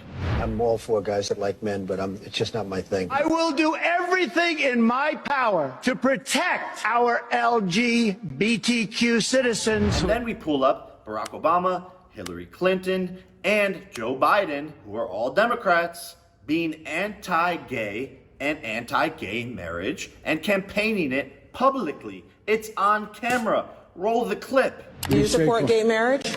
No, Barack Obama nor I support redefining from a civil side what constitutes marriage. I believe that marriage is the union between a man and a woman. I believe that marriage is not just a bond, but a sacred bond between a man and a woman. But somehow they convince people that no, Donald Trump's the bad guy. Meanwhile, he's hosting gay marriages in Mar-a-Lago. And as he should. We're all for people loving whoever they want to love. What we're not here for is adults campaigning in the streets to young children to have surgeries that will affect them for the rest of their lives when they don't know who they are, what they want to be, or what they want to turn into. And people should really understand the difference between those two ways of thinking. You have to be 18 to vote, 18 to smoke, but you can mutilate your body at 10 years old.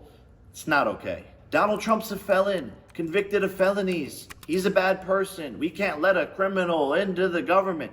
Every member founding the U.S. Constitution and this great country that has grown from the U.S. Constitution was a convicted felon of Great Britain. The people rebelling against the system, wanting to create change, wanting to disrupt, and wanting to do right by the people that founded this country were all felons. Shouldn't it be obvious that the good person they don't want in office? Shouldn't it be obvious that the one they're trying to kill is the one we need? And shouldn't it be a sign that a member of the most famous Democratic family, Robert F. Kennedy Jr., switched this year from Democratic to Republican, stating so many things that the party has lost its way, he doesn't stand with what they represent anymore, and is joining Donald Trump in his cabinet to make America I'm not rewinding again, which I think as a young person is one of the biggest problems in America. That's not happening. Unhealthy food, the vaccines that were forced upon us. This is a major problem that is killing so many people. Obesity. You look at other countries, they're not fat like Americans, and I believe RFK will actually make a difference in this. But on the Democratic side, there's no mission forward on this side. And one of RFK's biggest points is he believes that the left is a threat to democracy, to free speech, all of these things. And that's the very thing. I know he said Obama hates gays, and he's right. Okay? And he should be able to say it. What now, liberals? It's silly. It's worth rewinding. It never is worth rewinding. Shut the fuck up. It's Jake Paul. Please stop. That the left campaigns to be holding tried and true. We're going to protect democracy, all while doing the least democratic thing possible. Suppressing RFK, not providing him with Secret Service, not allowing him to be a part of debates. Isn't that a part of democracy? Again, I'll let you ponder on that one. And me personally, I don't really like politicians. It's, oh, look at me, I'm nice, I'm this, I'm perfect, this is what I'm gonna do. I like the fact that Donald Trump is a businessman who has billions of dollars and won't be influenced by some deal or some treaty that's gonna make himself personally rich, which we all know the dirty game of politics. The fuck? That's literally all he did, bro. The argument that Donald Trump is like a good businessman is so fucking annoying. It just like pisses me off. It's the furthest from reality.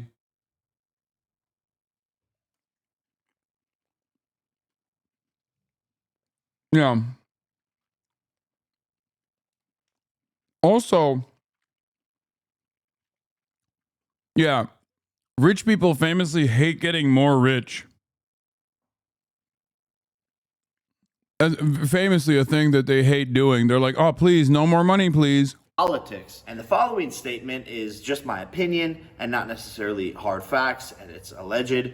But isn't it crazy that apparently Nancy Pelosi goes into office and then comes out $200-300 million richer from knowing what stocks to invest into because of the deals that she is making? No, we want a rich, wealthy president who won't be influenced by money and make the proper decisions for the country. Shouldn't this be obvious? Which leads me to the madness of this current presidential administration who is funding multiple wars, different sides of each war, funneling billions and billions and billions of dollars into Ukraine, where 1 million Russians and Ukrainians have died. 20 times worse than the Vietnam War. Kamala Harris and Joe Biden are funding that. Funding Iran to give money to Hamas to fight Israel. Then funding Israel to fight back against the Hamas. Funding both sides of a war of terror where innocent people are dying. And then hurricanes hit the United States. Thousands and thousands and thousands of Americans who don't have supplies,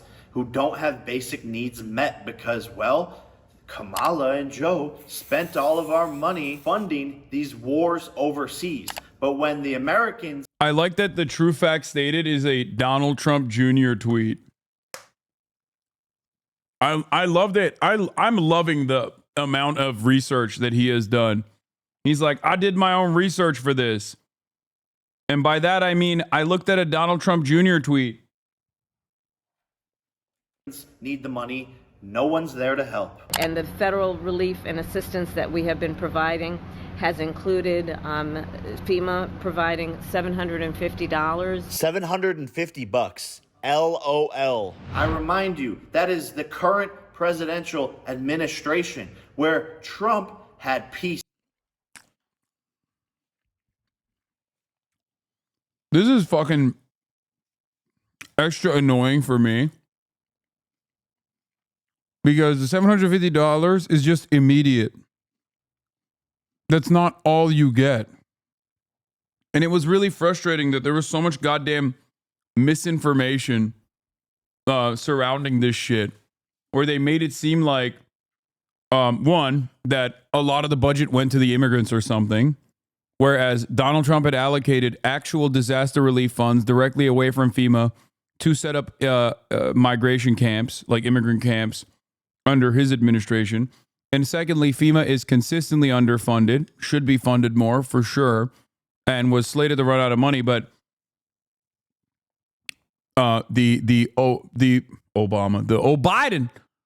Biden administration did not actually reallocate any of the resources away from migrant facilities, or towards migrant facilities in the same way that Donald Trump did. In the world. Why? Because people respect him. Imagine Vladimir Putin, one of the most powerful, hard men on the planet, in a meeting with Kamala Harris, talking about war. Yeah, right. People forget Trump went and shook hands, the first president ever to do it, to go to North Korea, make friends with Kim Jong-un, friends with Putin, because they respect him. And that is why the world was at peace. We are on the brink of World War III. It's happening in front of our eyes, and the effects that will have on you and your kids are unfathomable. And quite frankly, I hate all the circus, all the madness going on, bringing up celebrities to talk and trick you into voting for certain sides, which is why I wanted to make this video, because I haven't seen anyone just sit down and talk logically about what the fuck is going on. Wake up. Stop being tricked into, oh, looky here, we have this person. Oh, look at this. Oh, vote for this person because this guy said so. No, just look at the facts. Think for yourself. Don't be a I think he might be the dumbest person I've ever encountered.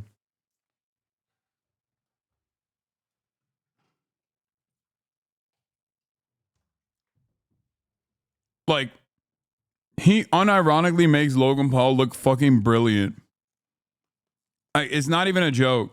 Logan Paul interviewed Donald Trump. And he is far, far more intelligent than this fucking goon and the way that he presents himself here.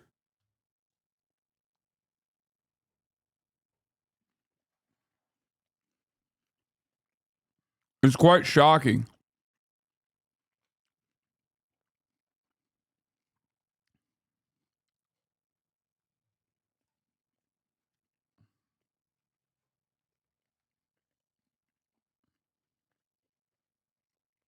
Like,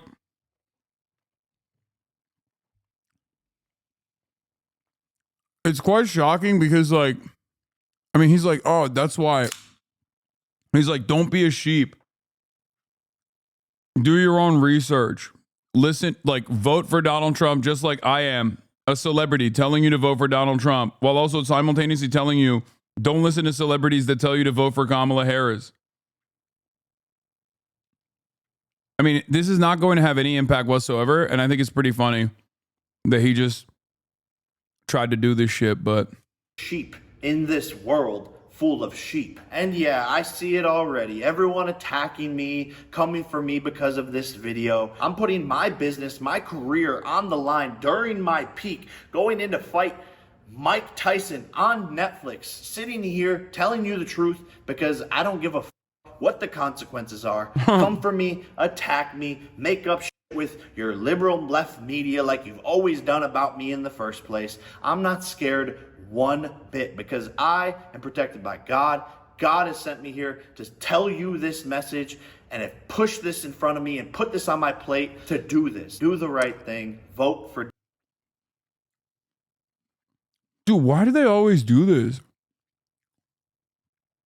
The right-wing grift orbit is so wild. Like, why do they always got to hit that, like, God sent me on a mission shit? Like, dog, your fan base is like 12. Nobody gives a fuck. What are you talking about?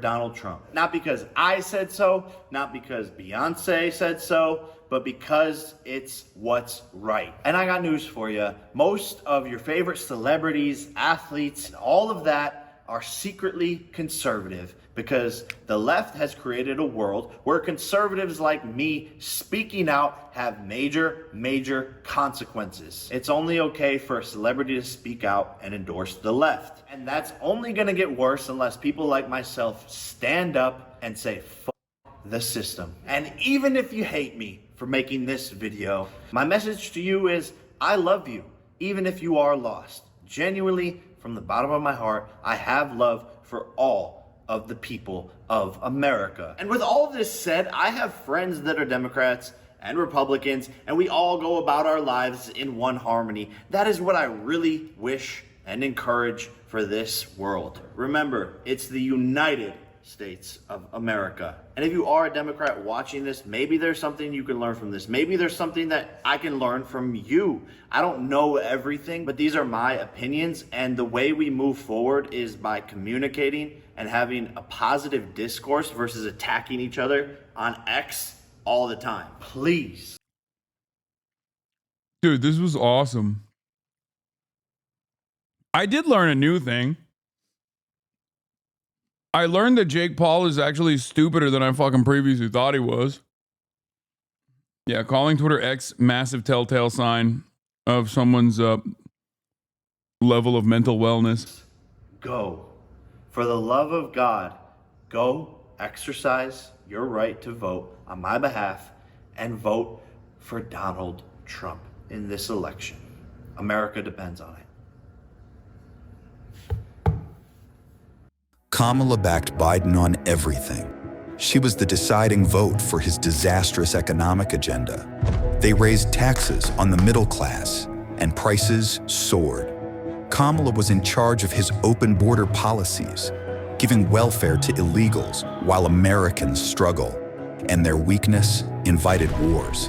Now Kamala wants to double down on failure. It's time to turn the page on Joe and Kamala's failed agenda.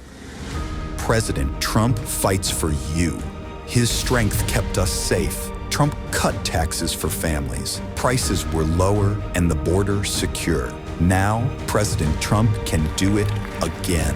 And we are going to launch a new golden age of American success for the citizens of every race, religion, color, and creed.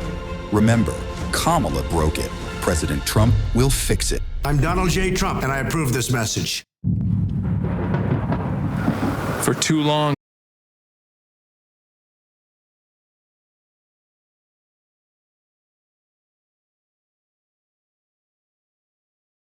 our differences. He tried to turn us against each other, to normalize violence and hate. But we know who we are. We are Americans. We love this country, and while we may not all share politics or geography, we know the time has come for common sense and common ground. For a leader who holds true to our ideals that all are created equal, and the American dream belongs to each of us. That having a home, making a family, living one's golden years in health. What is this? The immigration numbers Jake Paul brought up was misinterpreted according to the DHS. It spans the past 40 years or so. Yeah, I said it was multiple decades.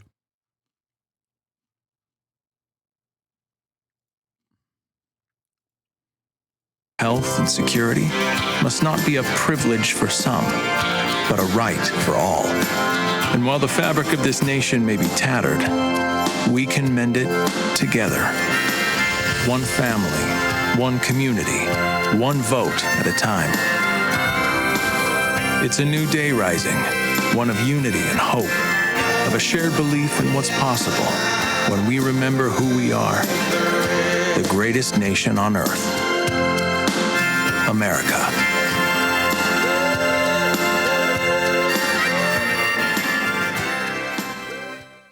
It's my responsibility to be everywhere I can.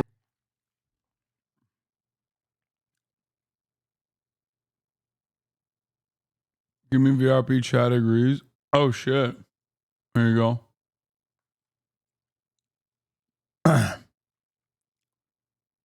There's more. Fight breaks out after Trump supporter clashes with poll worker over MAGA hat dispute. Americans who want to go out and vote don't understand simple electioneering laws, okay? You cannot wear campaign merch or political merchandising of any sort when you go out to vote. It's called electioneering. There are rules against that.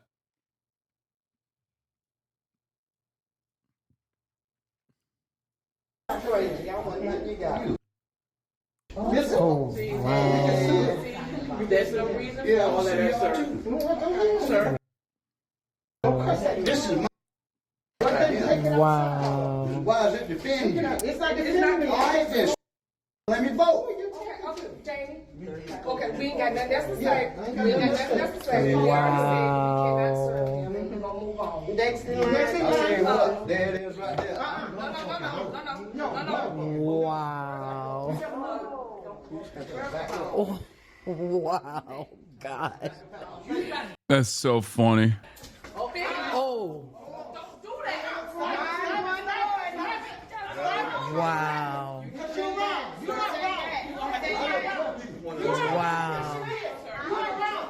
Wow. Wow. Wow.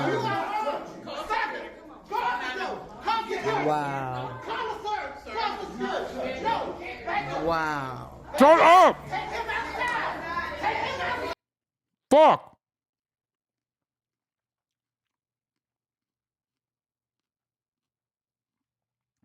God damn, the fucking person recording, like, thank you for being there, but god damn it, shut the fuck up.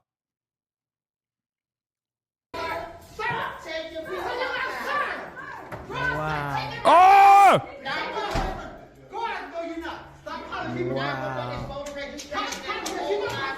Wow. I might want to help with him. I may want to help with him. And his last name is Stillinger. White male, blue shirt. Well, that's -1 Trump voter right there. He just caught a charge, baby. James, cursing, assaulted an employee of the state. He is Mr. Stillinger. Wow. Last name Stillinger. Wow. No, we're not wrong. We just told you he is still here. He is still handcuffed. Wow. That's all we told you. Wow. I've never been more fucking annoyed at someone filming a cool video like this before.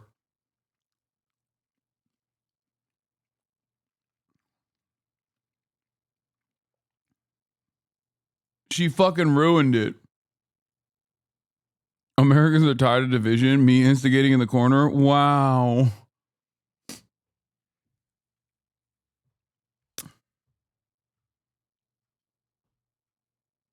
Anyway, yesterday we watched Harry Enton make an argument for why Donald Trump would likely win.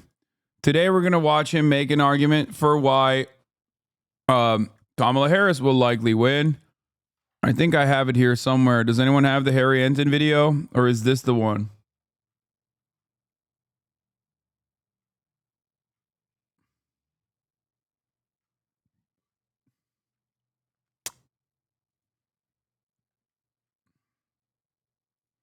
Five days out, both candidates very clearly pushing to win. And if they win, why will they have won? That is a question that Harry Enton has been pondering. And so we're bringing you the scenarios. Yesterday, Harry, we talked about the winning factors if Donald Trump would win the race. Today, you're looking at Kamala Harris. So what's the factors? So yesterday was Donald Trump.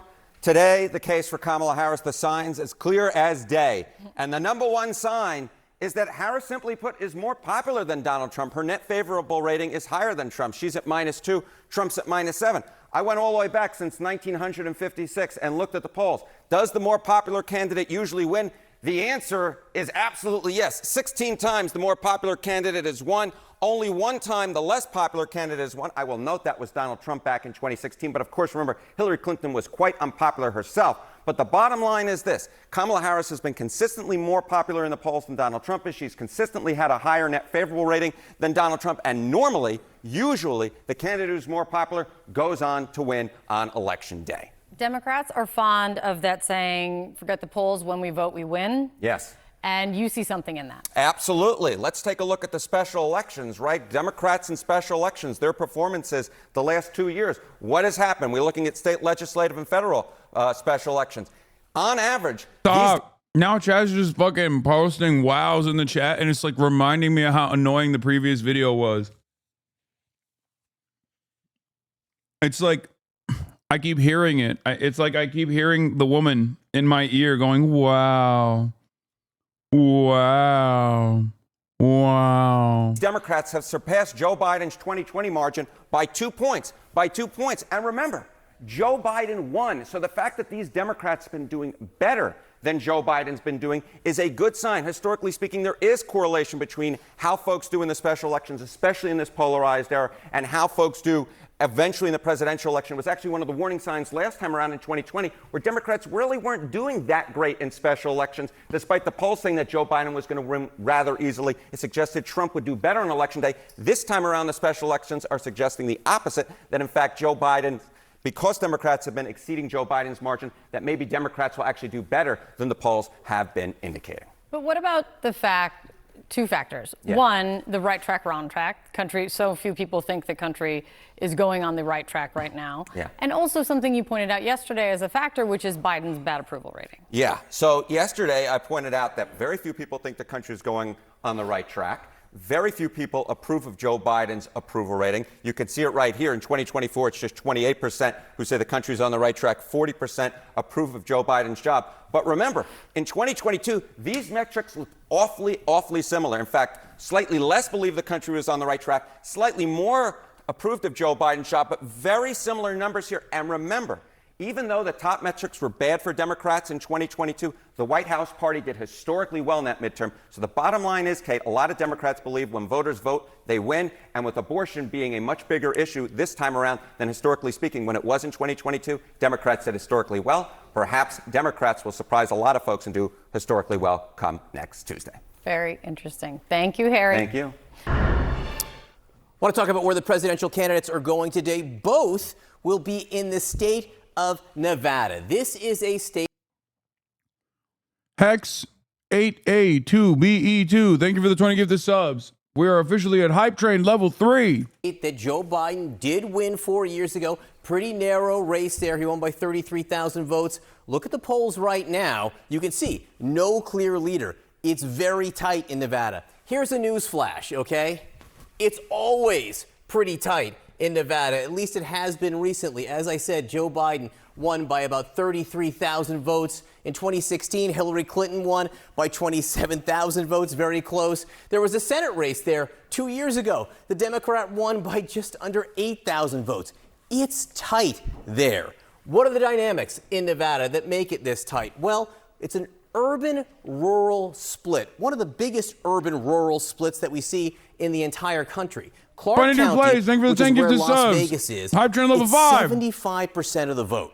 75% of the population in Nevada. Democrats need to do well in Clark County. You can see Joe Biden edged Donald Trump there, 54% to 44%. May not look like a huge margin, but he was able to bank a surplus of about 90,000 votes from Las Vegas and Clark County, and he needed Hammond them. Fist, thank you for the Because 10 you look gifted. around at the rural counties, look at the margins that Donald Trump had. Benign Burger. 84%, 78%. Banan Burger, thank you for the 10 gifted. Gum Gum, thank you for the 5 gifted. 76%, 75%, just huge margins in the rural. So he banks thousands and thousands of votes in all these rural counties that need to be offset by Clark County. Now, there is one swing county in Nevada, and that's Washoe County, out where Reno is. You can see the margins here are very, very tight. Typically, as Washoe goes, so goes Nevada. Joe Biden won it. 2016, Hillary Clinton won it. And just I lost 100 gifted. Oh, Xylax! Thank you for 100 gifted. Holy shit, I didn't even see that. MND, your BS, mind your business. Thank you for the 5. Cheese and Co, thank you for the 5. X Sir Timo, thank you for the 5 gifted. Cosmic Hoodie, thank you for the 5 gifted.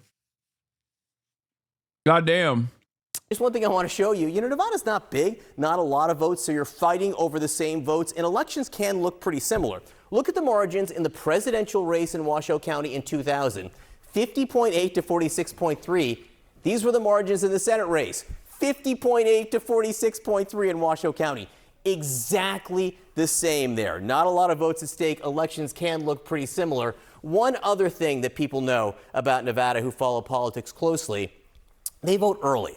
Early in person and early by mail. Now, John Ralston, who's sort of the Lord Savior of counting early votes in Nevada, he works for the Nevada Independent. This is where the early vote stands in Nevada right now. Of the ballots that have been returned or in person, Republicans have an edge, 39.2% to 34%. Ralston notes this is an edge Republicans, he hasn't seen them with this kind of edge before. This could bode well for Republicans.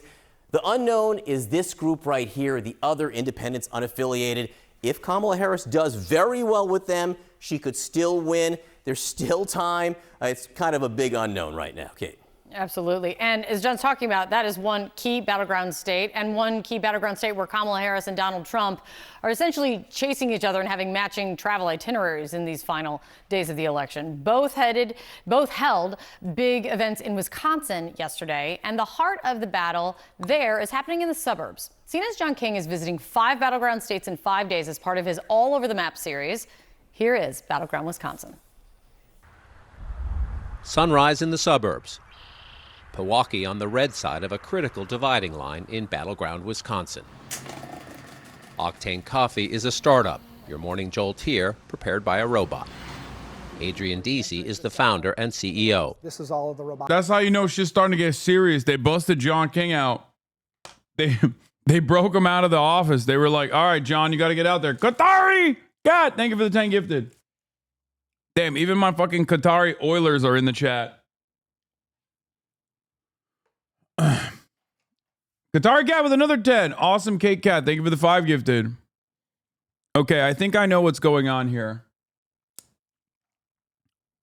I think you guys want it.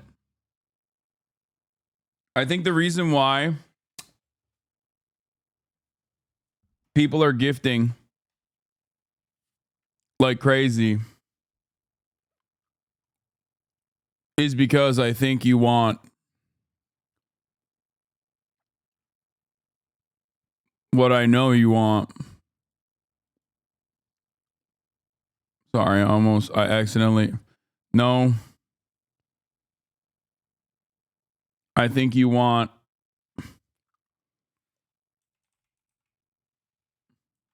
Hold on. I can't find the goddamn...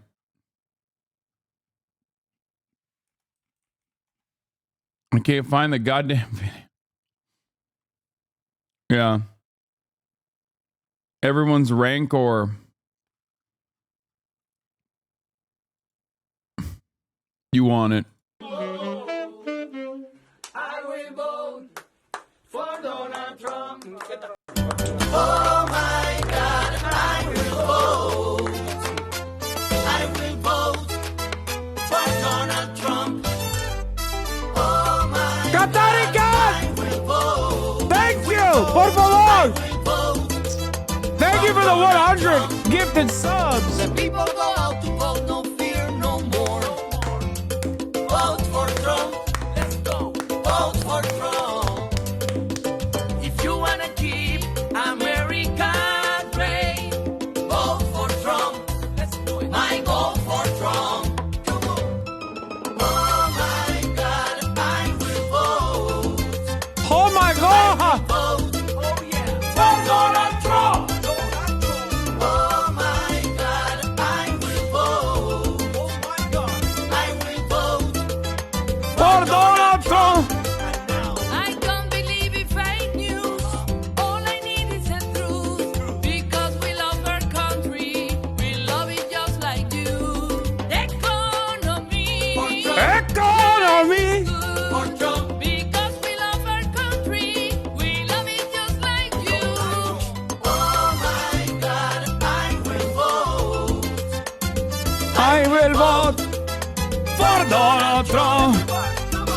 Oh my God, I will vote. I will vote for Donald Trump.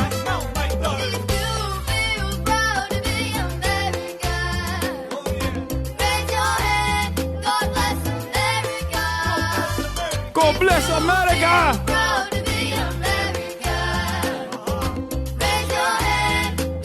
We're at the new level 11.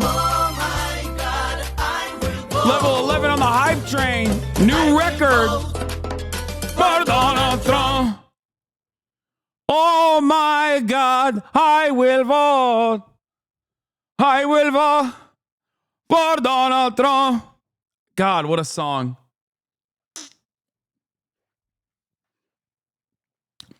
You know what I've found to be really funny about that song is that they're like addressing something that is like inherently racist, where they keep saying, because we love our country, we love it just like you. Like they're like, I love the song because they literally are like, listen, white people, we're just like you. We love the country as well. Like, I promise. Don't be afraid. Meanwhile, as we're setting a new record on level 12 on the hype train, okay, we are going to run another record of Running This Back.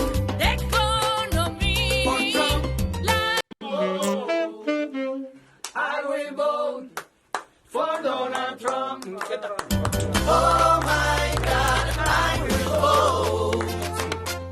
I will vote for Donald Trump. Oh my God, I will vote. I will vote.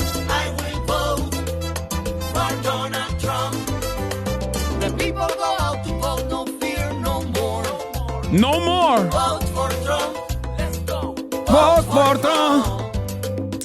If you wanna keep America great, vote for Trump. Let's do it. I go for Trump. Come on. Oh my God, I will vote. I will vote for Donald Trump. Oh my God, I will vote. Oh my God, I will vote For Donald Trump. I don't believe in fake news. No, I don't. All I need is the truth. Because we love our country. Thank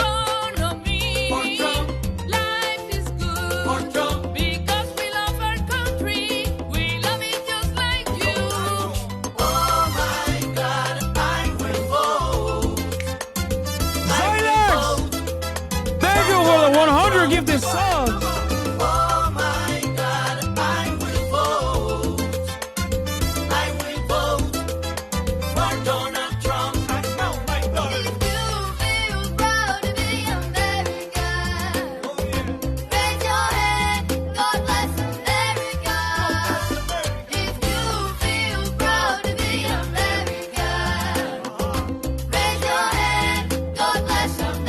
God bless America. Vote for who? Por el otro. Oh. Anyone that even remotely acts like that shit is not an absolute fucking banger is a goddamn liar, okay? It is. It is a banger. It is an earworm. It is permanently stuck on my fucking brain.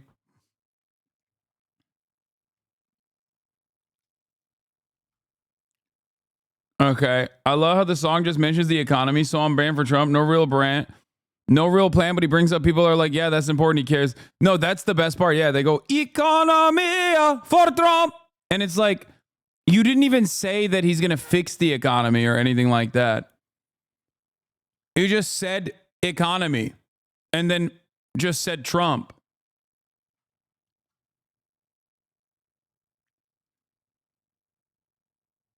And then the second follow-up is because they brought this song, because they originally made this song in 2020, they're saying life is good.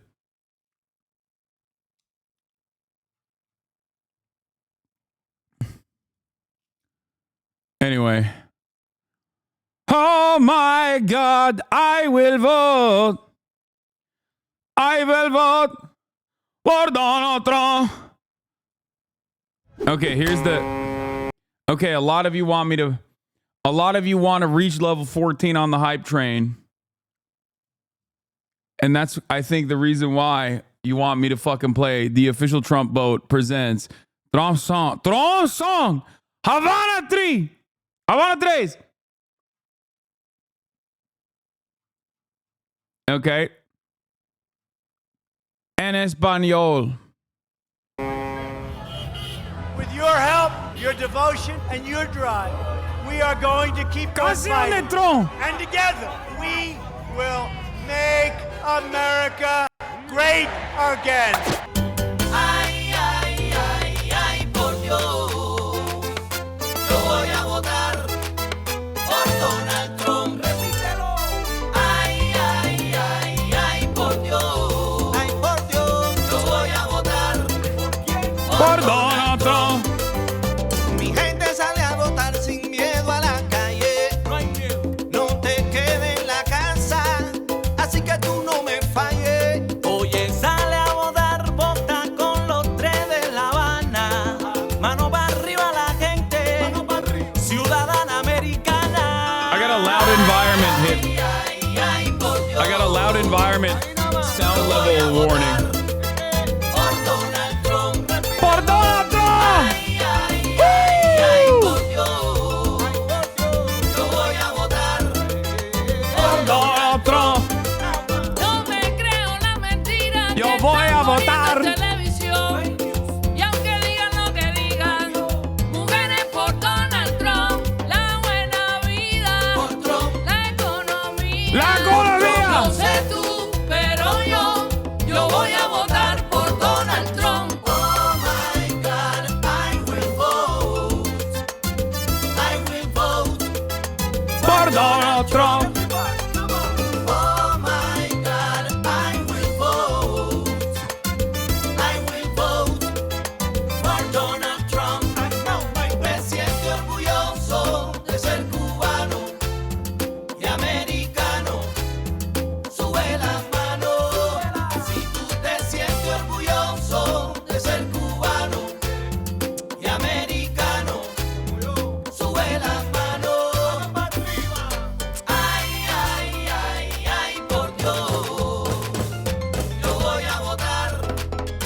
por Donald Trump.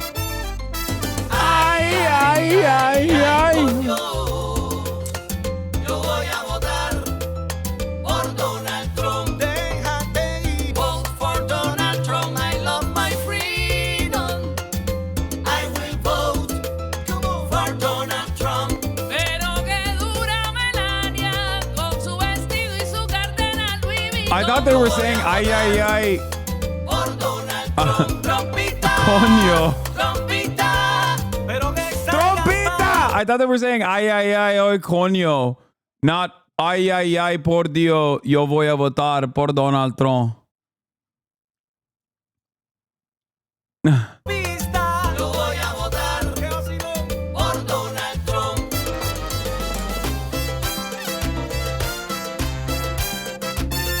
Yo voy a votar por Donald Trump.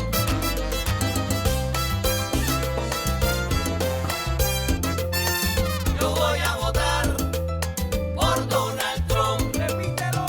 Ay, ay, ay, ay, por Dios. Yeah, I thought it was, Voy a votar por Donald Trump. I thought they were saying ay, ay. Ay, ay, ay, ay, por Dios. Yeah, instead of saying por Dios, I thought they were saying ay, coño. Por Donald Trump. I was wrong. Anyway.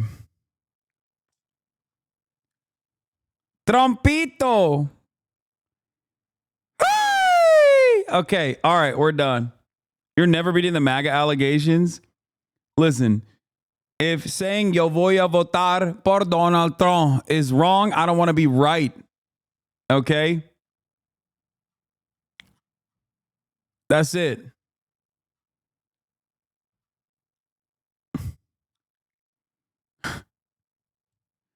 Arrest me, Kamala Harris. Me and 80 million patriots are waiting. Guy is so done with your ass. Yeah, she's re-examining everything that has happened that led her to be trapped in this situation. Yo voy a votar por Donald Trump.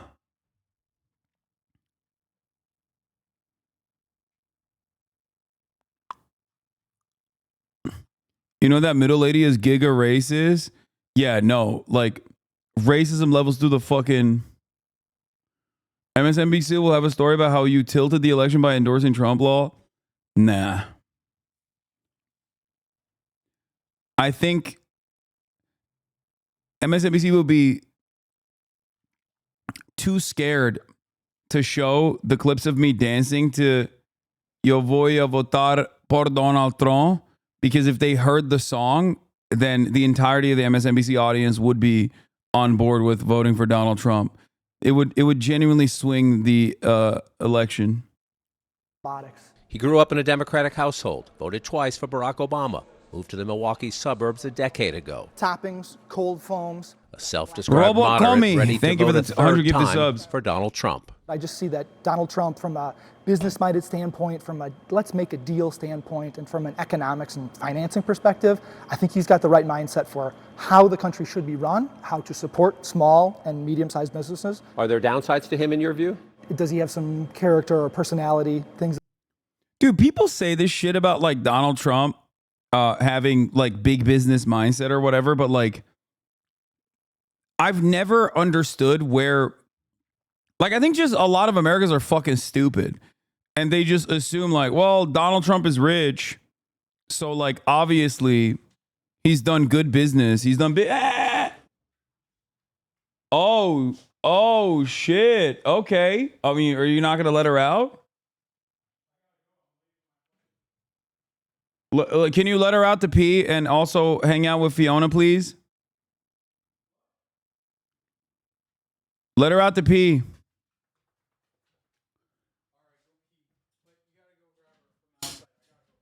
Wait, I guess you had enough time to grab a protein shake, though.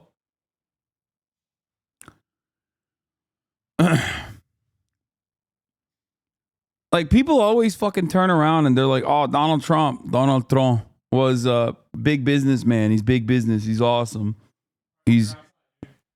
All right. Okay, that's fine. Oh, they're gonna be awesome at they're gonna be awesome at business. They're gonna do businesses. Like, Donald Trump is a failure. He fucking bankrupted a casino, man. It makes no sense. Things that go on, for sure. But I would say you have to separate the message. Like, this is before we even talk about how, like, the country should be run like a business is a fucking idiotic idea, because a business is inherently undemocratic. A country, on the other hand, should be ran on democratic principles. If anything, a business should be more democratic. That is my argument. But Americans are so fucking stupid. They're like, no, you know what the country should be run like? My fucking business, my place of work, where I have no control over my fucking life, and I just literally can't do whatever the fuck I want. It's just so fundamentally flawed. Capitalist mindset. From the messenger sometime. Trump won suburban Waukesha County in both 2016 and 2020, but his margin was smaller the second time, and Wisconsin flipped back to blue. Deasy believes Trump is stronger this time. I would say over the last, say, 6 to 12 months, definitely a large Trump bump, if you'd want to call it that. Waukesha is a key test of whether Trump can reverse his suburban slide. And across the county line in Milwaukee, a pivotal test for Kamala Harris, too. This is the Trickle B Cafe on Milwaukee's north side. Pay what you can is the motto here. We found a lot of apathy on our first visit to these predominantly black neighborhoods a year ago. Chef Zakiya Courtney says the switch to Harris ended that. You know, you got somebody that's younger, you have somebody that's with an agenda, you got somebody that's relatable, you know, you got somebody who understands the issues. Courtney hears talk more black men are for Trump this time. She doesn't believe it's a big number. And I've heard what it is that people have said. I've heard people talk about the fact that she's been a prosecutor and she's put, you know, black men in jail and things like that. Well, you know, you have to look at that closer. You know, if you've done a crime, you deserve to go to jail. And there's nothing that shows that she has a track record of targeting black men and putting them in jail. This line for early voting is in Sherman Park, one of the north side neighborhoods where Harris needs high turnout and giant margins. What I'm seeing right now is an enthusiasm and excitement that's even bigger than when Obama won.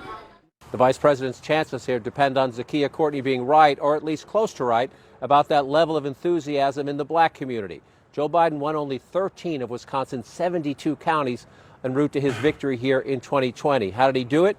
Run it up big in the Democratic areas like Milwaukee and hold your own in the suburbs. John King, CNN, Milwaukee. In a sign of how soon one of them will be the next president, representatives for both the Harris and Trump teams met just yesterday. Trump transition team co-chair endorses RFK Jr.'s anti-vax theories. Oh my God. Oh my God, they're doing the dang thing. FBI is investigating the arson attacks on ballot drop boxes before we get to the fucking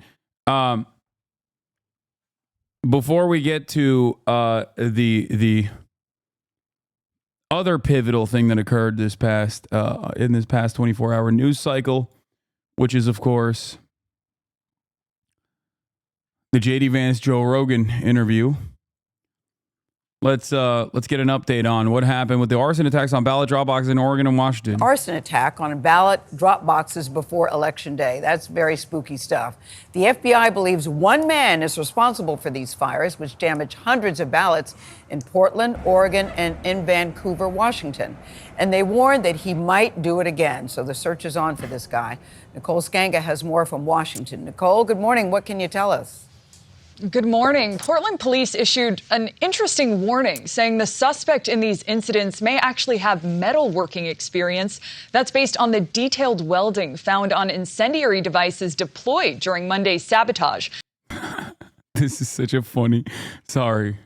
I can't. I always keep going back to it. Ridiculous. MAGA Congressman Mike Collins from Georgia blew up a ballot drop box with a rifle in a political ad, claiming Dems used them to steal elections. Drop boxes across this state that the Democrats use to stuff the ballots and steal our elections.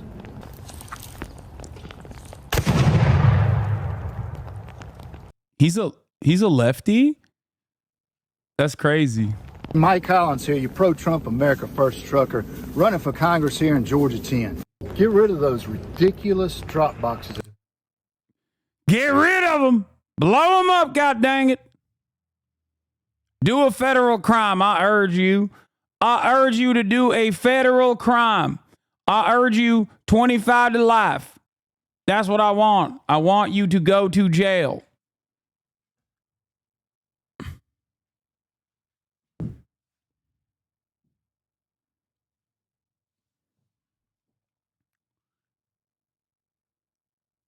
Here's the suspect. Don't trust links from other chatters. Who's that man? Who's that beautiful, handsome, patriotic man who blew up the ballot box? They also say he might strike again. Investigators believe it is very possible the suspect intends to continue these targeted attacks across the area. Investigators say the suspect, still at large, is a middle-aged white male driving the dark gray Volvo seen in these surveillance images. A law enforcement source tells CBS News the devices used to ignite both drop boxes were marked with the words "Free Gaza." And the FBI, they've taken them to its forensic laboratory in Huntsville, Alabama. But it's unclear if the suspect here is a pro-Palestinian sympathizer or just trying to stoke controversy. This is what's left of nearly 500 ballots recovered from. It's funny that even the media is like, this seems a little bit too suspicious. This seems a bit too suspicious.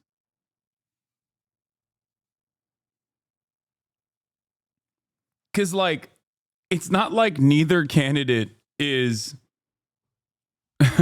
It's not like either major candidate is like anti-permanent genocide in Gaza. You know what I mean? Someone who's pro-Palestinian would protest, not burn votes. Yeah, it's not like that doesn't like burning ballot boxes in a deep blue district. In both of these places are deep blue districts is a little bit interesting. You know, it's like it's always a political act. But also, having said that, I don't think that like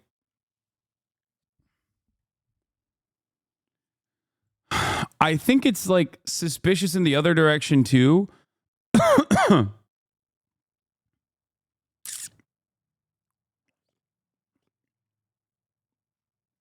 Because I don't think Republicans are smart enough to do a psyop like that to like blame pro-Palestinian protesters. If that makes sense. Like I think they're too stupid to do that. If anything, they would do like I love Joe Biden or something. Like they would write like I love Joe Biden if they were going to do a psyop. So I don't know. Something about this doesn't add up. It's a little bit Fed coded, I'll admit. Inside the drop box in Washington state's Clark County, election officials there told us they've already identified nearly every one of those voters and are reaching out to them directly. What they don't know is how many ballots were destroyed after finding a pile of ash at the bottom of the drop box. In Portland, only 3 ballots were damaged. Police in both places are stepping up patrols around ballot drop boxes, with county officials stressing their election offices are safer today than ever before. Nate. Nicole, thank you. We're in Pittsburgh, Pennsylvania. The Majority Report literally has the left is best slogans because some dumbass conservative tried to graffiti buildings after a peaceful BLM protest and thought that would look believable. Yeah, I mean, in this community, we do the blacks rule meme.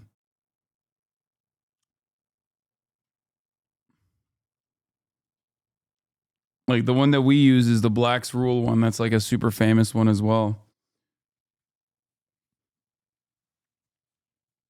It's very funny. I mean, there have been many instances of like not very well thought out fake attack style things like this.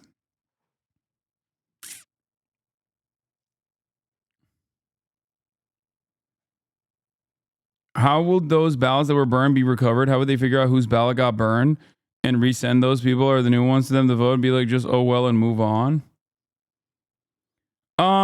I don't know. I think that, oh yeah, new Donnie as well. Very excited for this. My goat, my king, Donnie.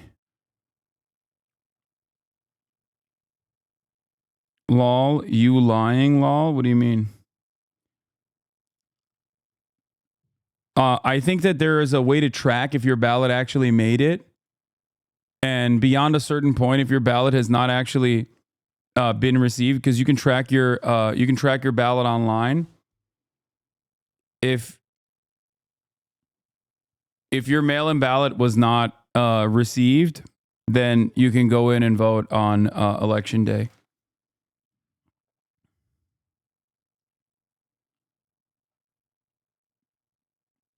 And so I'm sure that like the impacted area, they probably sent out a message to everyone to pay attention to see if their ballot actually made it.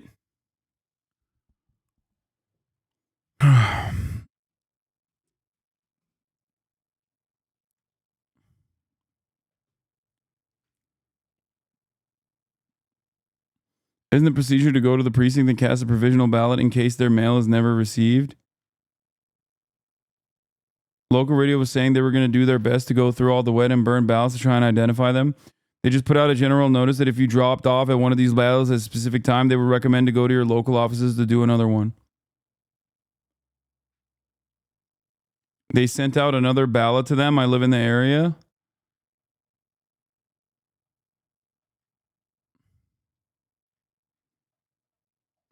Did you see the Chinese citizen that was caught voting? I did not, but that sounds fucking hilarious. Yesterday was my birthday, and almost as if it were a present, my very conservative stepdad, who was also the chief of the fire department in a PA city, called me for the first time in like a year to shit talk Trump and compare him to Hitler. Got the vibe that he's embarrassed to talk to his peers about it, but really gave me more hope than ever that there are more like him. Face holding back tears emoji. I think maybe not, but who knows? We'll see. Chinese netizen voted. Chinese citizen charged with illegally voting, and Michigan authorities say. Michigan prosecutors charged a Chinese citizen with voter fraud and perjury after he allegedly cast a ballot in the 2024 election, authorities warned Wednesday. Sources familiar with the matter told that the 19-year-old Chinese man who allegedly voted is a student who lives in Ann Arbor. Authorities said the man isn't a U.S. citizen, therefore can't vote in the federal elections. What the fuck? Experts say illegal voting by non-citizens is extremely rare, and when it does happen, it's usually caught quickly. The Chinese man, a student at the University of Michigan, cast his ballot on Sunday and then reached out to local election officials later that day in an attempt to get the ballot back, according to a source familiar with the situation. The man registered to vote at the polling place on Sunday, the source said. He used his university ID and other documents to demonstrate his residency in Ann Arbor while filling out the same-day voter registration forms, the source said. The suspect is legally present in the U.S., the source added. If he is convicted, he could potentially be deported over the incident, legal experts said. Investigations in multiple states and nationwide have found no evidence of a large number of non-citizens registering the vote. Who did he vote for is the real question. He wrote in Xi Jinping.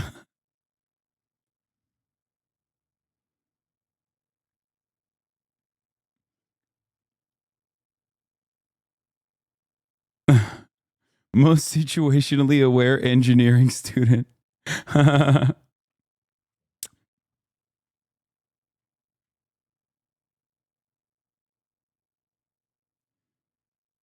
are you guys doing? Hi. Be nice to one another.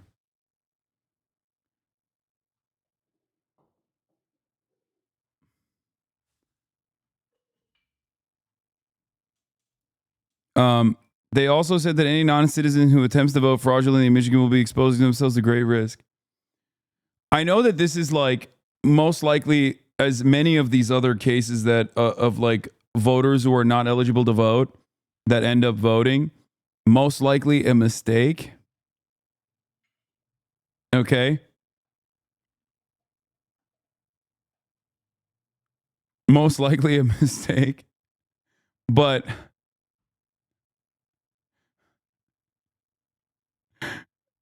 it is funny that the system, once again, very clearly works. But it won't stop Republicans from pointing to this and being like, you see, the Chinese man is in the pocket of Kamala Harris, who's also Chinese. A different kind of Chinese. The students' vote will be counted, it said. Oh, let's go.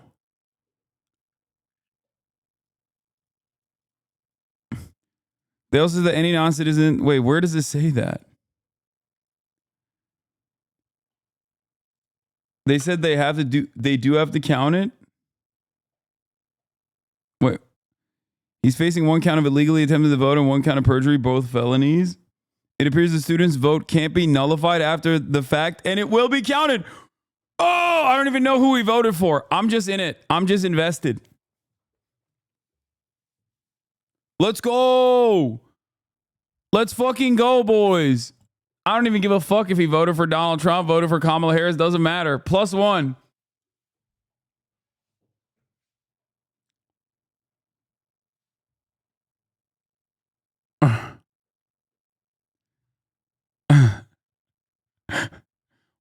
I really want to know who we voted for. Legal non-citizen residents are already not allowed to vote in Wisconsin, but there's an amendment on our ballot right now that proposes changing law from every citizen can vote to only citizens can vote. Is so redundant and stupid.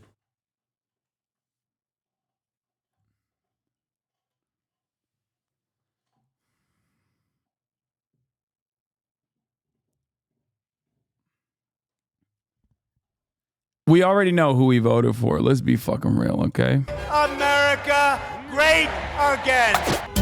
Ay, ay, ay, ay, por Dios. Yo voy a votar por Donald Trump. You already know. You already know. He saw this video. He saw Yo voy a votar. And he was like, damn. I will vote for Donald Trump. I'm not gonna fucking play it again. I really want to, but I'm not going to. Anyway, let's continue. Yo, this lady is so good. She literally was like, well, Kamala is already vice president. Why won't she change stuff? And then the expert retort from the door knocker was, well, Donald Trump was president and he already had his chance too, and he wasted it. And she was like, you know what? This is logical. Yeah, she passed the QTEs. She bricked her. My God, they're yelling at their elected representatives because they think that the vote's going to be stolen again. That's incredible. God, I love this fucking country so much. Oh my God, we're so stupid. We are literally the dumbest country on the fucking planet. How the fuck do we get to dominate everybody else? Oh my God, American military superiority is so undeserved. It's crazy. Oh my God. Oh my God.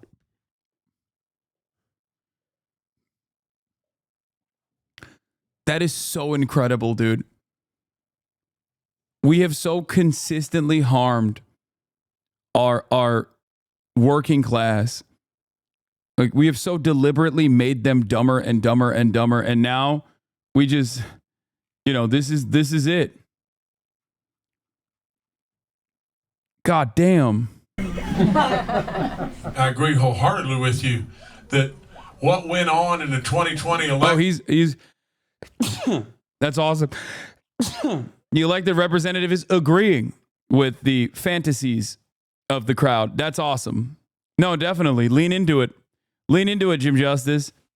Oh, thank you guys for saying bless you. Election was, Lord of mercy, it's terrible. It's terrible. These false claims of a stolen election are forming a key. Baby dog is there. Oh my God, it's baby dog. Oh my God, it's baby dog. Oh, baby dog. We want to speak to baby dog. Jim Justice, move your fat ass off the podium. We want to talk to baby dog. That's what the false notion that there was a tremendous amount of voter fraud that took place, which is what Donald Trump also claimed. Yeah, this guy would get better answers out of baby dog. It's in not statistically relevant level. It's not zero. It has never been zero. I don't think it can be zero. What matters is if it is statistically relevant or not.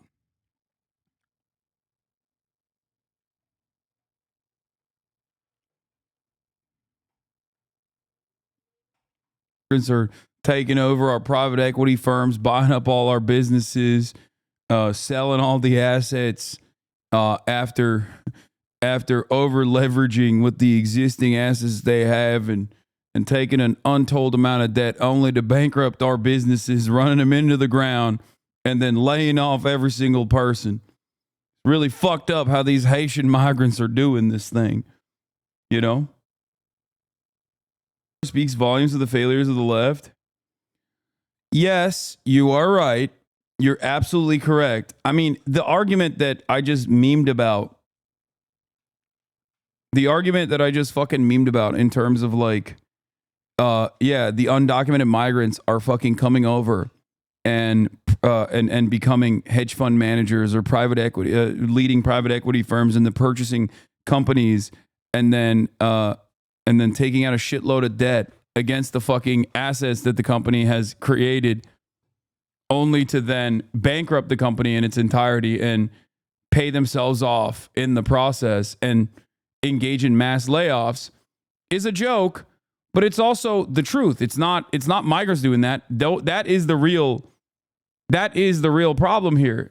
Democrats never communicate that.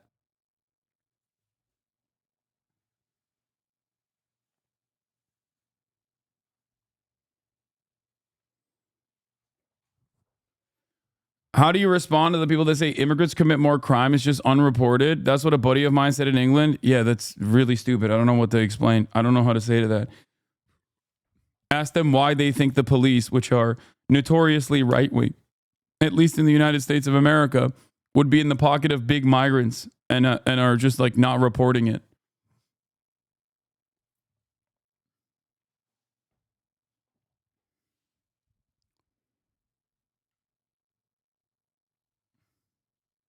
Ask them why they think undocumented crimes would go unreported. You're either going to walk them through the steps of recognizing why sanctuary cities exist, or you're going to walk them through the steps of recognizing they're fucking stupid, unless there is a mass conspiracy happening that the police are also involved to deport him. Just like think about how sweet that would be if we simply deported this man, Elon Musk. Kamala Harris, deport Elon Musk, and my life is yours. Please. It's important in this country. He said because they can't get paid properly, they resort to cash and hand jobs, which pay less, which leaves them resorting to theft. What? Dog, the point is, crimes are being unreported. The premise that your friend said is that undocumented migrants and the crimes they commit are unreported. That's ridiculous.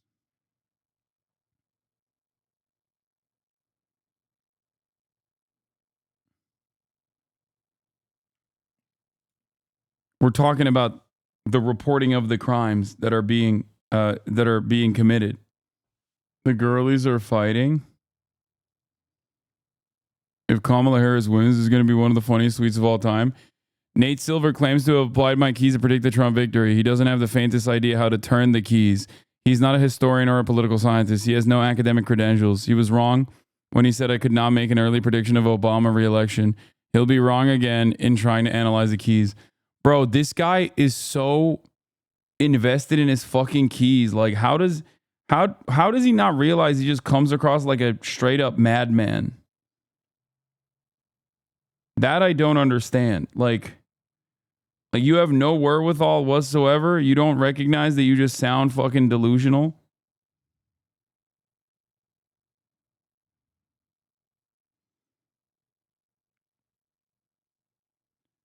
Like, he's always operating under the premise that like the key shit is like to be respected. Like everybody, he's like, no, everybody understands that the keys are this infallible metric. And only he has the keys to figuring out how to interpret said keys.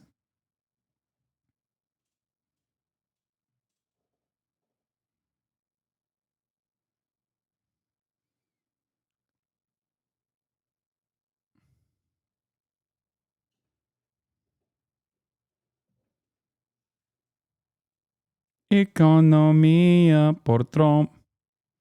Sorry.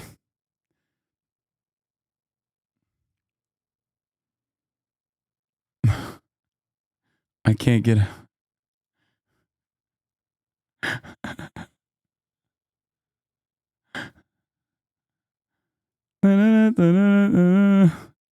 Okay. I'm not closing that tab. I'm keeping it. I'm keeping it open. It's my comfort tab. It's my comfort tab. I.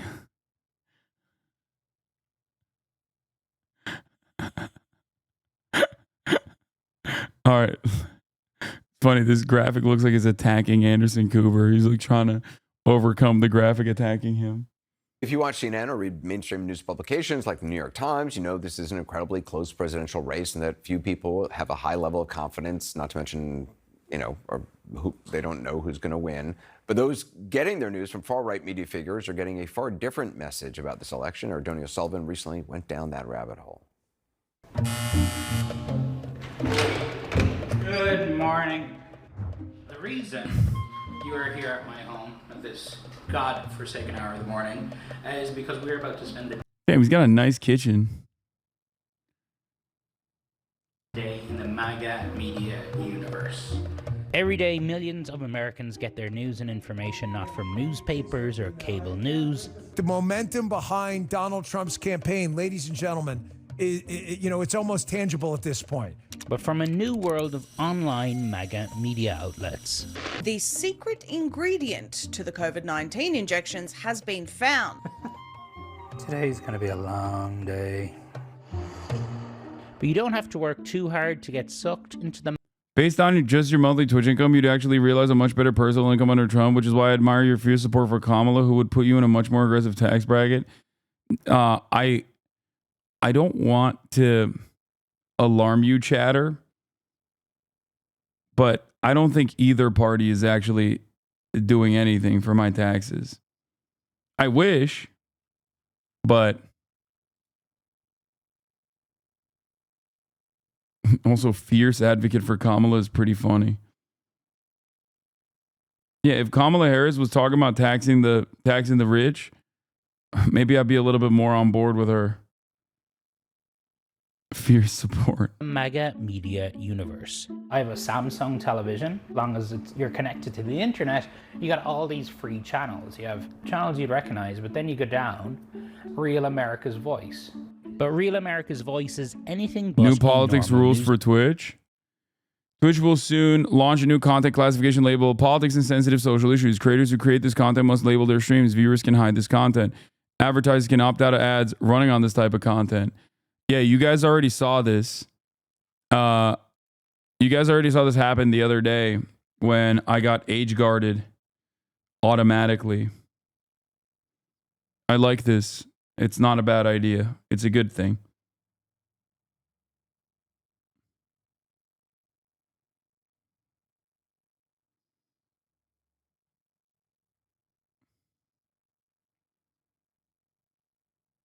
Why is it a good thing?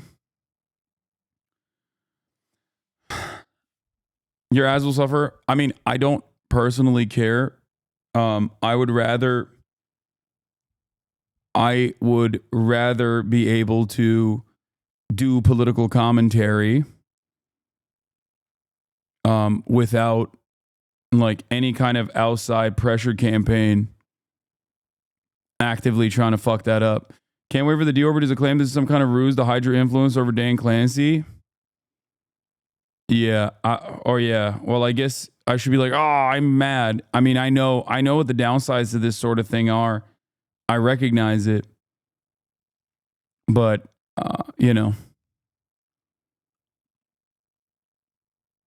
it's hard for new political streamers. No, you're too rich to be really fucked by this. I know. But I think this will cause other newer political streamers to also focus on creating a subscription built model.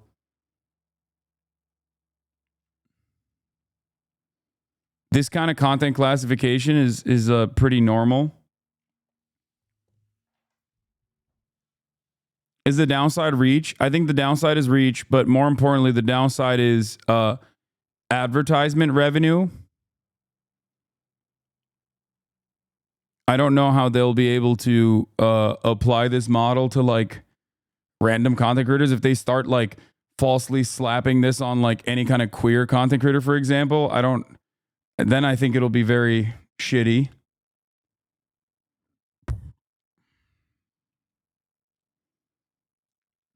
But this already exists on YouTube.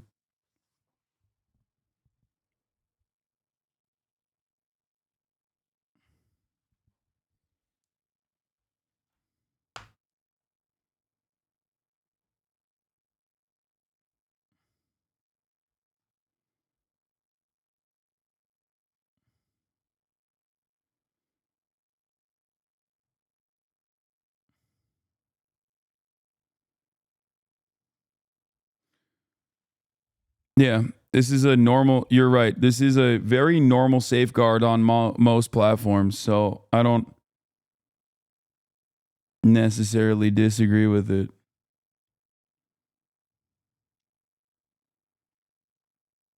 Don't variety streamers engage with politics too? Does that mean they will get the label as well?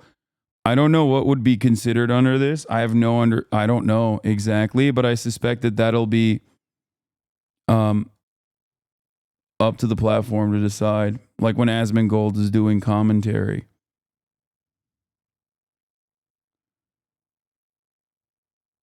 Won't streamers who cover DEI and woke games be hit with this too? I suspect that they would, yes.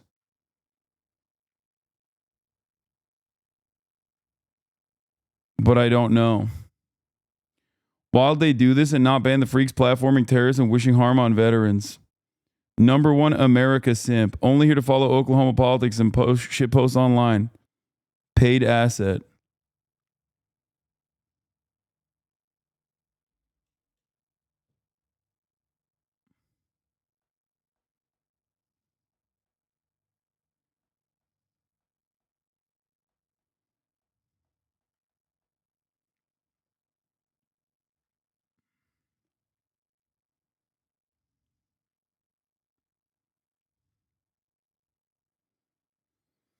People are going to make a bigger deal out of this than it needs to be. Probably. And we'll see how it goes.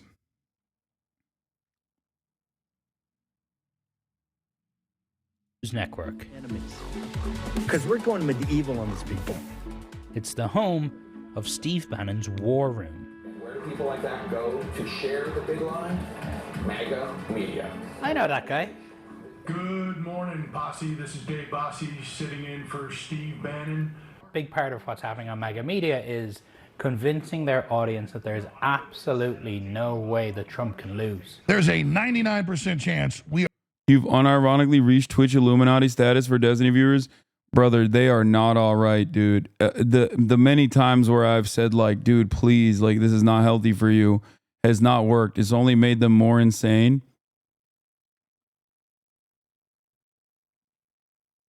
And I don't know how to deal with it. I don't know how they deal with it, honestly. Alex Jones looks kind of hot.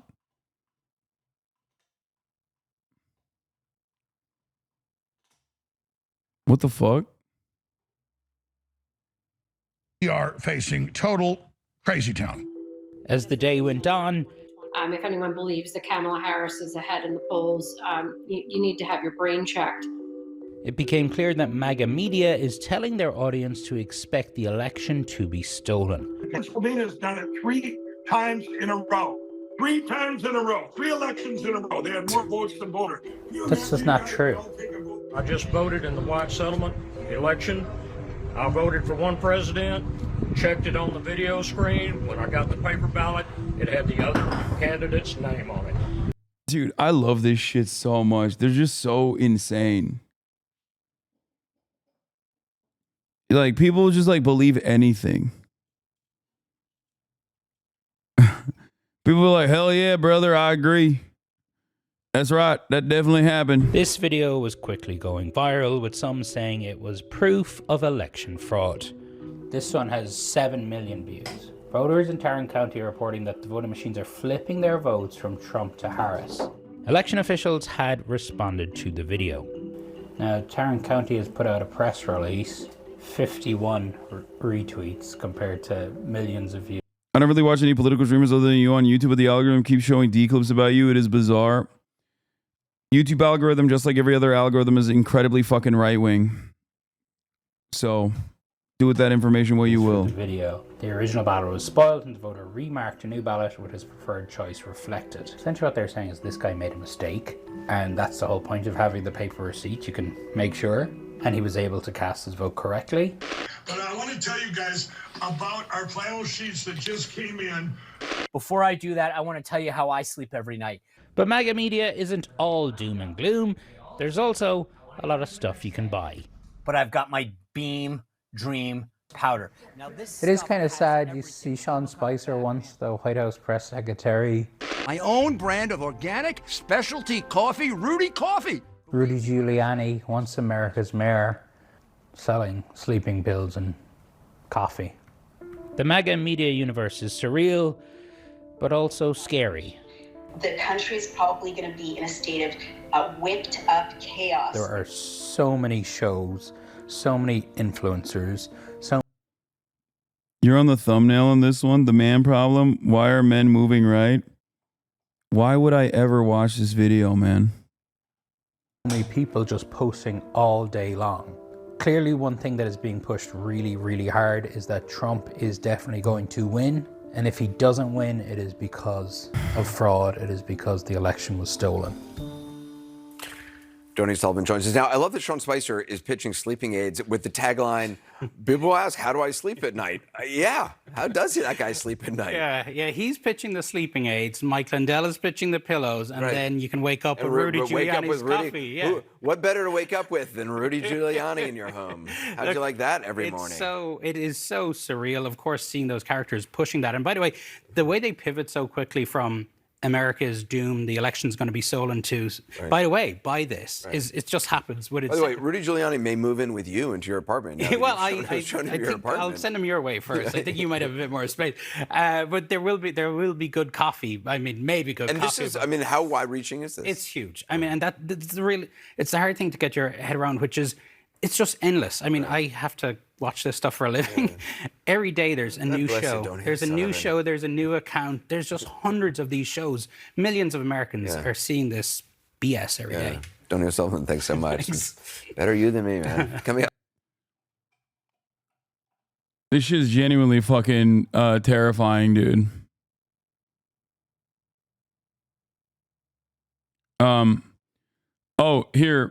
Here's some fun news. Haaretz and government crosshairs after publisher calls terrorist freedom fighters. Newspaper boss also tells his conference in London that Israel's imposing an apartheid should be sanctioned, and some ministries cut ties with it. The government is considering a complete boycott. Great stuff overall, I think, for what a wonderful year this has been for press and journalism globally. Israel has killed, I think at this point, more journalists than the amount of journalists that died in World War II. Israel has done that already. It's wonderful. They have a complete censure internally. They also on top of that,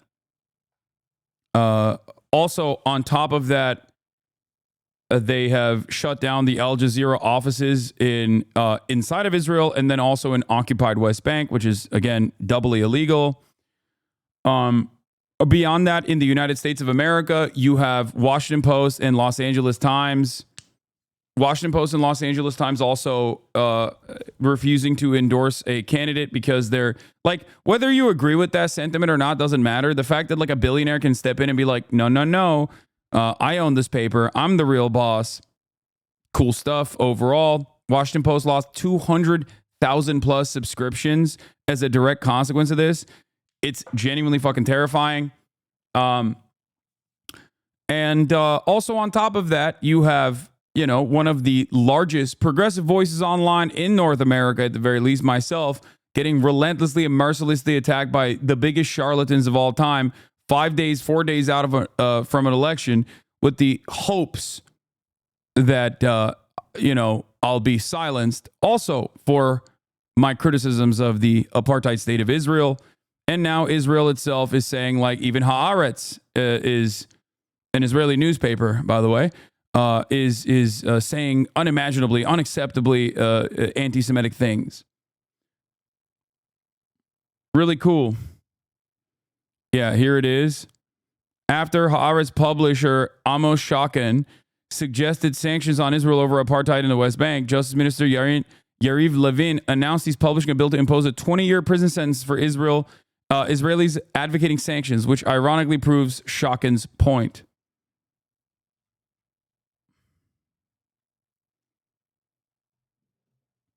Dude, Zionist got a congressman to write to Twitch. I'm sure you saw it. Yeah, I did.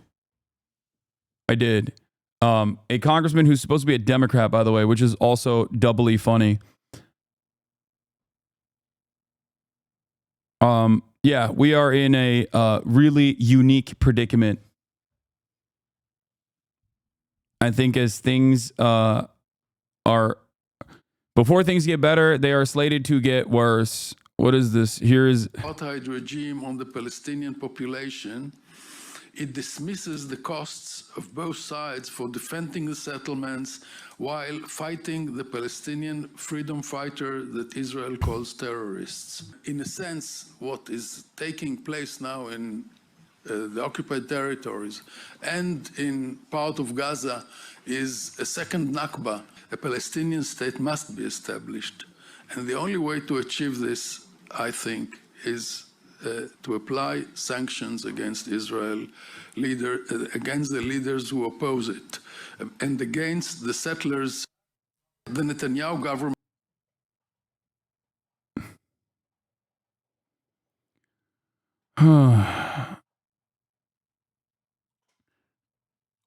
I need people to understand that you can say no, okay? You can say no to all of this. It's allowed. It's appropriate. Okay? Meanwhile, Schumer pledges to pass anti-Semitism bill in Senate's lame duck session. Senate Majority Leader Chuck Schumer recently promised Jewish leaders that he would try later this year to pass a bill aimed at curbing anti-Semitism on college campuses. Why it matters. The bill would be Congress's most forceful response to the pro-Palestinian protests on college campuses across the country this spring, which sometimes led to the harassment of Jewish students. That's an insane way to write that article. Wow.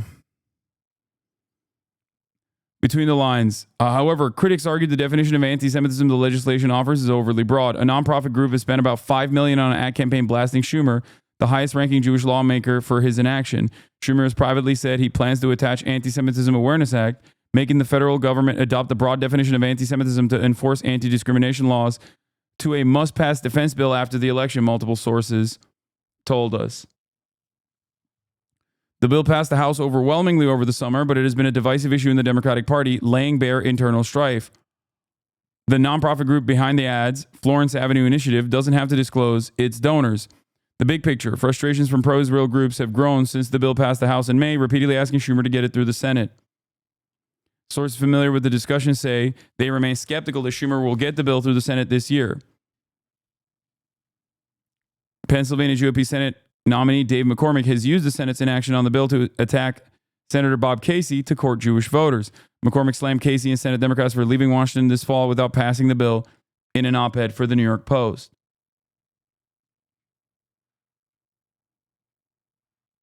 Also, meanwhile, Canada adopted the IHRA definition of anti-Semitism, and that is completely unacceptable. It means that, like, it doesn't even internally make sense. But basically, if you criticize Israel, you're anti-Semitic is the official position of the Canadian government. The preamble is comprised of 3 subsections. First subsection, whatever. Conversely, criticism of Israel that is different, for example, in terms of its nature, magnitude, severity, or suggested remedy, then that leveled against any other country is presumptively anti-Semitic because it's discriminatory.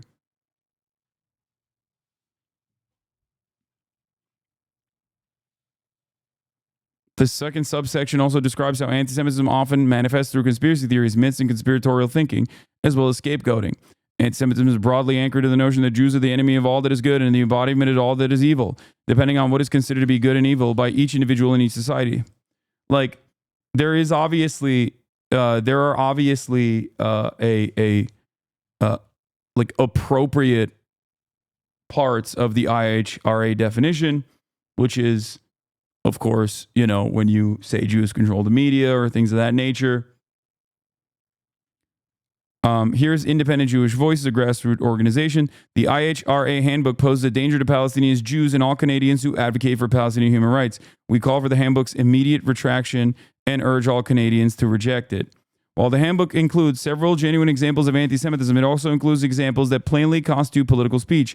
In doing so, it promotes the anti-Palestinian racist idea that virtually all Palestinians and their supporters are inherently anti-Semitic. Here's an example. A post made on Instagram claimed you can't be anti-racist and Zionist, and that Zionism is a racist, violent, settler colonial project to ethnically cleanse Palestine or Palestinians, including by genocide. This was considered an anti-Semitic political act. Okay? I need you to understand this correct statement, okay? This correct statement about Zionism, a political ideology akin to fascism, which is like an inherently fascist political ideology that revolves around the maintenance of a ethnic religious supremacist in-group with the forcible expulsion of an out-group of indigenous populations that are living on that land, and the constant domination of said population is a racist, violent, settler colonial project. Okay? That is what it is. And now, labeling it as such is considered anti-Semitic.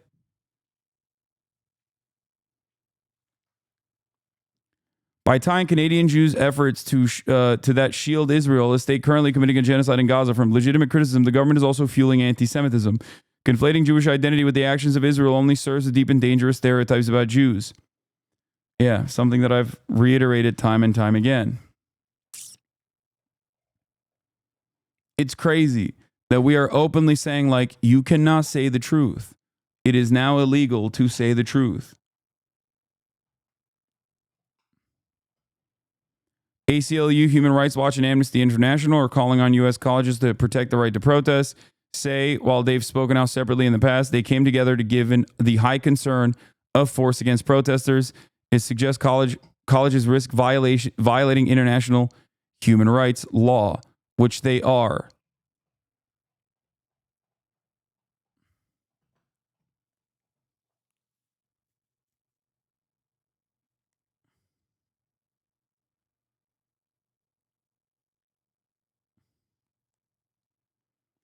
This is exactly the kind of shit that was completely ridiculous. I have already covered Project Esther, which is the Heritage Foundation's direct targeting measure to try to slap RICO charges on pro-Palestinian demonstrators in a direct effort to jail, arrest, and possibly deport anti-Israel campus protesters and just anyone who dares defy Israel in the United States of America. So on the one hand, you have a great expansion of what constitutes anti-Semitic speech from the Democratic side being potentially advanced, as Chuck Schumer gives assurances that he will pass an anti-Semitism bill in the Senate's lame duck session, tying it to a must-pass defense bill, right? On the other hand, you have deportations and RICO and jail if you dare criticize the apartheid state of Israel.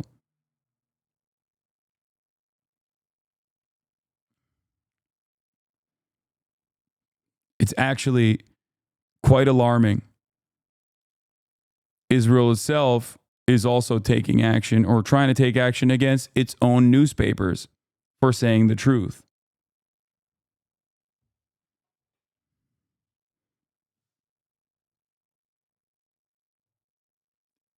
I don't know. It's pretty wild. Pretty wild stuff.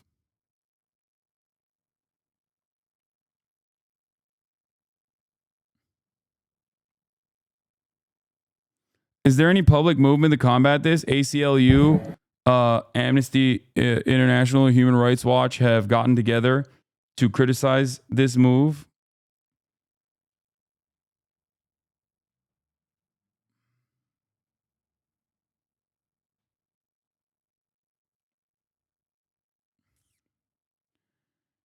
I don't know.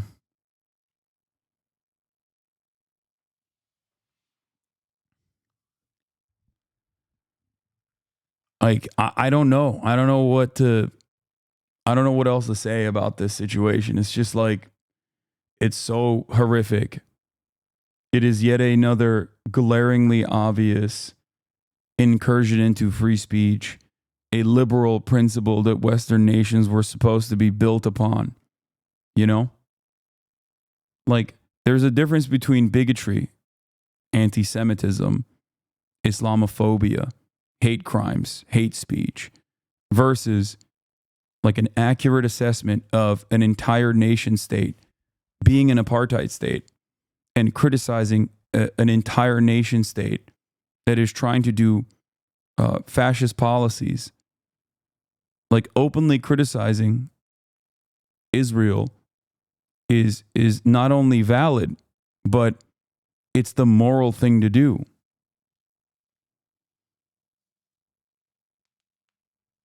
And it's really interesting that Americans who claim to care about free speech are just so awfully quiet about this.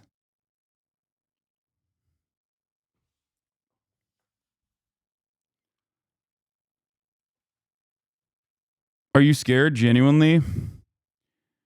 I'm sad. I mean, you know what you're doing is right when an apartheid state is coming down on the niches of niches streamers who are like, yo, genocide bad? Yeah.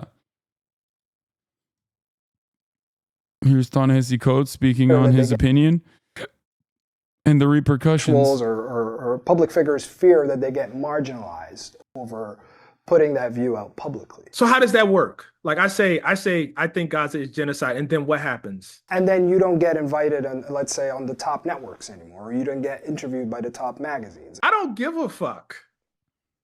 Like I really like, I love, like, obviously I like being honored. I like that people like my work. I like that I get invited on those networks to make those cases. But like at the end of the day, I close up my computer.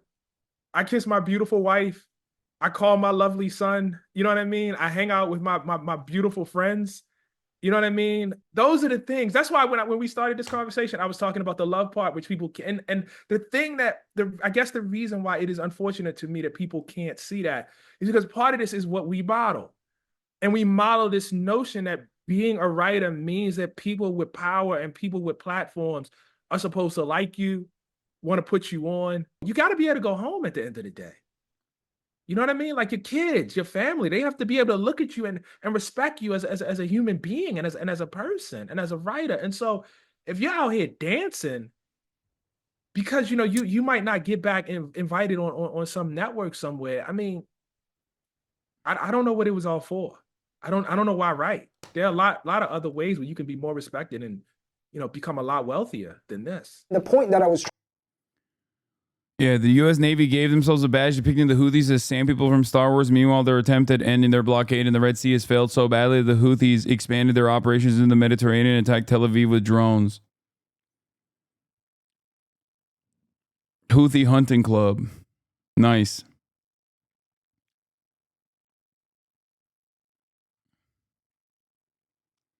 Did you always know that the West doesn't give a fuck about free speech or human rights and genocide, or even surprised? It's not necessarily that I'm surprised by it. I mean, this is, if you are a student of American history, you've already seen this happen time and time again, and maybe even worse things, right? Than just simply saying, you cannot continue speaking your mind. You cannot continue saying the truth. I think that there are far worse consequences for people than that in American history, in terms of their opinion, in terms of what they've been brave enough to say. And by that, I mean like literal death, right? Arrests and murders, assassinations and the like. It's just that it's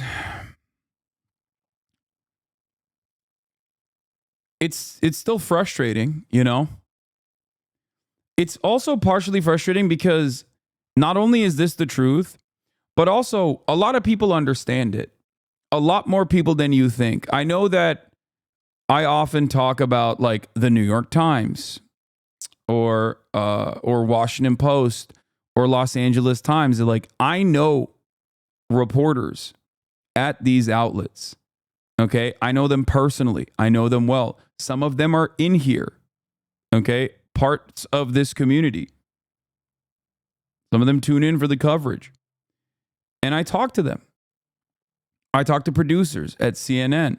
I talk to producers at other outlets. MSNBC, commentators.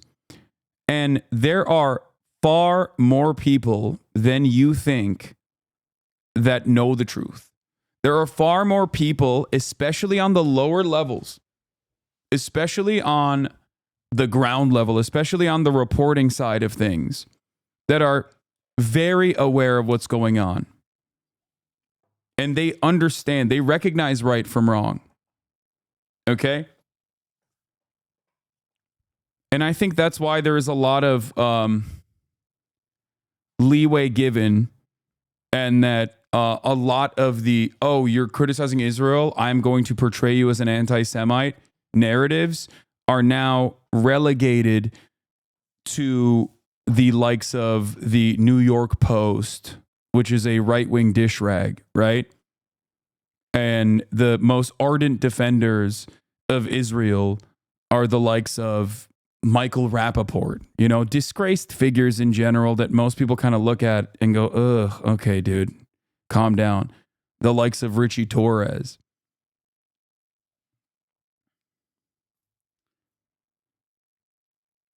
Like, the ADL has also lost its sauce in many ways. I think that there are far more people.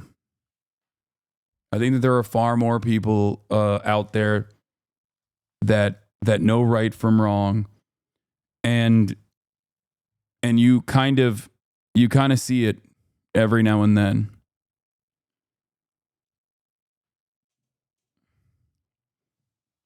I can't speak for the UK, but the only thing you can do is keep pushing, you know, keep protesting, keep making noise, keep disrupting. There's nothing else that you can do in spite of all of the attacks. And hope that one day history will vindicate you. And hope that one day many Americans, the rest of society, will be open-minded enough to recognize right from wrong in the same way. It's so funny how the ADL never goes against Republicans. Yes, because Republicans are unconditionally pro-Israel. Why the fuck would the ADL go after people that are on their side? Their ultimate goal is to defend Israel. That is why I call them the Apartheid Defense League.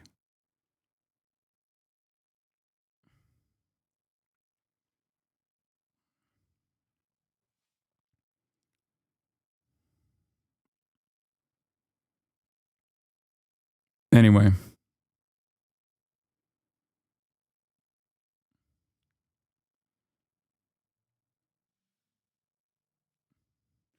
How do you argue with the people who invoke the original idea of Zionism and ignore what it devolved into? I mean, you can point to many famous examples of people who are, originally Zionists, Holocaust survivors who were Zionists, who very quickly recognized that it was built on top of a lie. A land without people for a people without land is a lie. Okay? A land without people had people in it. Israel forcibly expelled 750,000 Palestinians in the Nakba and never allowed them to return ever again. So clearly, there were people there.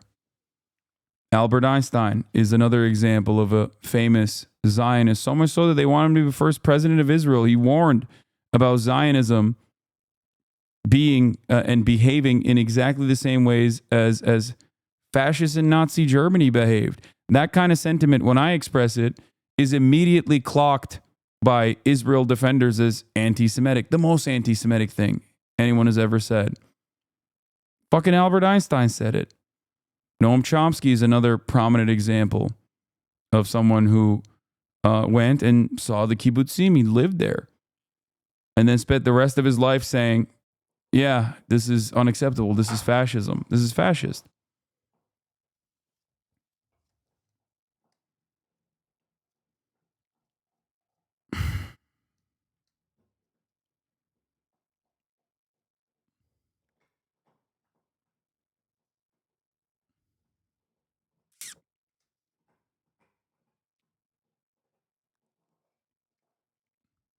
In Toronto, the police did early morning raids on Palestinian protesters and made arrests, confiscating laptops and cell phones. It's crazy. All of the behest of Zion is a retail chain owner. She has a charity helping foreigners serve in the IOF. Oh, yeah, I think I know what you're talking about.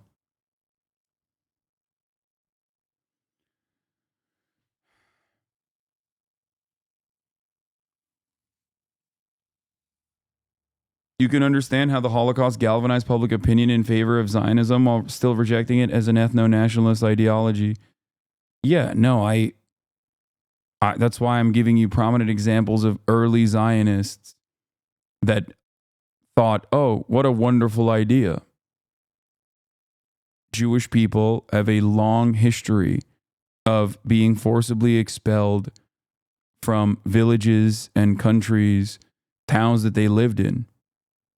The Holocaust being, the largest event of expulsion and death and destruction. So that's what's so dangerous about Zionism being an inherently fascist ideology, is that it's built atop real hurt and real harm that Jewish people have historically faced. It is precisely because of that there is validity to real existing anti-Semitism fears.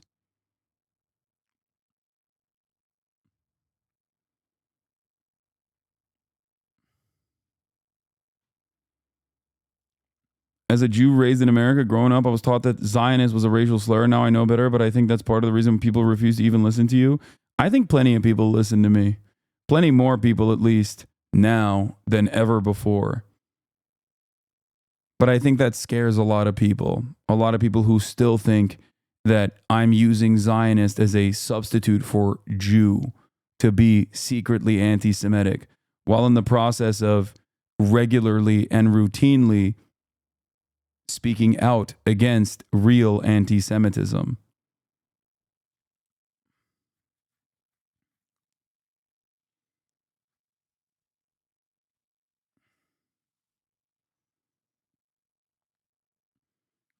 Sure, but if it can all be summed up as colonial imperialism, then what side are you on? The side of almost every powerful country on the planet, or the side that would be willing to do anything to disrupt modern civilized society under the pretext that it is inherently bad and should be disassembled?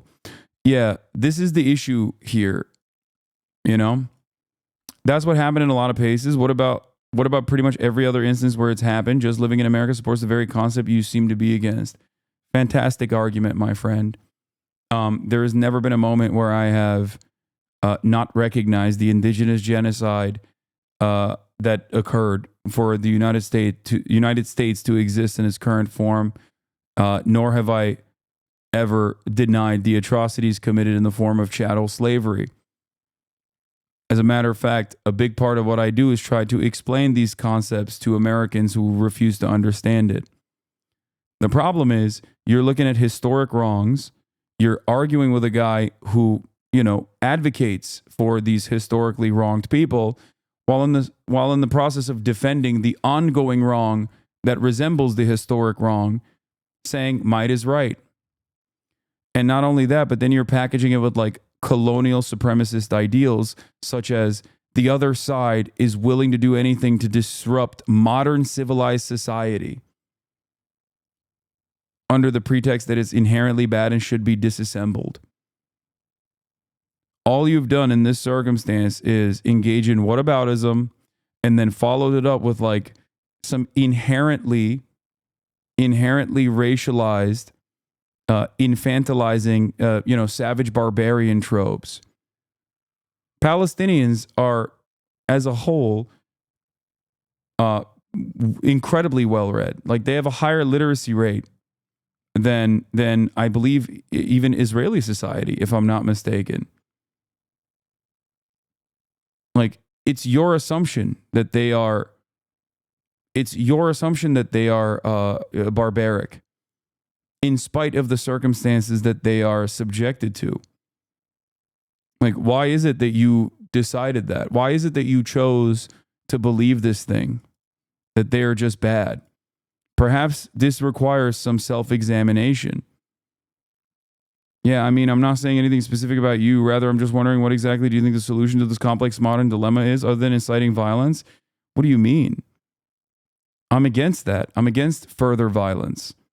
I want the violence to end. It's not actually a complex modern dilemma at all. One side is a nuclear militarized state and is actually pummeling defenseless people with incredible frequency every single day. And they only get to do that because my state that I currently live in allows Israel to do so. It gives Israel the weapons to do so. It offers Israel the political cover to be able to do so. Because America is the global superpower. It is the hegemonic power that dominates the entire planet. So whatever we say goes.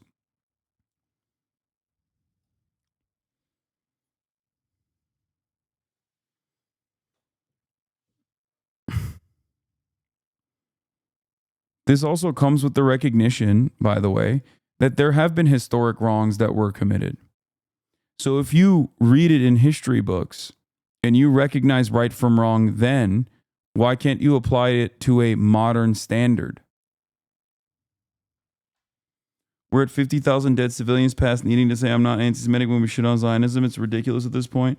It doesn't matter. I'm in the United States of America. There are plenty of people who will falsely smear me as an anti-Semite. I'm not going to discard that. I'm going to, every single time, talk about real existing anti-Semitism and what it looks like and combat it. It is very much a part of what I believe in general. Regardless of what cynical smears I get fucking attacked with. Because it is something that I think is important to address. And it's precisely the reason why I have, for years, continuously addressed it.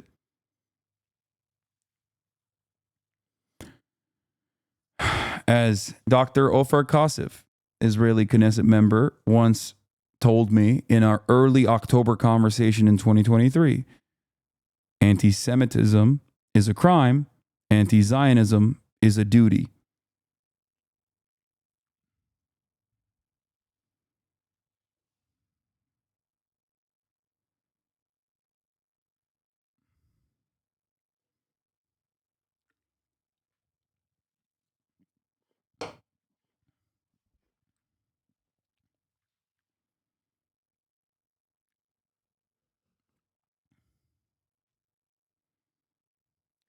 My whole point is that there are some people who refuse to listen and think you're saying racial slurs just by talking about the problem. Yeah, I know.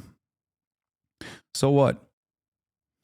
I advocated for Black Lives Matter and the disproportionate targeting of black people in the hands of the American police for many years before it was fashionable to do so. I advocated for it when Barack Obama was antagonistic towards Black Lives Matter. That didn't stop me from advocating for it regardless. Many Americans looked at that and said, this is black terrorism. You're anti-white. It never stopped me.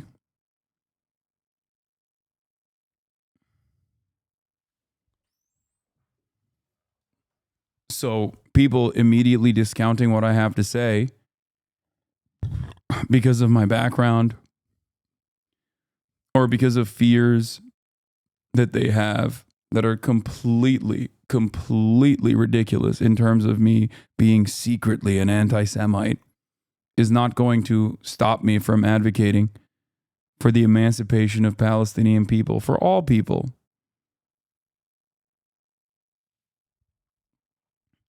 We are facing down the barrel of a dual fascist leadership. You have already a fascist leadership in Israel, and that is playing itself out in incredibly violent ways. America has a lot of resilient, underlying, unexamined fascism as well. And it's slated to get a lot worse. with Donald Trump.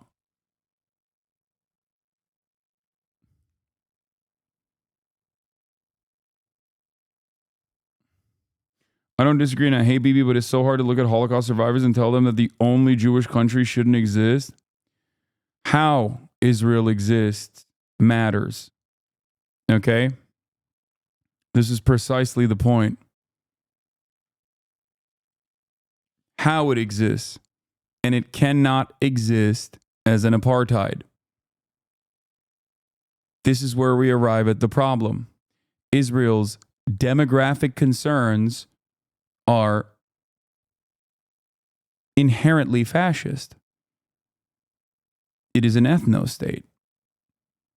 Like when a country says we have demographic concerns, that's genuinely scary shit. It's kind of like if Americans were openly being like, we have demographic concerns. Oh, wait, they do say that. It's called white supremacy, and we understand it as such. We understand it as a genuinely dangerous idea, right? Do you see what I mean?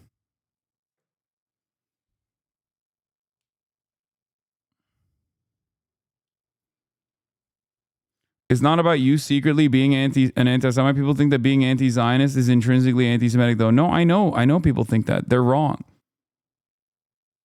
I think a lot of the justifications and defenses of Zionism is inherently anti-Semitic. Freedom Pfeiffer, thank you for the 15 community gifted subs.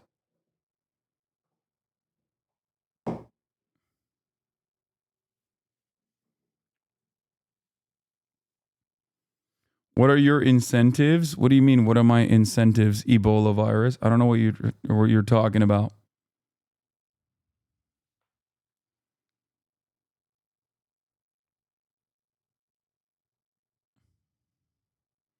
And by the way, you can tell your grandparents that they're wrong. Chatter. I tell my grandparents they're wrong all the time if they have wrong opinions. This guy, I'm like, what do you mean? What are my incentives? And he just repeats, what are your incentives? You say that a lot. Could you explain how Zionism is anti-Semitic? Just curious. Of course. Something that I repeat all the time. Zionism and the way that it exists is a maintenance of an ethnic superiority and an ethnic majority in a land where there are more Palestinians who are not Jewish than there are Jewish people. In order to keep that going, you have to maintain an apartheid. You have to maintain a permanent occupation over an indigenous population. The notion that this concept represents the interests of all Jews and that all Jews are monolithic in their understanding of Israel and in their defense of Israel is the exact same thing that Nazis say about Jews.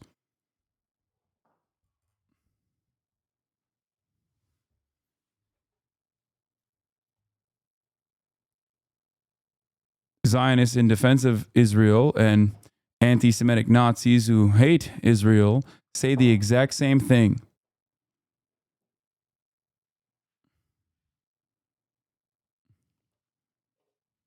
They play into the dual loyalty tropes.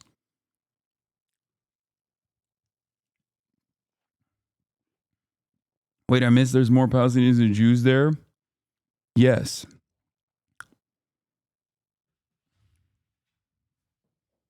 This is the reason why there is a permanent military occupation.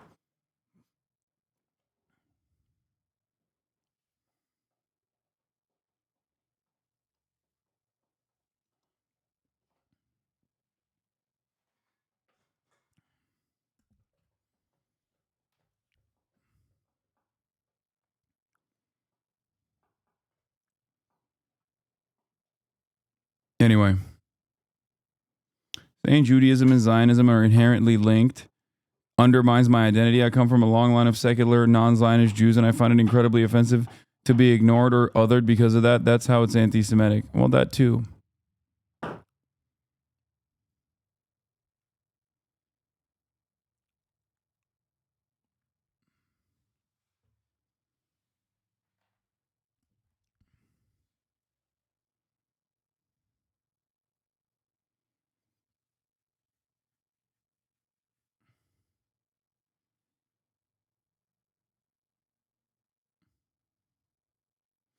I realize this is something you just have to do, but it's genuinely upsetting how every conversation about Palestinian emancipation gets hijacked and becomes about condemning anti-Semitism. It's okay. I will always do that. I live in the Western world. Okay? There are many people who don't even broach the subject matter. You know? They don't even look at it.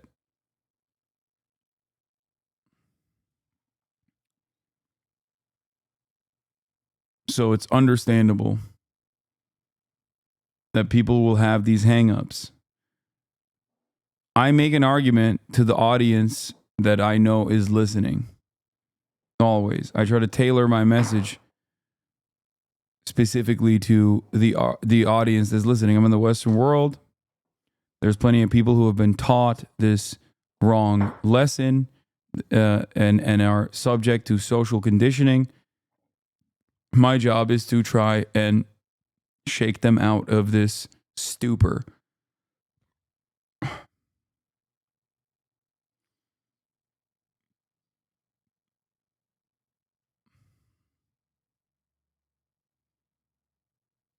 Anyway. Trying to make is I think that's the position that a lot of Palestinians and pro-Palestinian voices find themselves in. Is Yes, that they do. even Yes. even if they get invited, even if they do get invited on the top networks, it's always in limited doses, because at the end of the day, they're not really finding an audience for what they have to say, or the networks don't necessarily like what they have to offer. Yeah. And I feel like it's like you acquire an amount of capital, you know, but what was it for? Like, what is it? What do you want to use? And I take your point. I don't want to be dismissive of what you're saying. There was a certain amount of career capital that allows me to go certain places and say certain things, right? But why did I acquire that capital? You know what I mean? Like, did I acquire that capital simply to go to those places? Or did I acquire that capital to deliver a message when I'm there? You know, we get into this like with politicians, right? And so they don't take certain positions because they fear losing like their seat, right? But it's like, why did you want the seat in the first place? I have a coworker that's pro-Israel but makes anti-Semitic jokes all the time. But since I'm pro-Palestinian and anti-Zionist, he calls me anti-Semitic and anti-American, and it breaks my brain. Oh, is he a Destiny fan? Are you coworkers with Destiny and his entire community? It's very common.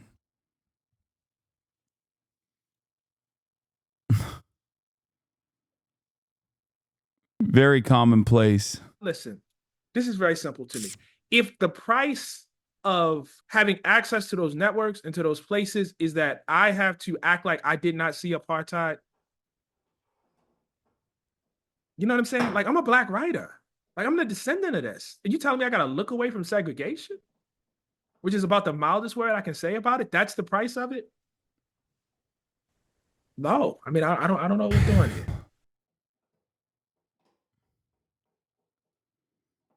Ta-Nehisi Coates gets it.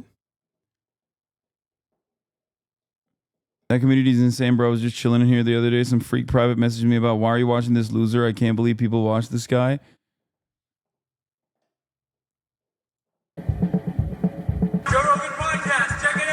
The Joe Rogan Experience. Train by day, Joe Rogan podcast by night, all day. All right. How are you, sir? Good, man. How are you doing? Very nice to meet you. Yeah, nice to meet you, too. What is it like running for vice president of the United States? How crazy is this experience? It's pretty weird. You know, I was just telling you this earlier, but the first time that I've been in a public spot without Secret Service in the room is right now. So I'm like looking around for these guys because I'm used to just having them. It's 3 months, right? So he asked me the Monday of the RNC convention, which I think was June 15th. And I really didn't know that morning. I thought that he was probably going to pick me, but I didn't know for sure. Probably 60-40, basically. And so I had no idea. I get the call around 1 o'clock at Milwaukee time at the RNC convention. I'm hanging out with my kid. Another one of my kids is in the other room asleep because, our kids are young, so they nap still. And he makes this call, and he's like, "Hey, do you want to be my vice president?" I was like, "Oh." Was it literally just like that? Well, actually, what happened is I get a text message from a staff member on his team that says, "You just missed a very important phone call." And I don't know, because there's so much inbound traffic that I think it just went straight to voicemail. So I call him back, and I'm like, "Hey, sir, what's going on?" He said, "JD, you just missed a very important phone call. I'm going to have to pick somebody else now." So I'm about to shit a brick here. And then he says, no, I'm just kidding. Obviously, I want you to be my vice president. And the funny thing is, my 7-year-old is in the background, and he has no idea what's going on. And I love that, right? It's one of the good things about this. He has no clue what's going on. He's like, "Dad, who are you talking to?" He's talking about Pokemon cards, right? And Trump hears my son in the background. And he's like, "Shut the fuck up, you stupid fucking piece of shit. I hate you. I hate you so fucking much." Is the real story that happened. But everyone was like, "Ew, you're gross. You're like a gross monster for saying that." So he changed his story to whatever he's delivering now.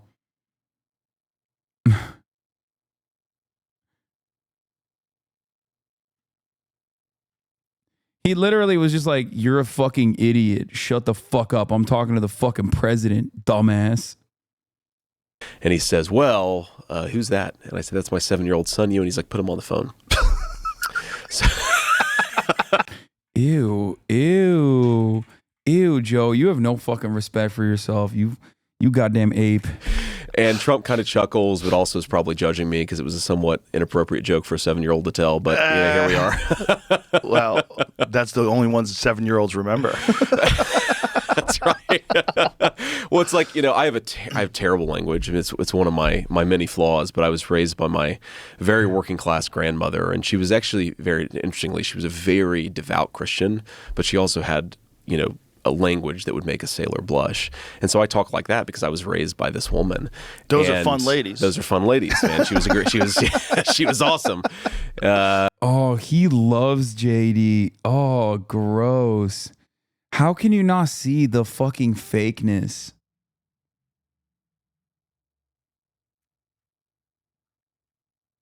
Oh, God, he is eating the boot in its entirety. God damn. Why'd you skip like 30 seconds after pausing? I just wanted to move along with this, like, my child's story. I don't really care about it.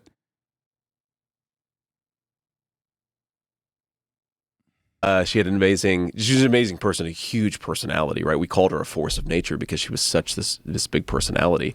But my wife's rule is, basically he's only allowed to cuss when he's telling this one joke. So that's hilarious. Yeah, so he told this joke to Donald Trump. Yeah, exactly. He says it 14 times a day. Yeah, early on I told my kids, you can swear in front of us. I go, but don't swear in front of other parents. Right. And don't swear for no reason. Right. This is Wemby's costume? Ain't no fucking way. That's hilarious, dude.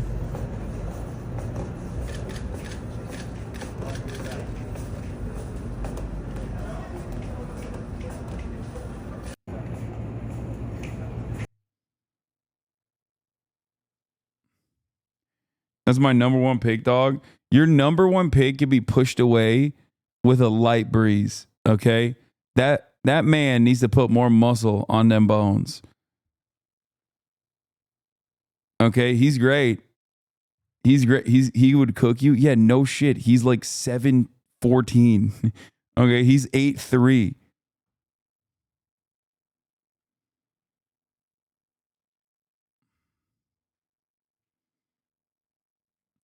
Yeah, he put on 15 pounds this summer. He needs to put on another 15.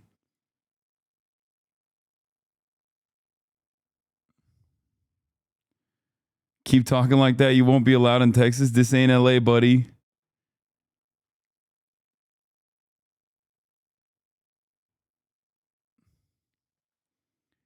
He needs to eat more. That's it.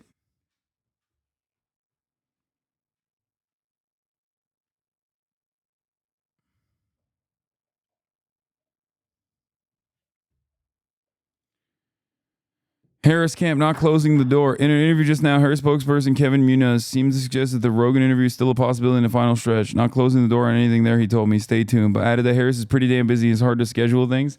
Dude, get Tim Waltz on the line, dude.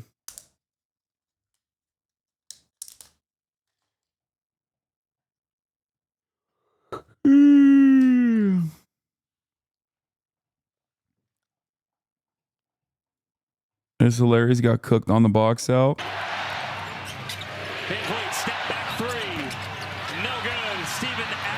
Bro, that's I saw this. Look at this. Look. That's the funniest, like, bro, that's not even that's what I mean, bro. That's not even a box out. He literally moved him out of the way. He said, little boy, move out of the way. You're little. You're tiny.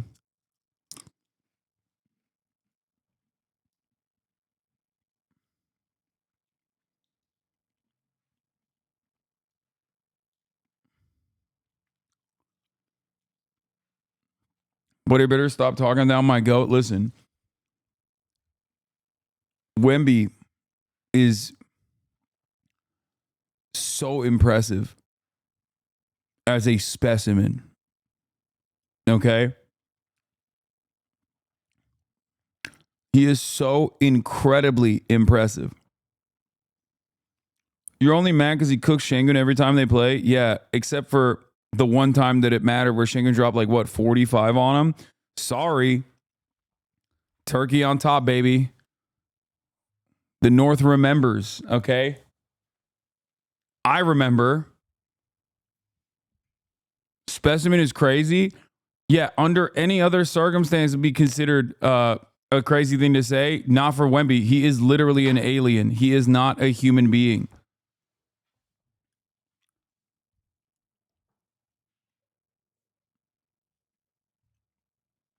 I mean, he's incredible.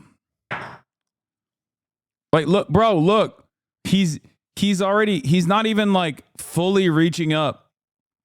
And he can basically grab rim while kneeling. Okay? It's not normal. You calling Wemby a specimen is all you need to prove that you're white? Wait, why? He is not human, dude. He is above and beyond. Like, a guy like that should never be able to shoot a three-point shot. Okay? The new NBA is not normal. A person who is 8'14", okay? A person who is 8'14" is literally consistently shooting threes. Like, that's not a thing. That has only happened in fucking Space Jam. Okay? Wait till he learns how to flop. Brother, if he learned how to flop, they'd have to wipe the entire fucking floor. The entire court would have to be wiped every single time he flopped because he touches one side of the paint and also at least the three-point line of the other side of the court.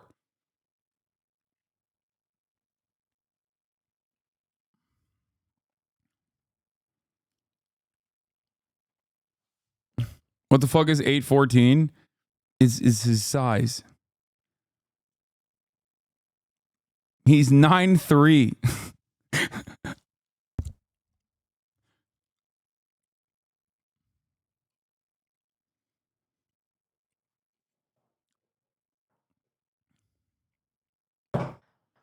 Seven-footer shooting threes is utter woke nonsense. Yeah.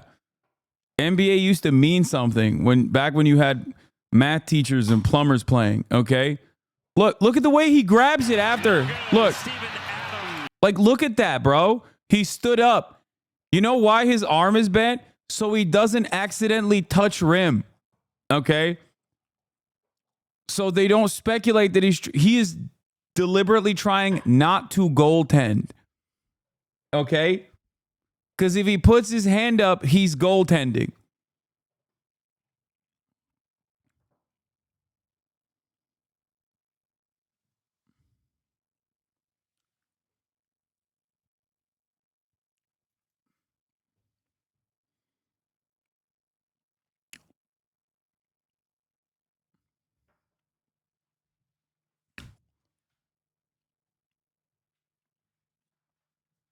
It's not normal. He is a freak. And not of the Greek variety.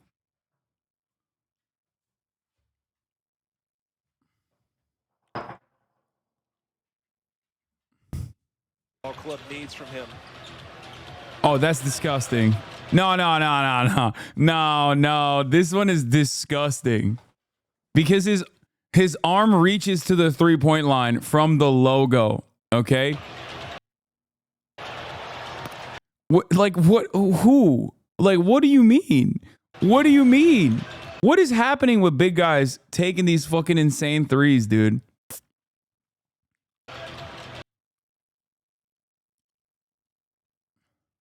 What do you do? You can't show terrorists on Twitch, buddy. It's true.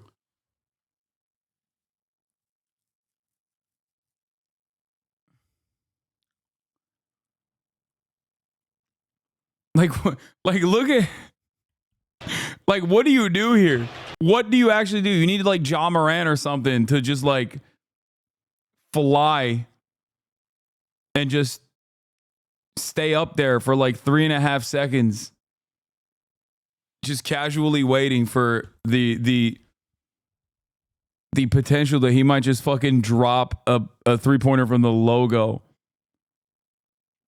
Yeah, you need a jetpack.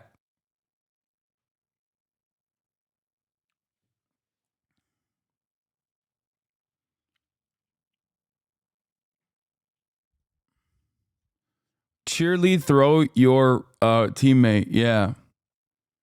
Start practicing some fucking cheerleading lifts.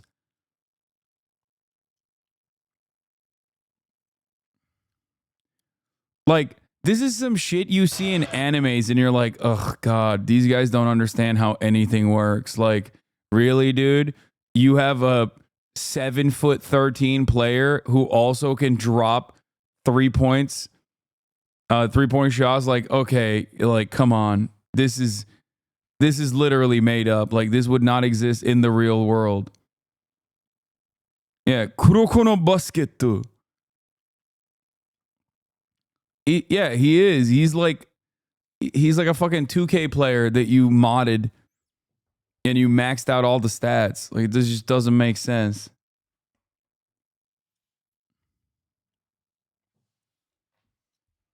Oh.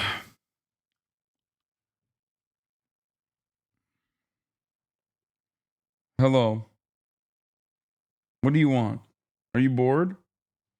Oh my God. What?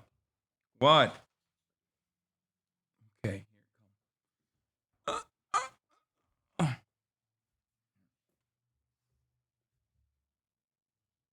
What? Here. Okay. Okay. Okay. Oh, that's crazy. Are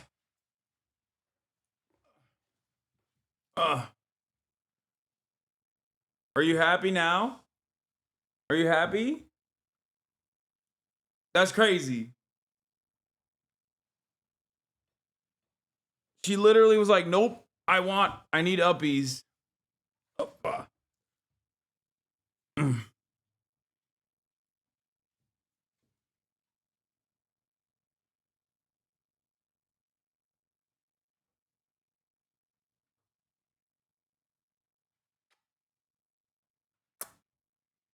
Oh, no kisses? No kisses? No kisses? Give me a kiss.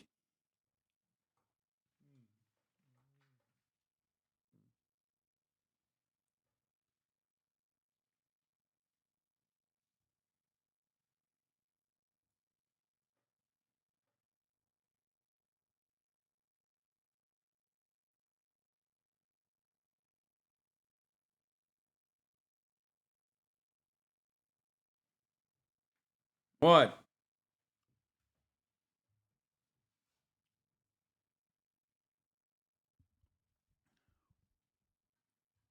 She is a baby. At this point, I've actually moved on to adult food for her too. Damn, we just fucking moved away from the JD Vance interview so fucking fast because it's so goddamn boring. Kaya 1 year ago. Yeah, y'all want to see? Y'all want to see what she was like a year ago? Taking a poop at the vet? That's you. Look. You did that. You pooped at the vet.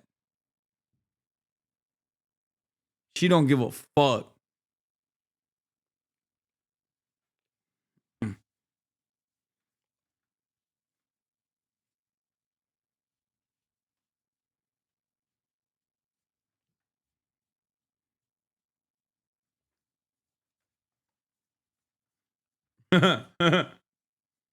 What?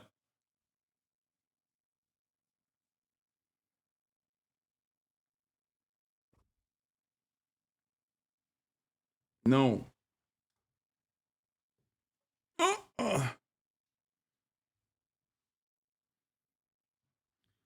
Players who've been successful have attacked Wemby lower than his center of gravity. His dribbles take longer to reach the floor. Go over steals, he brings it up. Utilizing ball denial and getting into his possessions early is key. Look at how defenses have successfully slowed down Garnett and Durant. You won't be able to lock Wemby up, but you can force some turnovers and make his gaudy numbers less efficient.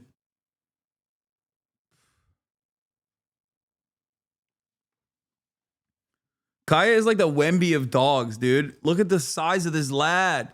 This lass. Okay, calm down. Oh, God. Oh. Do you want to get down? No.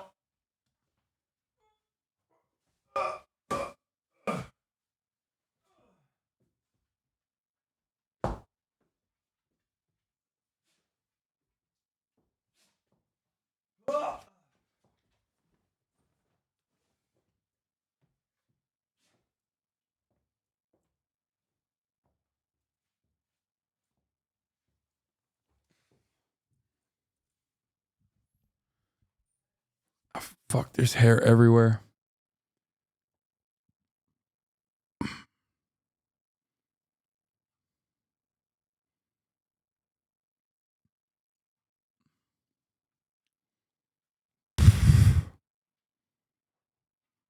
Best way to neutralize Wemby is kick him in the shin. I agree. Well, because they judge you, right? The other parents judge you. How old are your kids? Well, the youngest ones are 14 and 16, and I have a 28-year-old. Okay. But when my 14-year-old was 2, we were on a... I'm just going to look at some of the highlights in this interview. I don't want to listen to everything. Here's here's a wonderful moment. I think that, frankly, I wouldn't be surprised if me and Trump won just the normal gay guy vote. Oh, because, sure. Again, they just wanted sure. to be left the hell alone, and now you have all this crazy stuff on top of it. And I think that, frankly, I wouldn't be surprised if me and Trump won just the normal gay guy vote. Oh, because, sure. Again, they just wanted to be left the... Oh, my God. He talked about AGP. There ain't no fucking way, dude. He is so perma-fried from being online. Oh, my Lord, dude.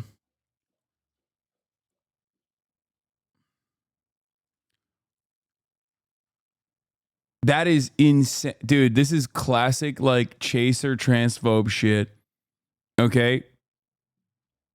I make an exception for myself for knowing what this is because of my endless amounts of coverage on transphobia. But if you're like a straight white guy, okay? If you're a straight white guy and know what fucking AGP is, like you're really tapped in. You're really, really invested. JD Vance on Joe Rogan's show talking about AGP, a discredited theory about being trans that states that being trans is just a fetish. Yeah.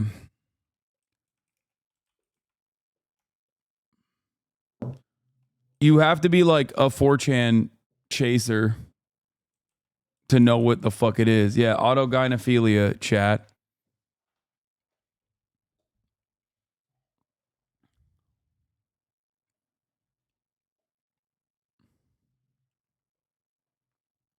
I don't think trans people know what it is.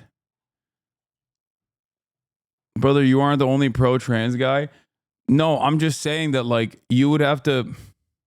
The only way you would know what the fuck this is if you're, like, a normal person that isn't, like, constantly thinking about trans issues is if you have encountered it in the fucking wild. And the only way that you encounter this in the wild is if you hear it from, like, either trans Twitter, your trans friends making jokes about it, or potentially from a rabid transphobe.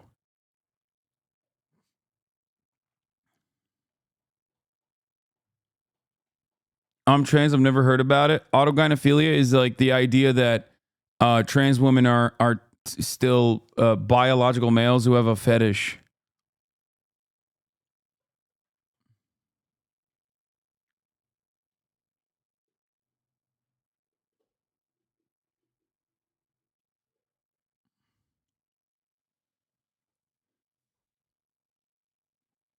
As a male's propensity to be sexually aroused by the thought of himself as a female. Anyway. That's wild shit. Cool stuff from the normal gay guy. Anyway. Joe Rogan gives a more damning review of Tony Hinchcliffe's MSG performance than I possibly could imagine. But I think Don Rickles was almost like... He was in this category of ultra famous comedian, right? He was in this Dave Chappelle type category where just seeing Don Rickles, all of a sudden it was a comedy show. AGP is based on a study that found that most trans women feel sexually aroused by being seen as a beautiful woman. The reason it's so easily debunked is if you do the study with cis women, they also feel sexually aroused when they get to feel pretty by a romantic partner. Like, oh my God, Don Rickles is here. Tony Hinchcliffe does not have that. Right? If Dave Chappelle went up and did 10 minutes in front of Donald Trump or 10 minutes in front of Kamala Harris, that's a different thing. Because it's like he's a cultural icon and you immediately go into stand-up comedy mode. Like, oh shit, Chappelle's here. Right? That's what Don Rickles had with Reagan. Tony doesn't have that. It's a bad thing to do. The whole thing's bad. It's like doing a bachelor party. Like when you have to do comedy at bachelor parties, they want whores and cocaine. Why is this guy telling jokes?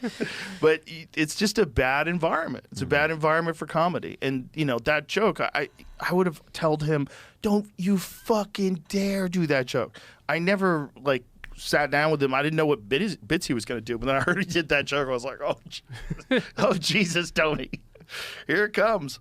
I think there are comedians probably who... I think Tony's the wrong type of comedian for that environment. If you had someone 100%. come in who wasn't a roast comedian, who actually made everyone feel good and like you know just who clean could do it? Who could do it and just talk about cultural issues and get everybody to laugh is Jimmy Dore. Jimmy Dore is really good at that. He could do something like... What the fuck? Dude, oh my God. Brother, Joe Rogan is going to cook this fucking campaign. Trump heard that and is like, well, time to activate Jimmy Dore now.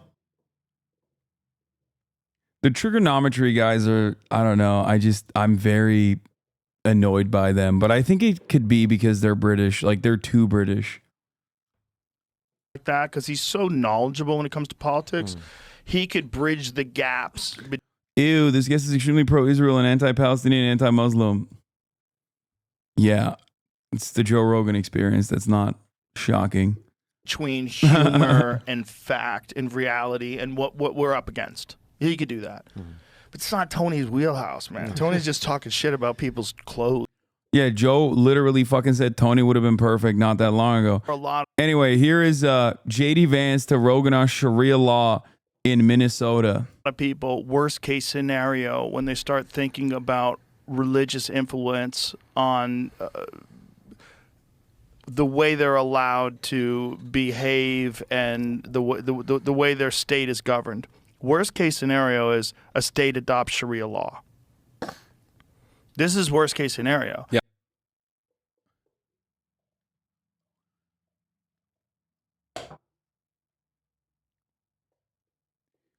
Bro, we are not living on the same planet with these fucking people, man. I'm sorry. It's just like what the fuck are you saying, dude? What are you saying? Do you hear the words that are coming out of your fucking mouth?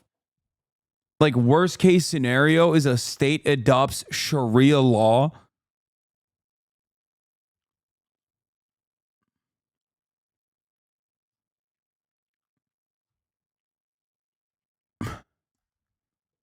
Yeah. And I think all these people that would cry against the concept of Islamophobia really need to understand what that means and what you're talking. What are you saying? First of all, I don't think any single fucking person that is advocating against Islamophobia, okay, saying that this is damaging, is also simultaneously going, and we want Sharia law. I'm a person who fucking combats Islamophobia. No, there is no world where I'm saying like we need to be following any religious doctrine, let alone the false interpretation of like Islamic doctrine, whatever the fuck someone saw fit, whatever some fundamentalist decided is the appropriate standard. We are like saying this in the state of Texas is additionally funny, okay? Dog, you literally have Sharia for Christianity right now. But it doesn't read in the same way because you don't see Christianity as a threat in the way that you see Islam as a threat. America is barreling down, spiraling out of fucking control with religious fundamentalism of the Christian variety. This fucking dipshit has not one, but two of the prominent fixtures of said decline on his show back to fucking back. JD Vance even nuttier than Donald Trump in terms of like Christo-fascism, okay? Like Donald Trump is a narcissistic New York liberal, zesty, asexual, biromantic queen, okay? We know this already. He loves opera. He loves Broadway musicals, yada, yada, yada. He doesn't give a fuck about Christianity nor the Bible. He just likes to act like he does in an effort to fucking lure in suckers. JD Vance, on the other hand, is a uniquely demonic figure. He is a real recent convert. Okay? And this fucking dipshit is interviewing potentially the next vice presidential candidate who, if given the opportunity, would abso-fucking-lutely implement Christian fascist principles, like Christian fundamentalist fascist principles in this country. And he's like, you know what's a real problem? Sharia law. What are you saying? What is the Christian equivalent of Sharia law? Here's a quick example. Not allowing women to vote. Revoking women's right to choose a medical procedure that they should be allowed to get.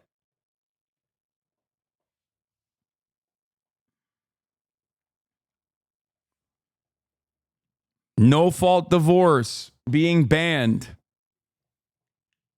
You know. Any number of different things. Yeah. Not allowing gay people to get fucking married. Not allowing trans people to exist. Now, of course, for Joe Rogan, all that stuff is good. It doesn't read as like religious fundamentalism.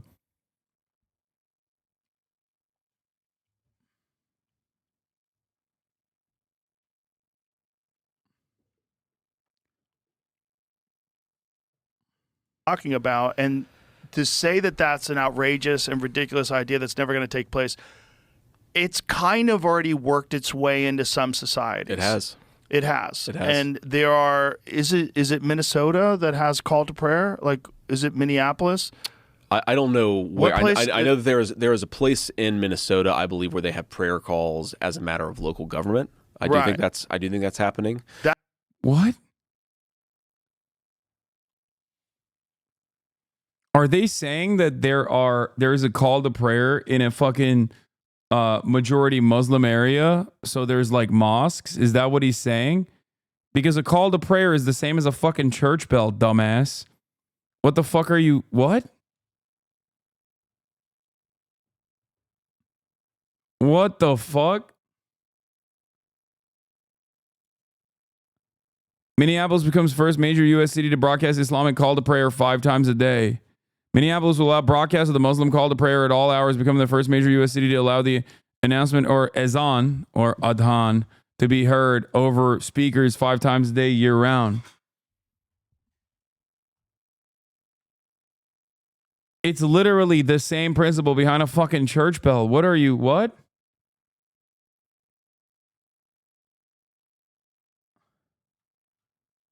Ezan. Ezan is how we say it in Turkish.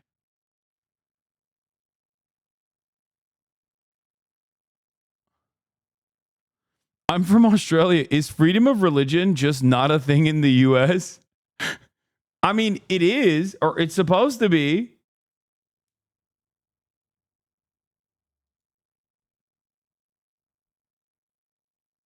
But I think they're just racist. I don't know. Like, I mean, that's what it is. It's got to be it, right? I literally live in Minneapolis. Not one person complains about this. Not one person.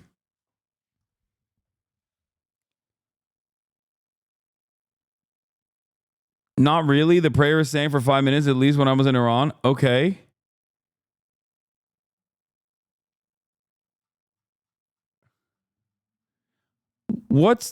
Someone needs to explain to me what the problem is with the call to prayer being broadcasted from a mosque.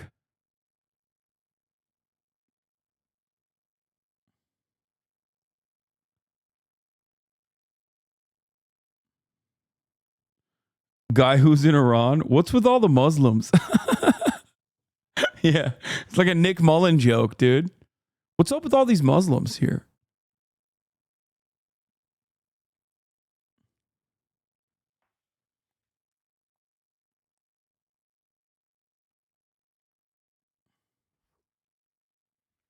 I mean, I don't want to hear any religious shit. Yeah, shut the fuck up, dude. Come on, brother.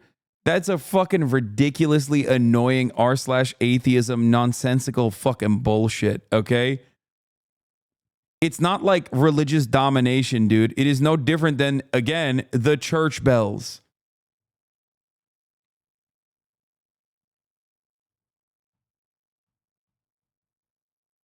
The problem is people know Islam is from the Middle East, but forget that Jesus is also from Palestine. We think he's from Kansas with blonde hair and blue eyes. Oh.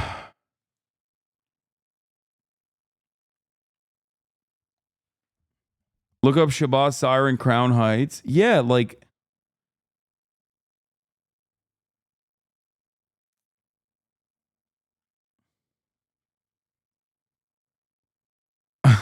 I want to hear the call to science 5 times a day. Yeah, that's what I need. Excuse me, don't say bless you when I sneeze, please. I'm an atheist.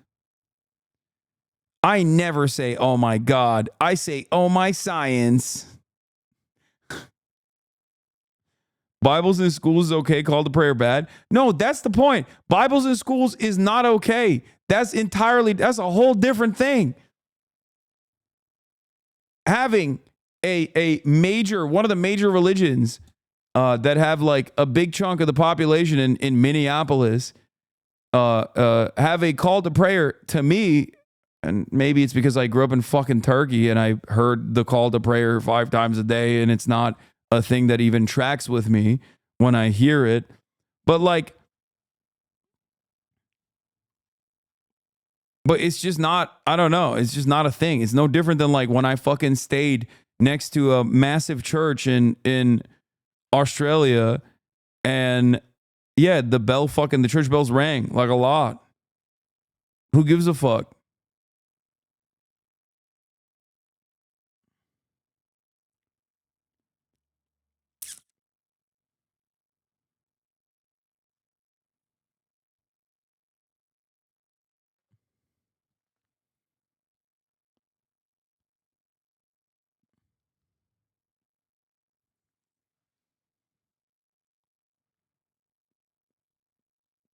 That fucking chatter thinks that when you hear it, they have to pray. Like, bitch, it's not for you. Yeah. Like, what do you think? Like, you think Muslims hear the call to prayer and then activates like their Islamic, anti-American, anti-Christian beliefs? Is that what it is? That starts getting real weird. Yeah.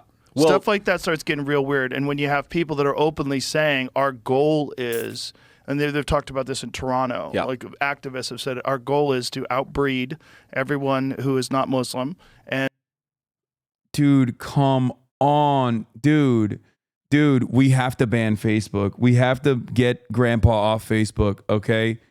You're a whole ass man, dude. You got fucking children. You're soon to have grandchildren. Like, what the fuck are you saying? What are you saying? And scares the hell out of voted me. out, and it's very frustrating because, like, Kaya, place. It's very frustrating. Place.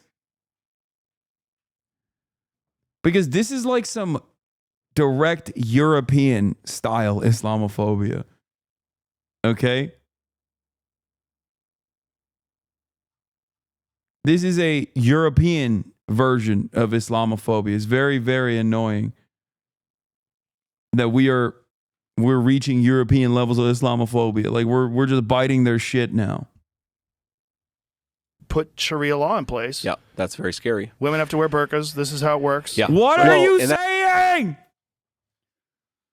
Oh my God. Oh my God. Oh my God. Oh my God. Oh my God. That's JD Vance sitting across from him going, yup. That's what to me is so crazy about some of the hyper left-wing reaction to, the idea that like somehow I want to force every man, woman, and child to go to my church is ridiculous. I just don't want to do that. I've never had any.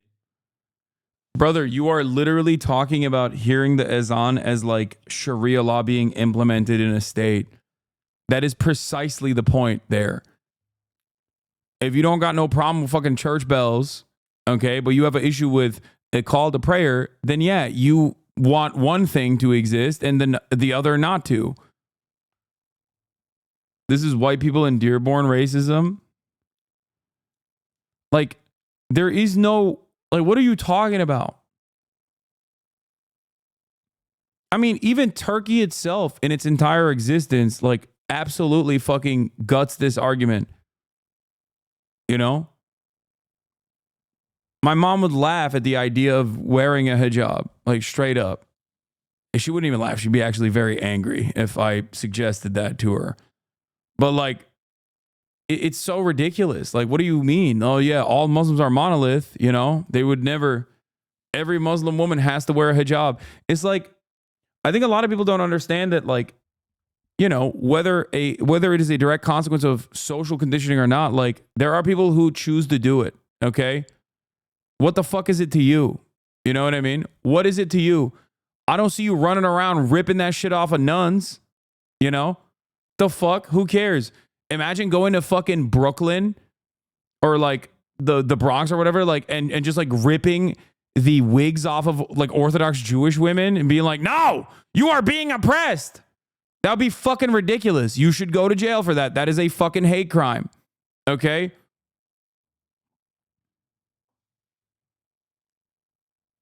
The fuck?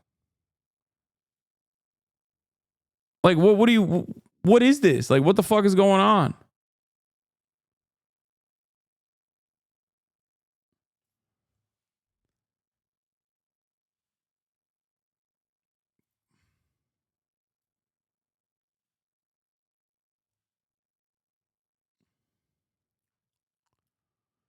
I feel like Joe Rogan would be the type of dude who'd want to mandate everyone wake up at 4 a.m. The Fajr Adhan would help with that, bro.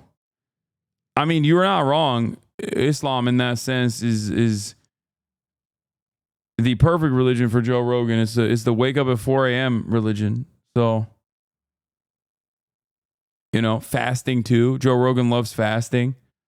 Yeah, I heard these Muslims, they do fasting.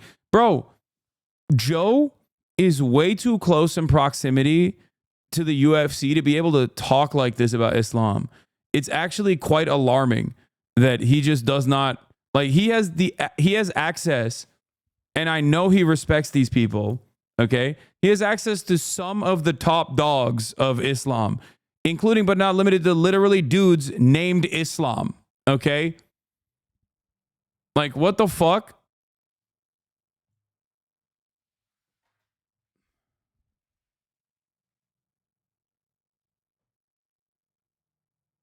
I don't understand this shit. Like, any interest in doing that. But where you see actual real religious tyranny. Are you kidding me, dude? Fucking Dana was at the Trump rallies? Yeah, brother. Also, Dana is one step removed from fucking saying the Shahada. Okay? What do you mean? Right now, the UFC at every fucking every weight class is about to have a Muslim, Dagestani, or Russian guy be the champion, the belt holder. I don't know if you're aware of this or not. Like, virtually every fucking weight class of the UFC is about to have a Muslim, Dagestani dude, potentially. It's not, it could happen, okay?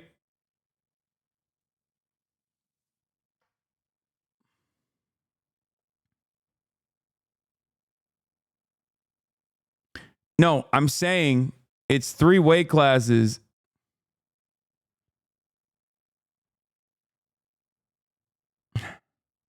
Alex Pereira is also Muslim, so there's that. Wait, what?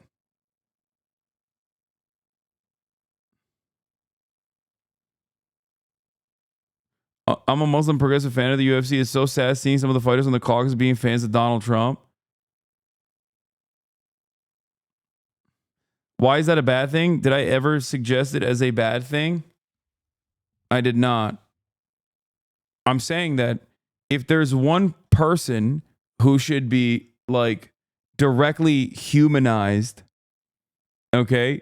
If there's one person who should be directly humanized by being around a shit ton of Muslims, it's people who are close to the UFC, people who are associated with the UFC, Joe Rogan being the guy.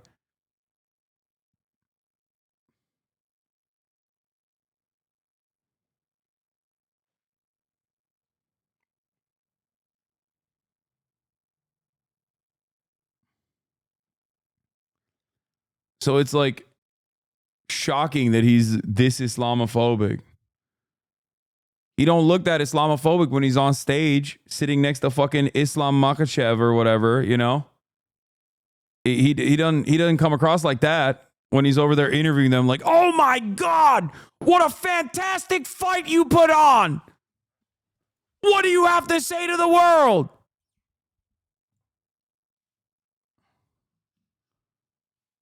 You know? What's that about? Why are you acting different over here? Those guys, well, that's a person, not a religion. Yeah, but he's speaking disrespectfully about that person's religion, these people that he respects.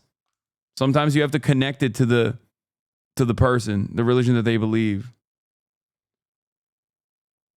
Yeah, they do like fucking, they literally say Allahu Akbar before they fucking go and fight.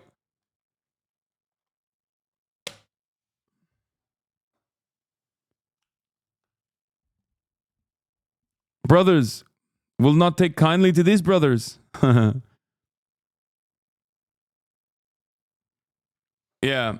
It's not just that. It's also like these guys have literally caused, I think it was Sean Strickland, into submission. Okay. They got one of the dumbest, most racist fucking MMA fighters on the planet. And that is a very target rich environment to openly respect Islam, the religion. Okay. They also secretly use steroids. Okay, Cope. Muslims are only good under 155. No one cares about weight below 170. They also secretly, this is the Islamophobia hour right here. It was my personal 9/11.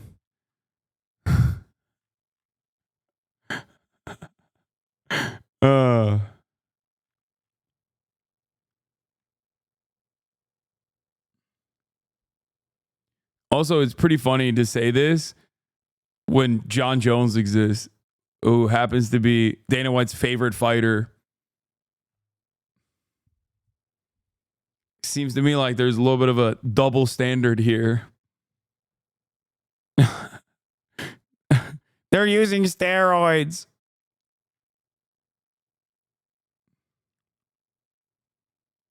Dana White is John sexual? Yeah. Is increasingly in Western societies where you've had a large influx of immigrants who don't necessarily assimilate into Western values, but try to create, I think, a religious tyranny at the local level. And if you think that won't happen at a national level, you're crazy. Hey, people will swim in the ocean even though there are definitely many corpses in it. People will not swim in a pool with a corpse in it. What is your dead body to water ratio? That's actually a fantastic question. The answer is I don't go in the ocean. And now you've given me another reason as to why I shouldn't go in the ocean.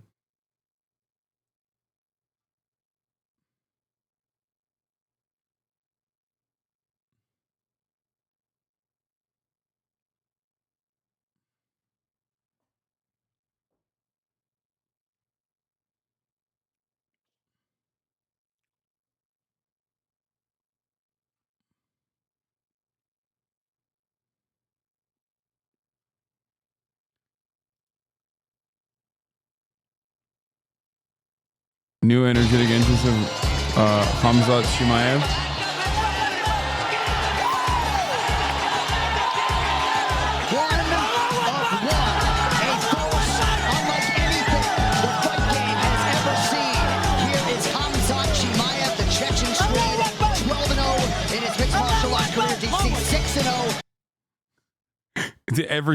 Every single fighter does this. Literally every single one.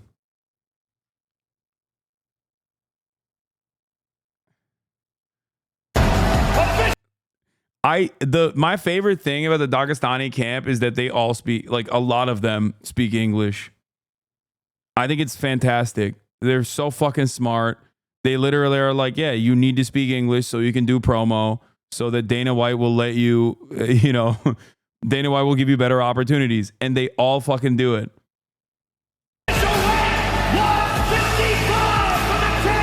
Hey, first of all, I want to say, Alhamdulillah, God gave me everything.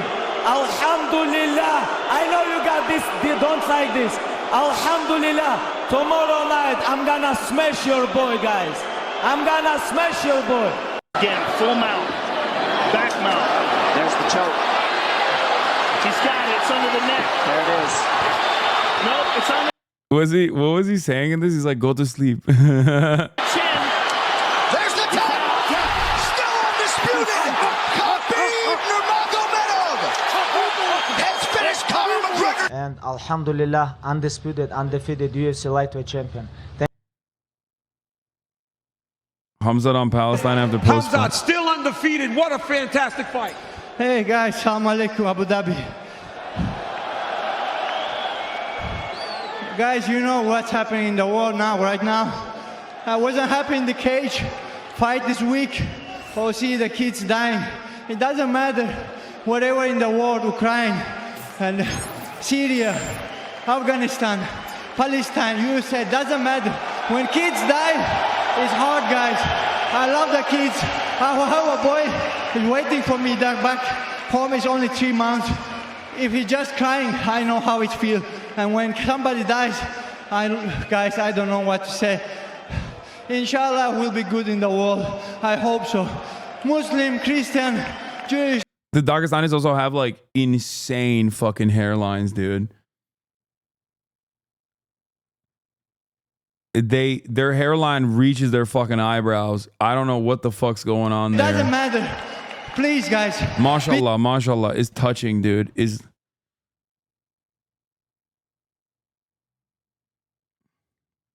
Chechen, my bad, and Chechens too.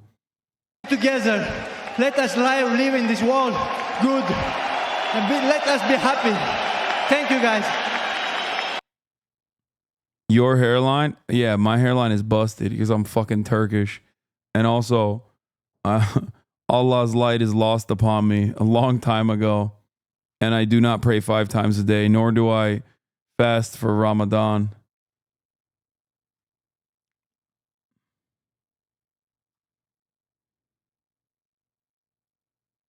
What is this? No, smile.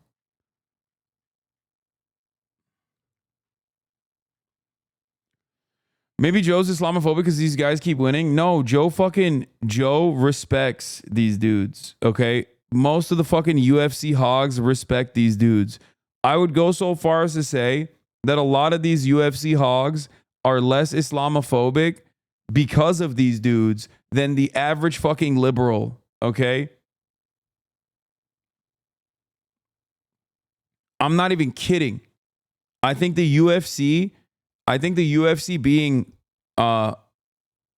being dominated by so many Muslim fighters has dramatically improved Islam's stats and broad reception among some of the biggest fucking hogs.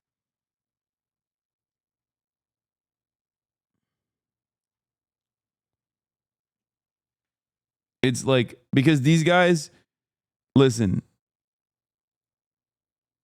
these guys respect prowess.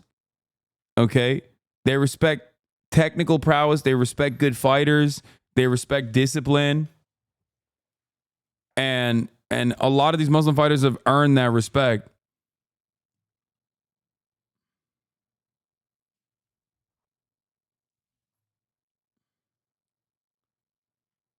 Finally, a reliable source confirms Tucker Carlson being mauled by a demon in his bed story. Tucker Carlson told me this story over a year ago in confidence. I'm glad he's talking about it now. I talked about it on air, but did not say his name. Now for the rest of the story. The demonic attacks are happening to a lot of prominent people. Tucker Carlson describes being mauled by a demon.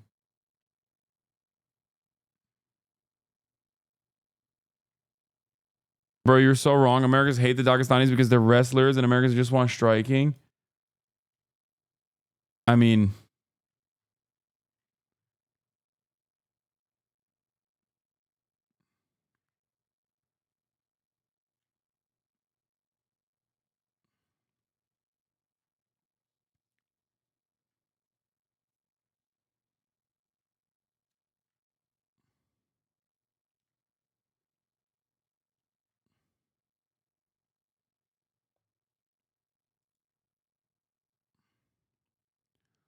Mark Cuban, really dumb guy who thinks he's hot stuff, but he's absolutely nothing, is now out there saying that I don't surround myself with strong women. Actually, he's very wrong. I surround myself with the strongest women, with the understanding that all women are great, whether strong or not strong. This guy is such a fool. He's constantly on television being critical, and only for the reason that I tuned him out completely while president because he called incessantly. I told him very pointedly, look, Mark, I've got a lot of things to do. I just can't be taking so many pointless calls from you. In any event, that affected him greatly because he's a very insecure guy and a major loser. Always has been and always will be. Nobody likes him. Nobody respects him. And he's unattractive both inside and out. He should go back to talk about the person he was forced to support because I didn't want it. Lion Kamala Harris. Also, he's got no club head speed. I may, in fact, be surrounded by the strongest women in the world, including heads of countries who make Mark look like a baby. All the strong women and women in general should be very angry about this weak man's statement.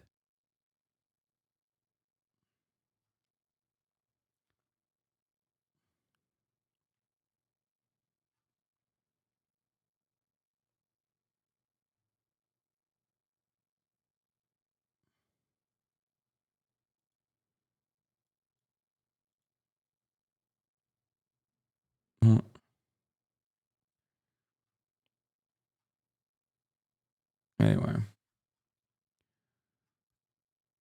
No Melania mention? Yeah, the girls are fighting. Anyway, is there anything else that happened with the Joe Rogan? Oh, I forgot to talk about this thing. This shit, dude.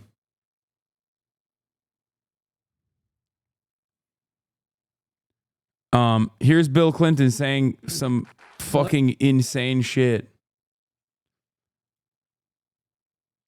Jeffrey Epstein's bestie. In an event, in Michigan. Let me talk about the hardest issue here in Michigan is the Middle East. And I have to be careful what I say because there's only one president at a time, and none of us can get ahead of where we're going.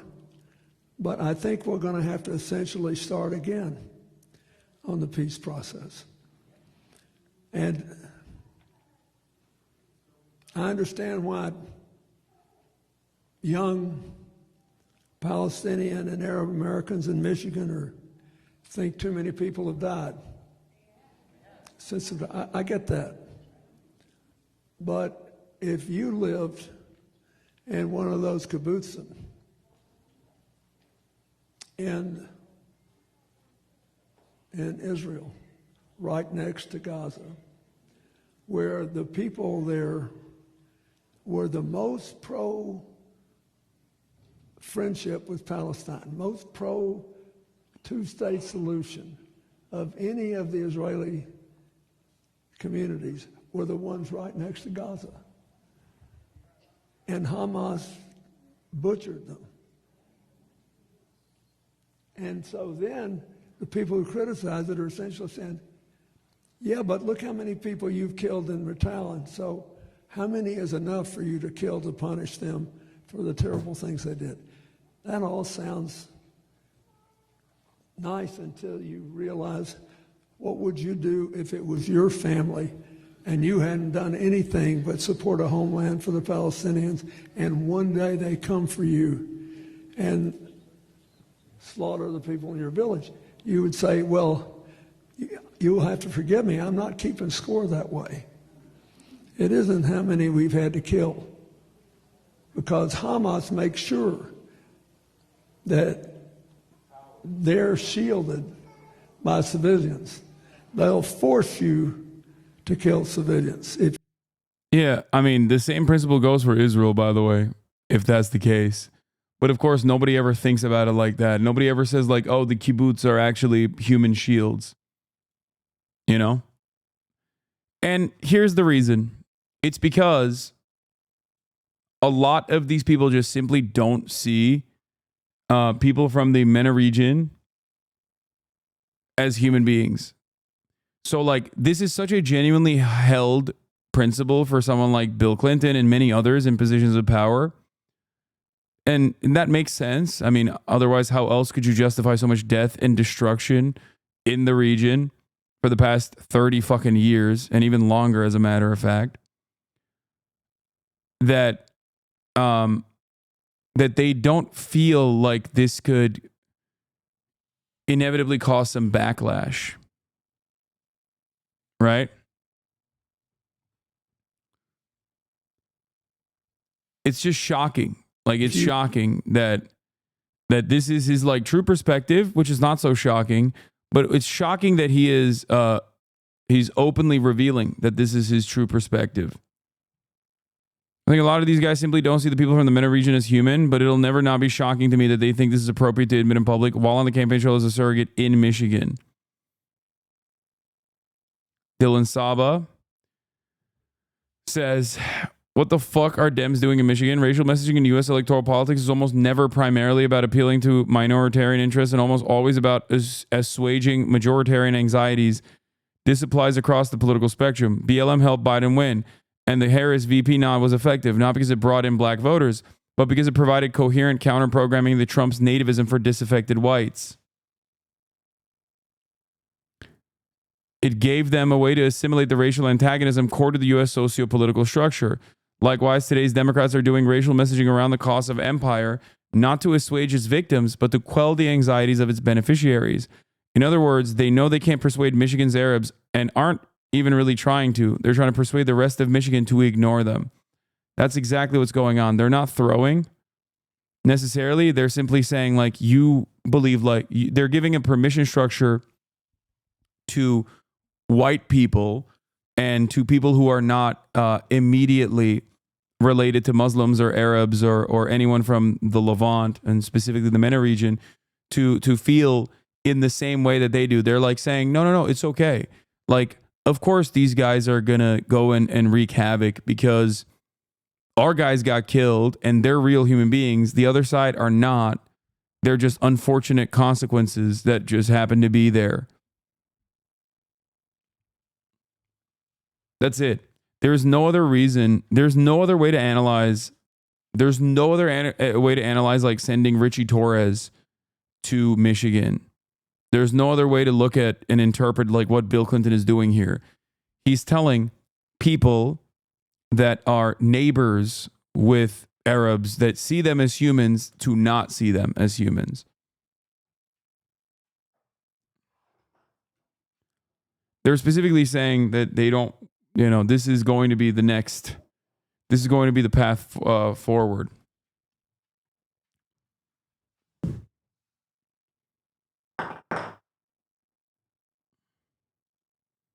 Yeah.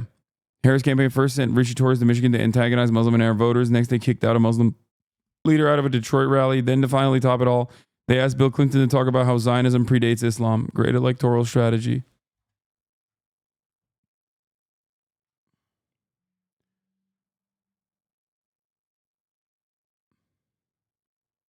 That's it. That's definitely what it is. And they're still likely to win Michigan as well, in spite of all of this.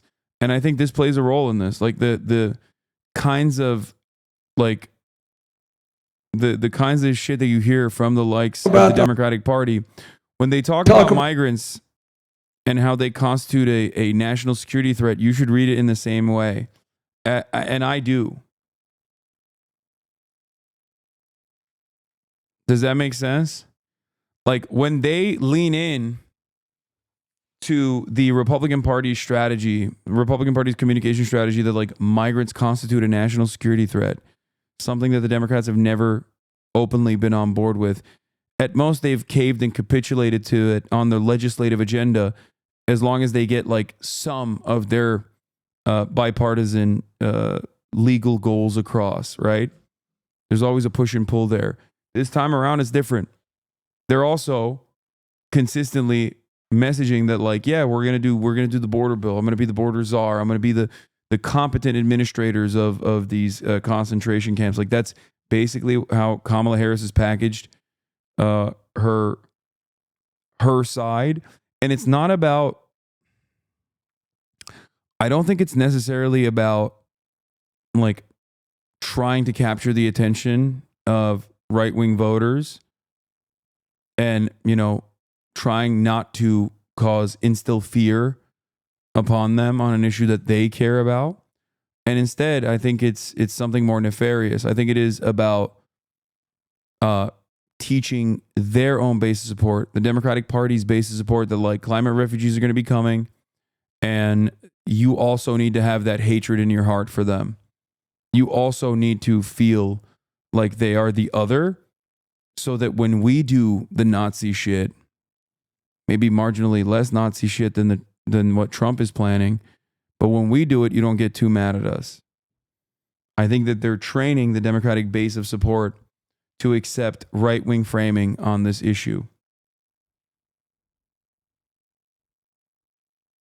That's what I think is happening. That's why I've been so scared about the outcome of this election, regardless of who wins. Make no mistake, I do not think that like a second Trump term will look better in any way, shape, or form than a Kamala Harris victory. I do not believe that at all. I think that I don't want Donald Trump to win. But having said all of that, I do recognize what is going on. I see it with my own two eyes. I think that they are slow rolling the American public to be more receptive to fascist policies. About the hardest issue here in Michigan is the Middle East. Hamas did not care about a homeland for the Palestinians. They wanted to kill Israelis and make Israel uninhabitable. Well, I got news for them. They were there first. Before their faith existed, they were there. In the time of King David. Oh my God, Kaya picked up fucking Bernie Sanders. Kaya, no. David and the southernmost tribes had Judea and Samaria. So here's what I want to tell you. I'm going to do everything I can to convince people that they cannot murder their way out of this, neither side. You can't kill your way out of this. And they have to make a new beginning. But when I read that people in Michigan are thinking about not voting because they're mad at the Biden administration for honoring his historic obligation to try to keep Israel from being destroyed, I think that's a mistake. Because Donald Trump has shown what he wants. I mean, how is that any different than what you want? Like what you're just communicating, you know? Like that I don't understand. Like you're supposed to represent a difference in policy. Now, this is the other side of the story that like the American public still has their own opinions on this stuff. So while they are trying to condition a lot of liberals, like diehard loyalists to the party, into believing this shit as well, believing the same exact nonsense about immigrants and the same exact nonsense about Muslims, Palestinians specifically, there are still people who don't believe that, and they go, okay, well, what the fuck? Neither side represents my interests, so I'm just going to choose the side that is like offering me shit. Now, this election cycle, Donald Trump has not done that well enough in terms of like offering goodies to his base or trying to pick apart things that people might be interested in, wedge issues. He's slammed on the anti-immigrant sentiment far too much. He's not focused on what he would do in terms of the economy, fixing the economy. He doesn't even have a anti-establishment slant in the same way that he did before. So I think that's the reason why it's still a toss-up for all of the Trump administration's failures. And I think Bill was anti-migration in the 95 State of Union. Not to this degree, dude. What are you talking about?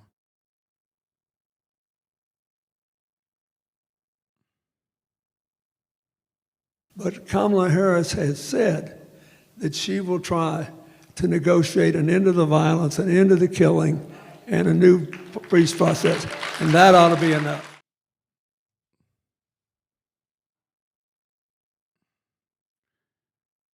The five-head jokey thinking here is that maybe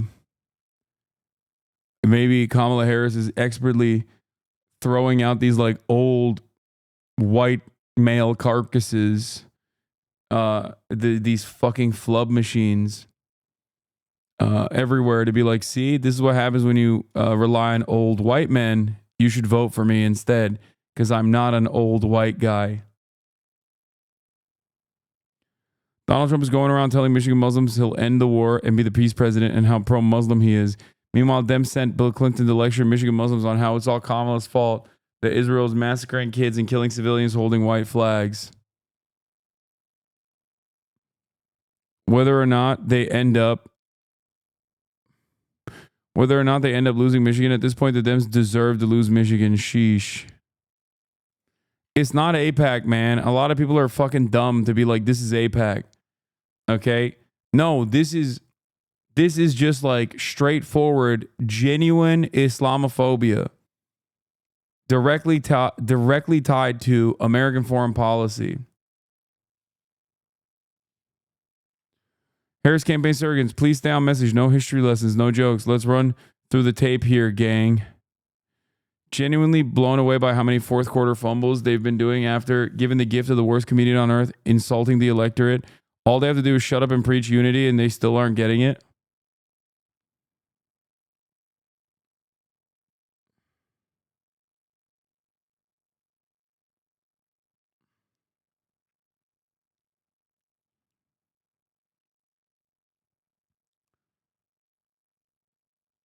This is Democrats. People should stop coping. I think that the Democratic Party's base is not as receptive to this message yet. That's the difference. The base is at odds with the campaign. The base is not at odds with the campaign enough that they will say, we're not voting for you, but the base is certainly at odds with the campaign. Okay? And I say yet because I think that they are trying to get people on board with the anti-migrant shit. They're trying to get people on board with the anti-Islam shit.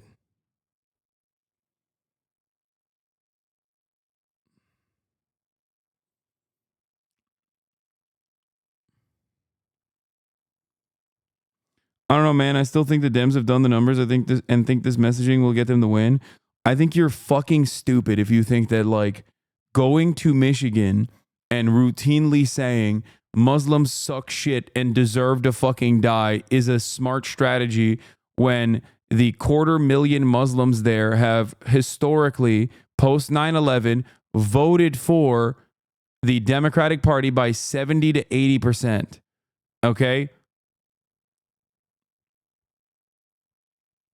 I didn't say it was smart, but I think they think it is. No, I don't think it's like, I think that they are petty for sure. They see Muslims as like spoilers in this process, but I think there is a tremendous amount of resentment towards, there's a tremendous amount of Islamophobia and a tremendous amount of resentment towards like Arab Americans amongst the Democratic Party.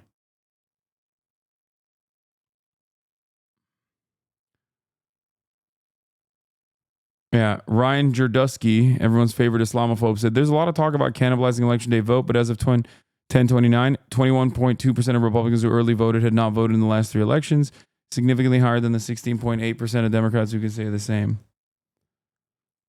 in Pennsylvania. Democrats don't seem anti-Islam, unfortunately bad on Gaza, but not on Islam overall. Oh, dude, stop.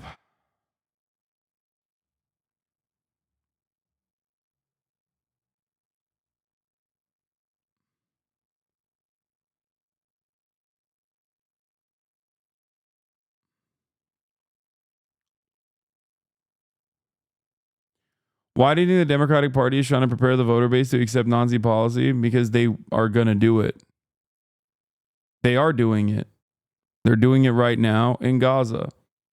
And they are saying that they want to do it at the domestic level against immigrants.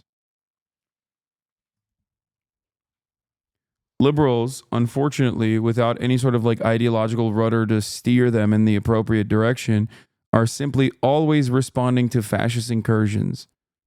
And they're responding by accepting the civility framing. Civility to the fascists.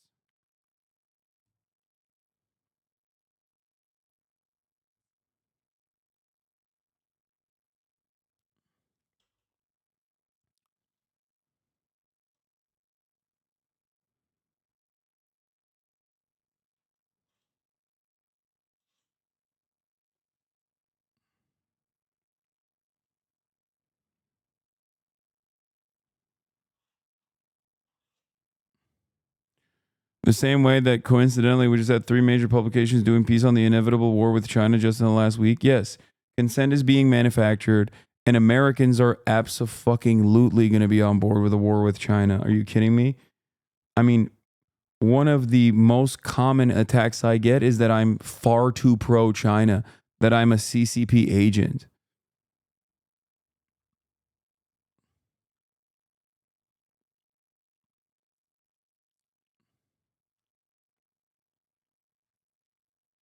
It's just a sad state of affairs, but I do think that that is what we are moving towards.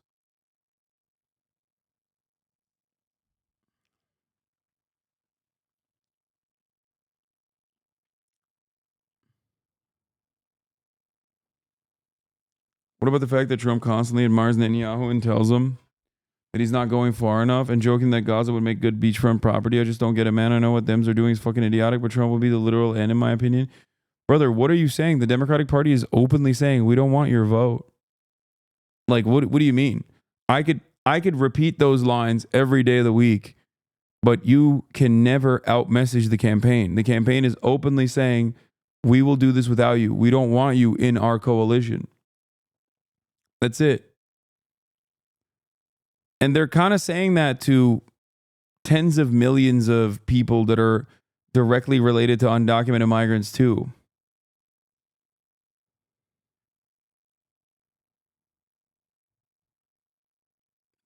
Genuinely terrifying.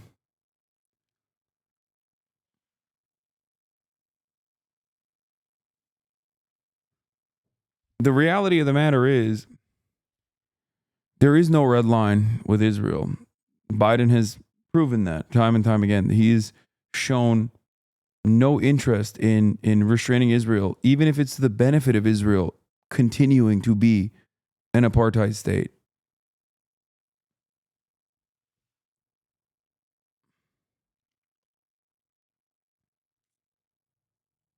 That's where we're at right now. Anyway, on that note, I will see you tomorrow, chat. I love you all. We'll watch Tyler Hitler Rivera tomorrow.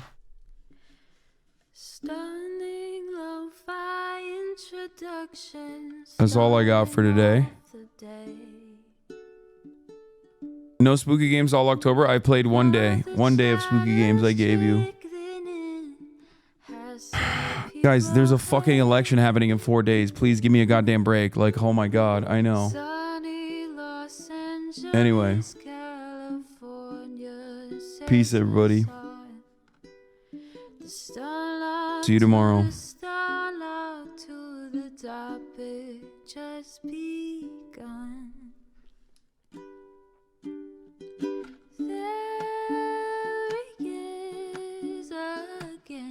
Hasan is streaming. Hasan is streaming. There he is again. Hasan is streaming. Hasan is streaming.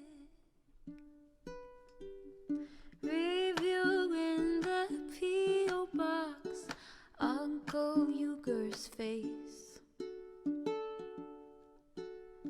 Sudden discord at your prop.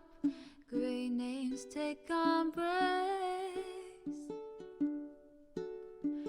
Tiny Bernie Sanders, LGBTQ Air Force. The whole left at your fingertips. Ane at your door. H3 crowded debate, the Young Turks online show. 3 full fucking years of this, plenty more to go.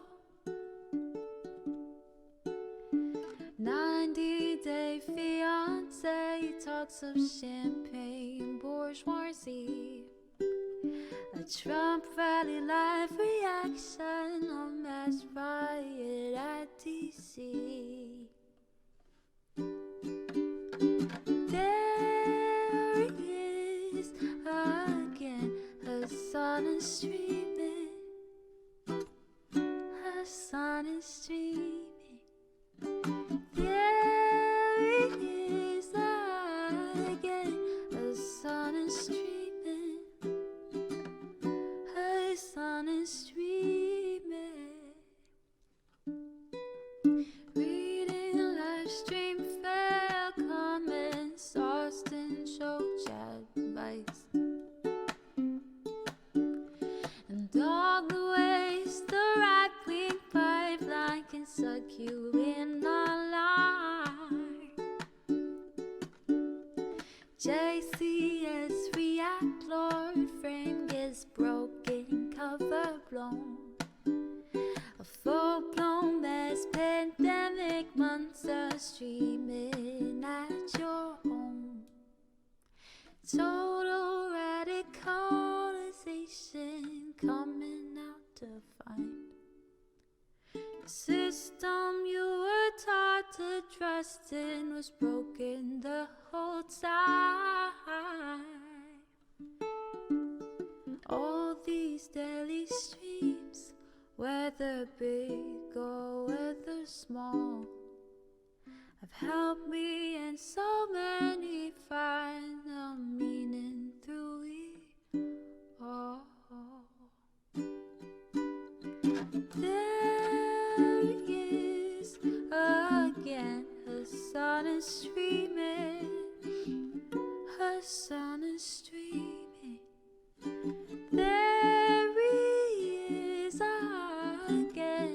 the sun is streaming, the sun is streaming.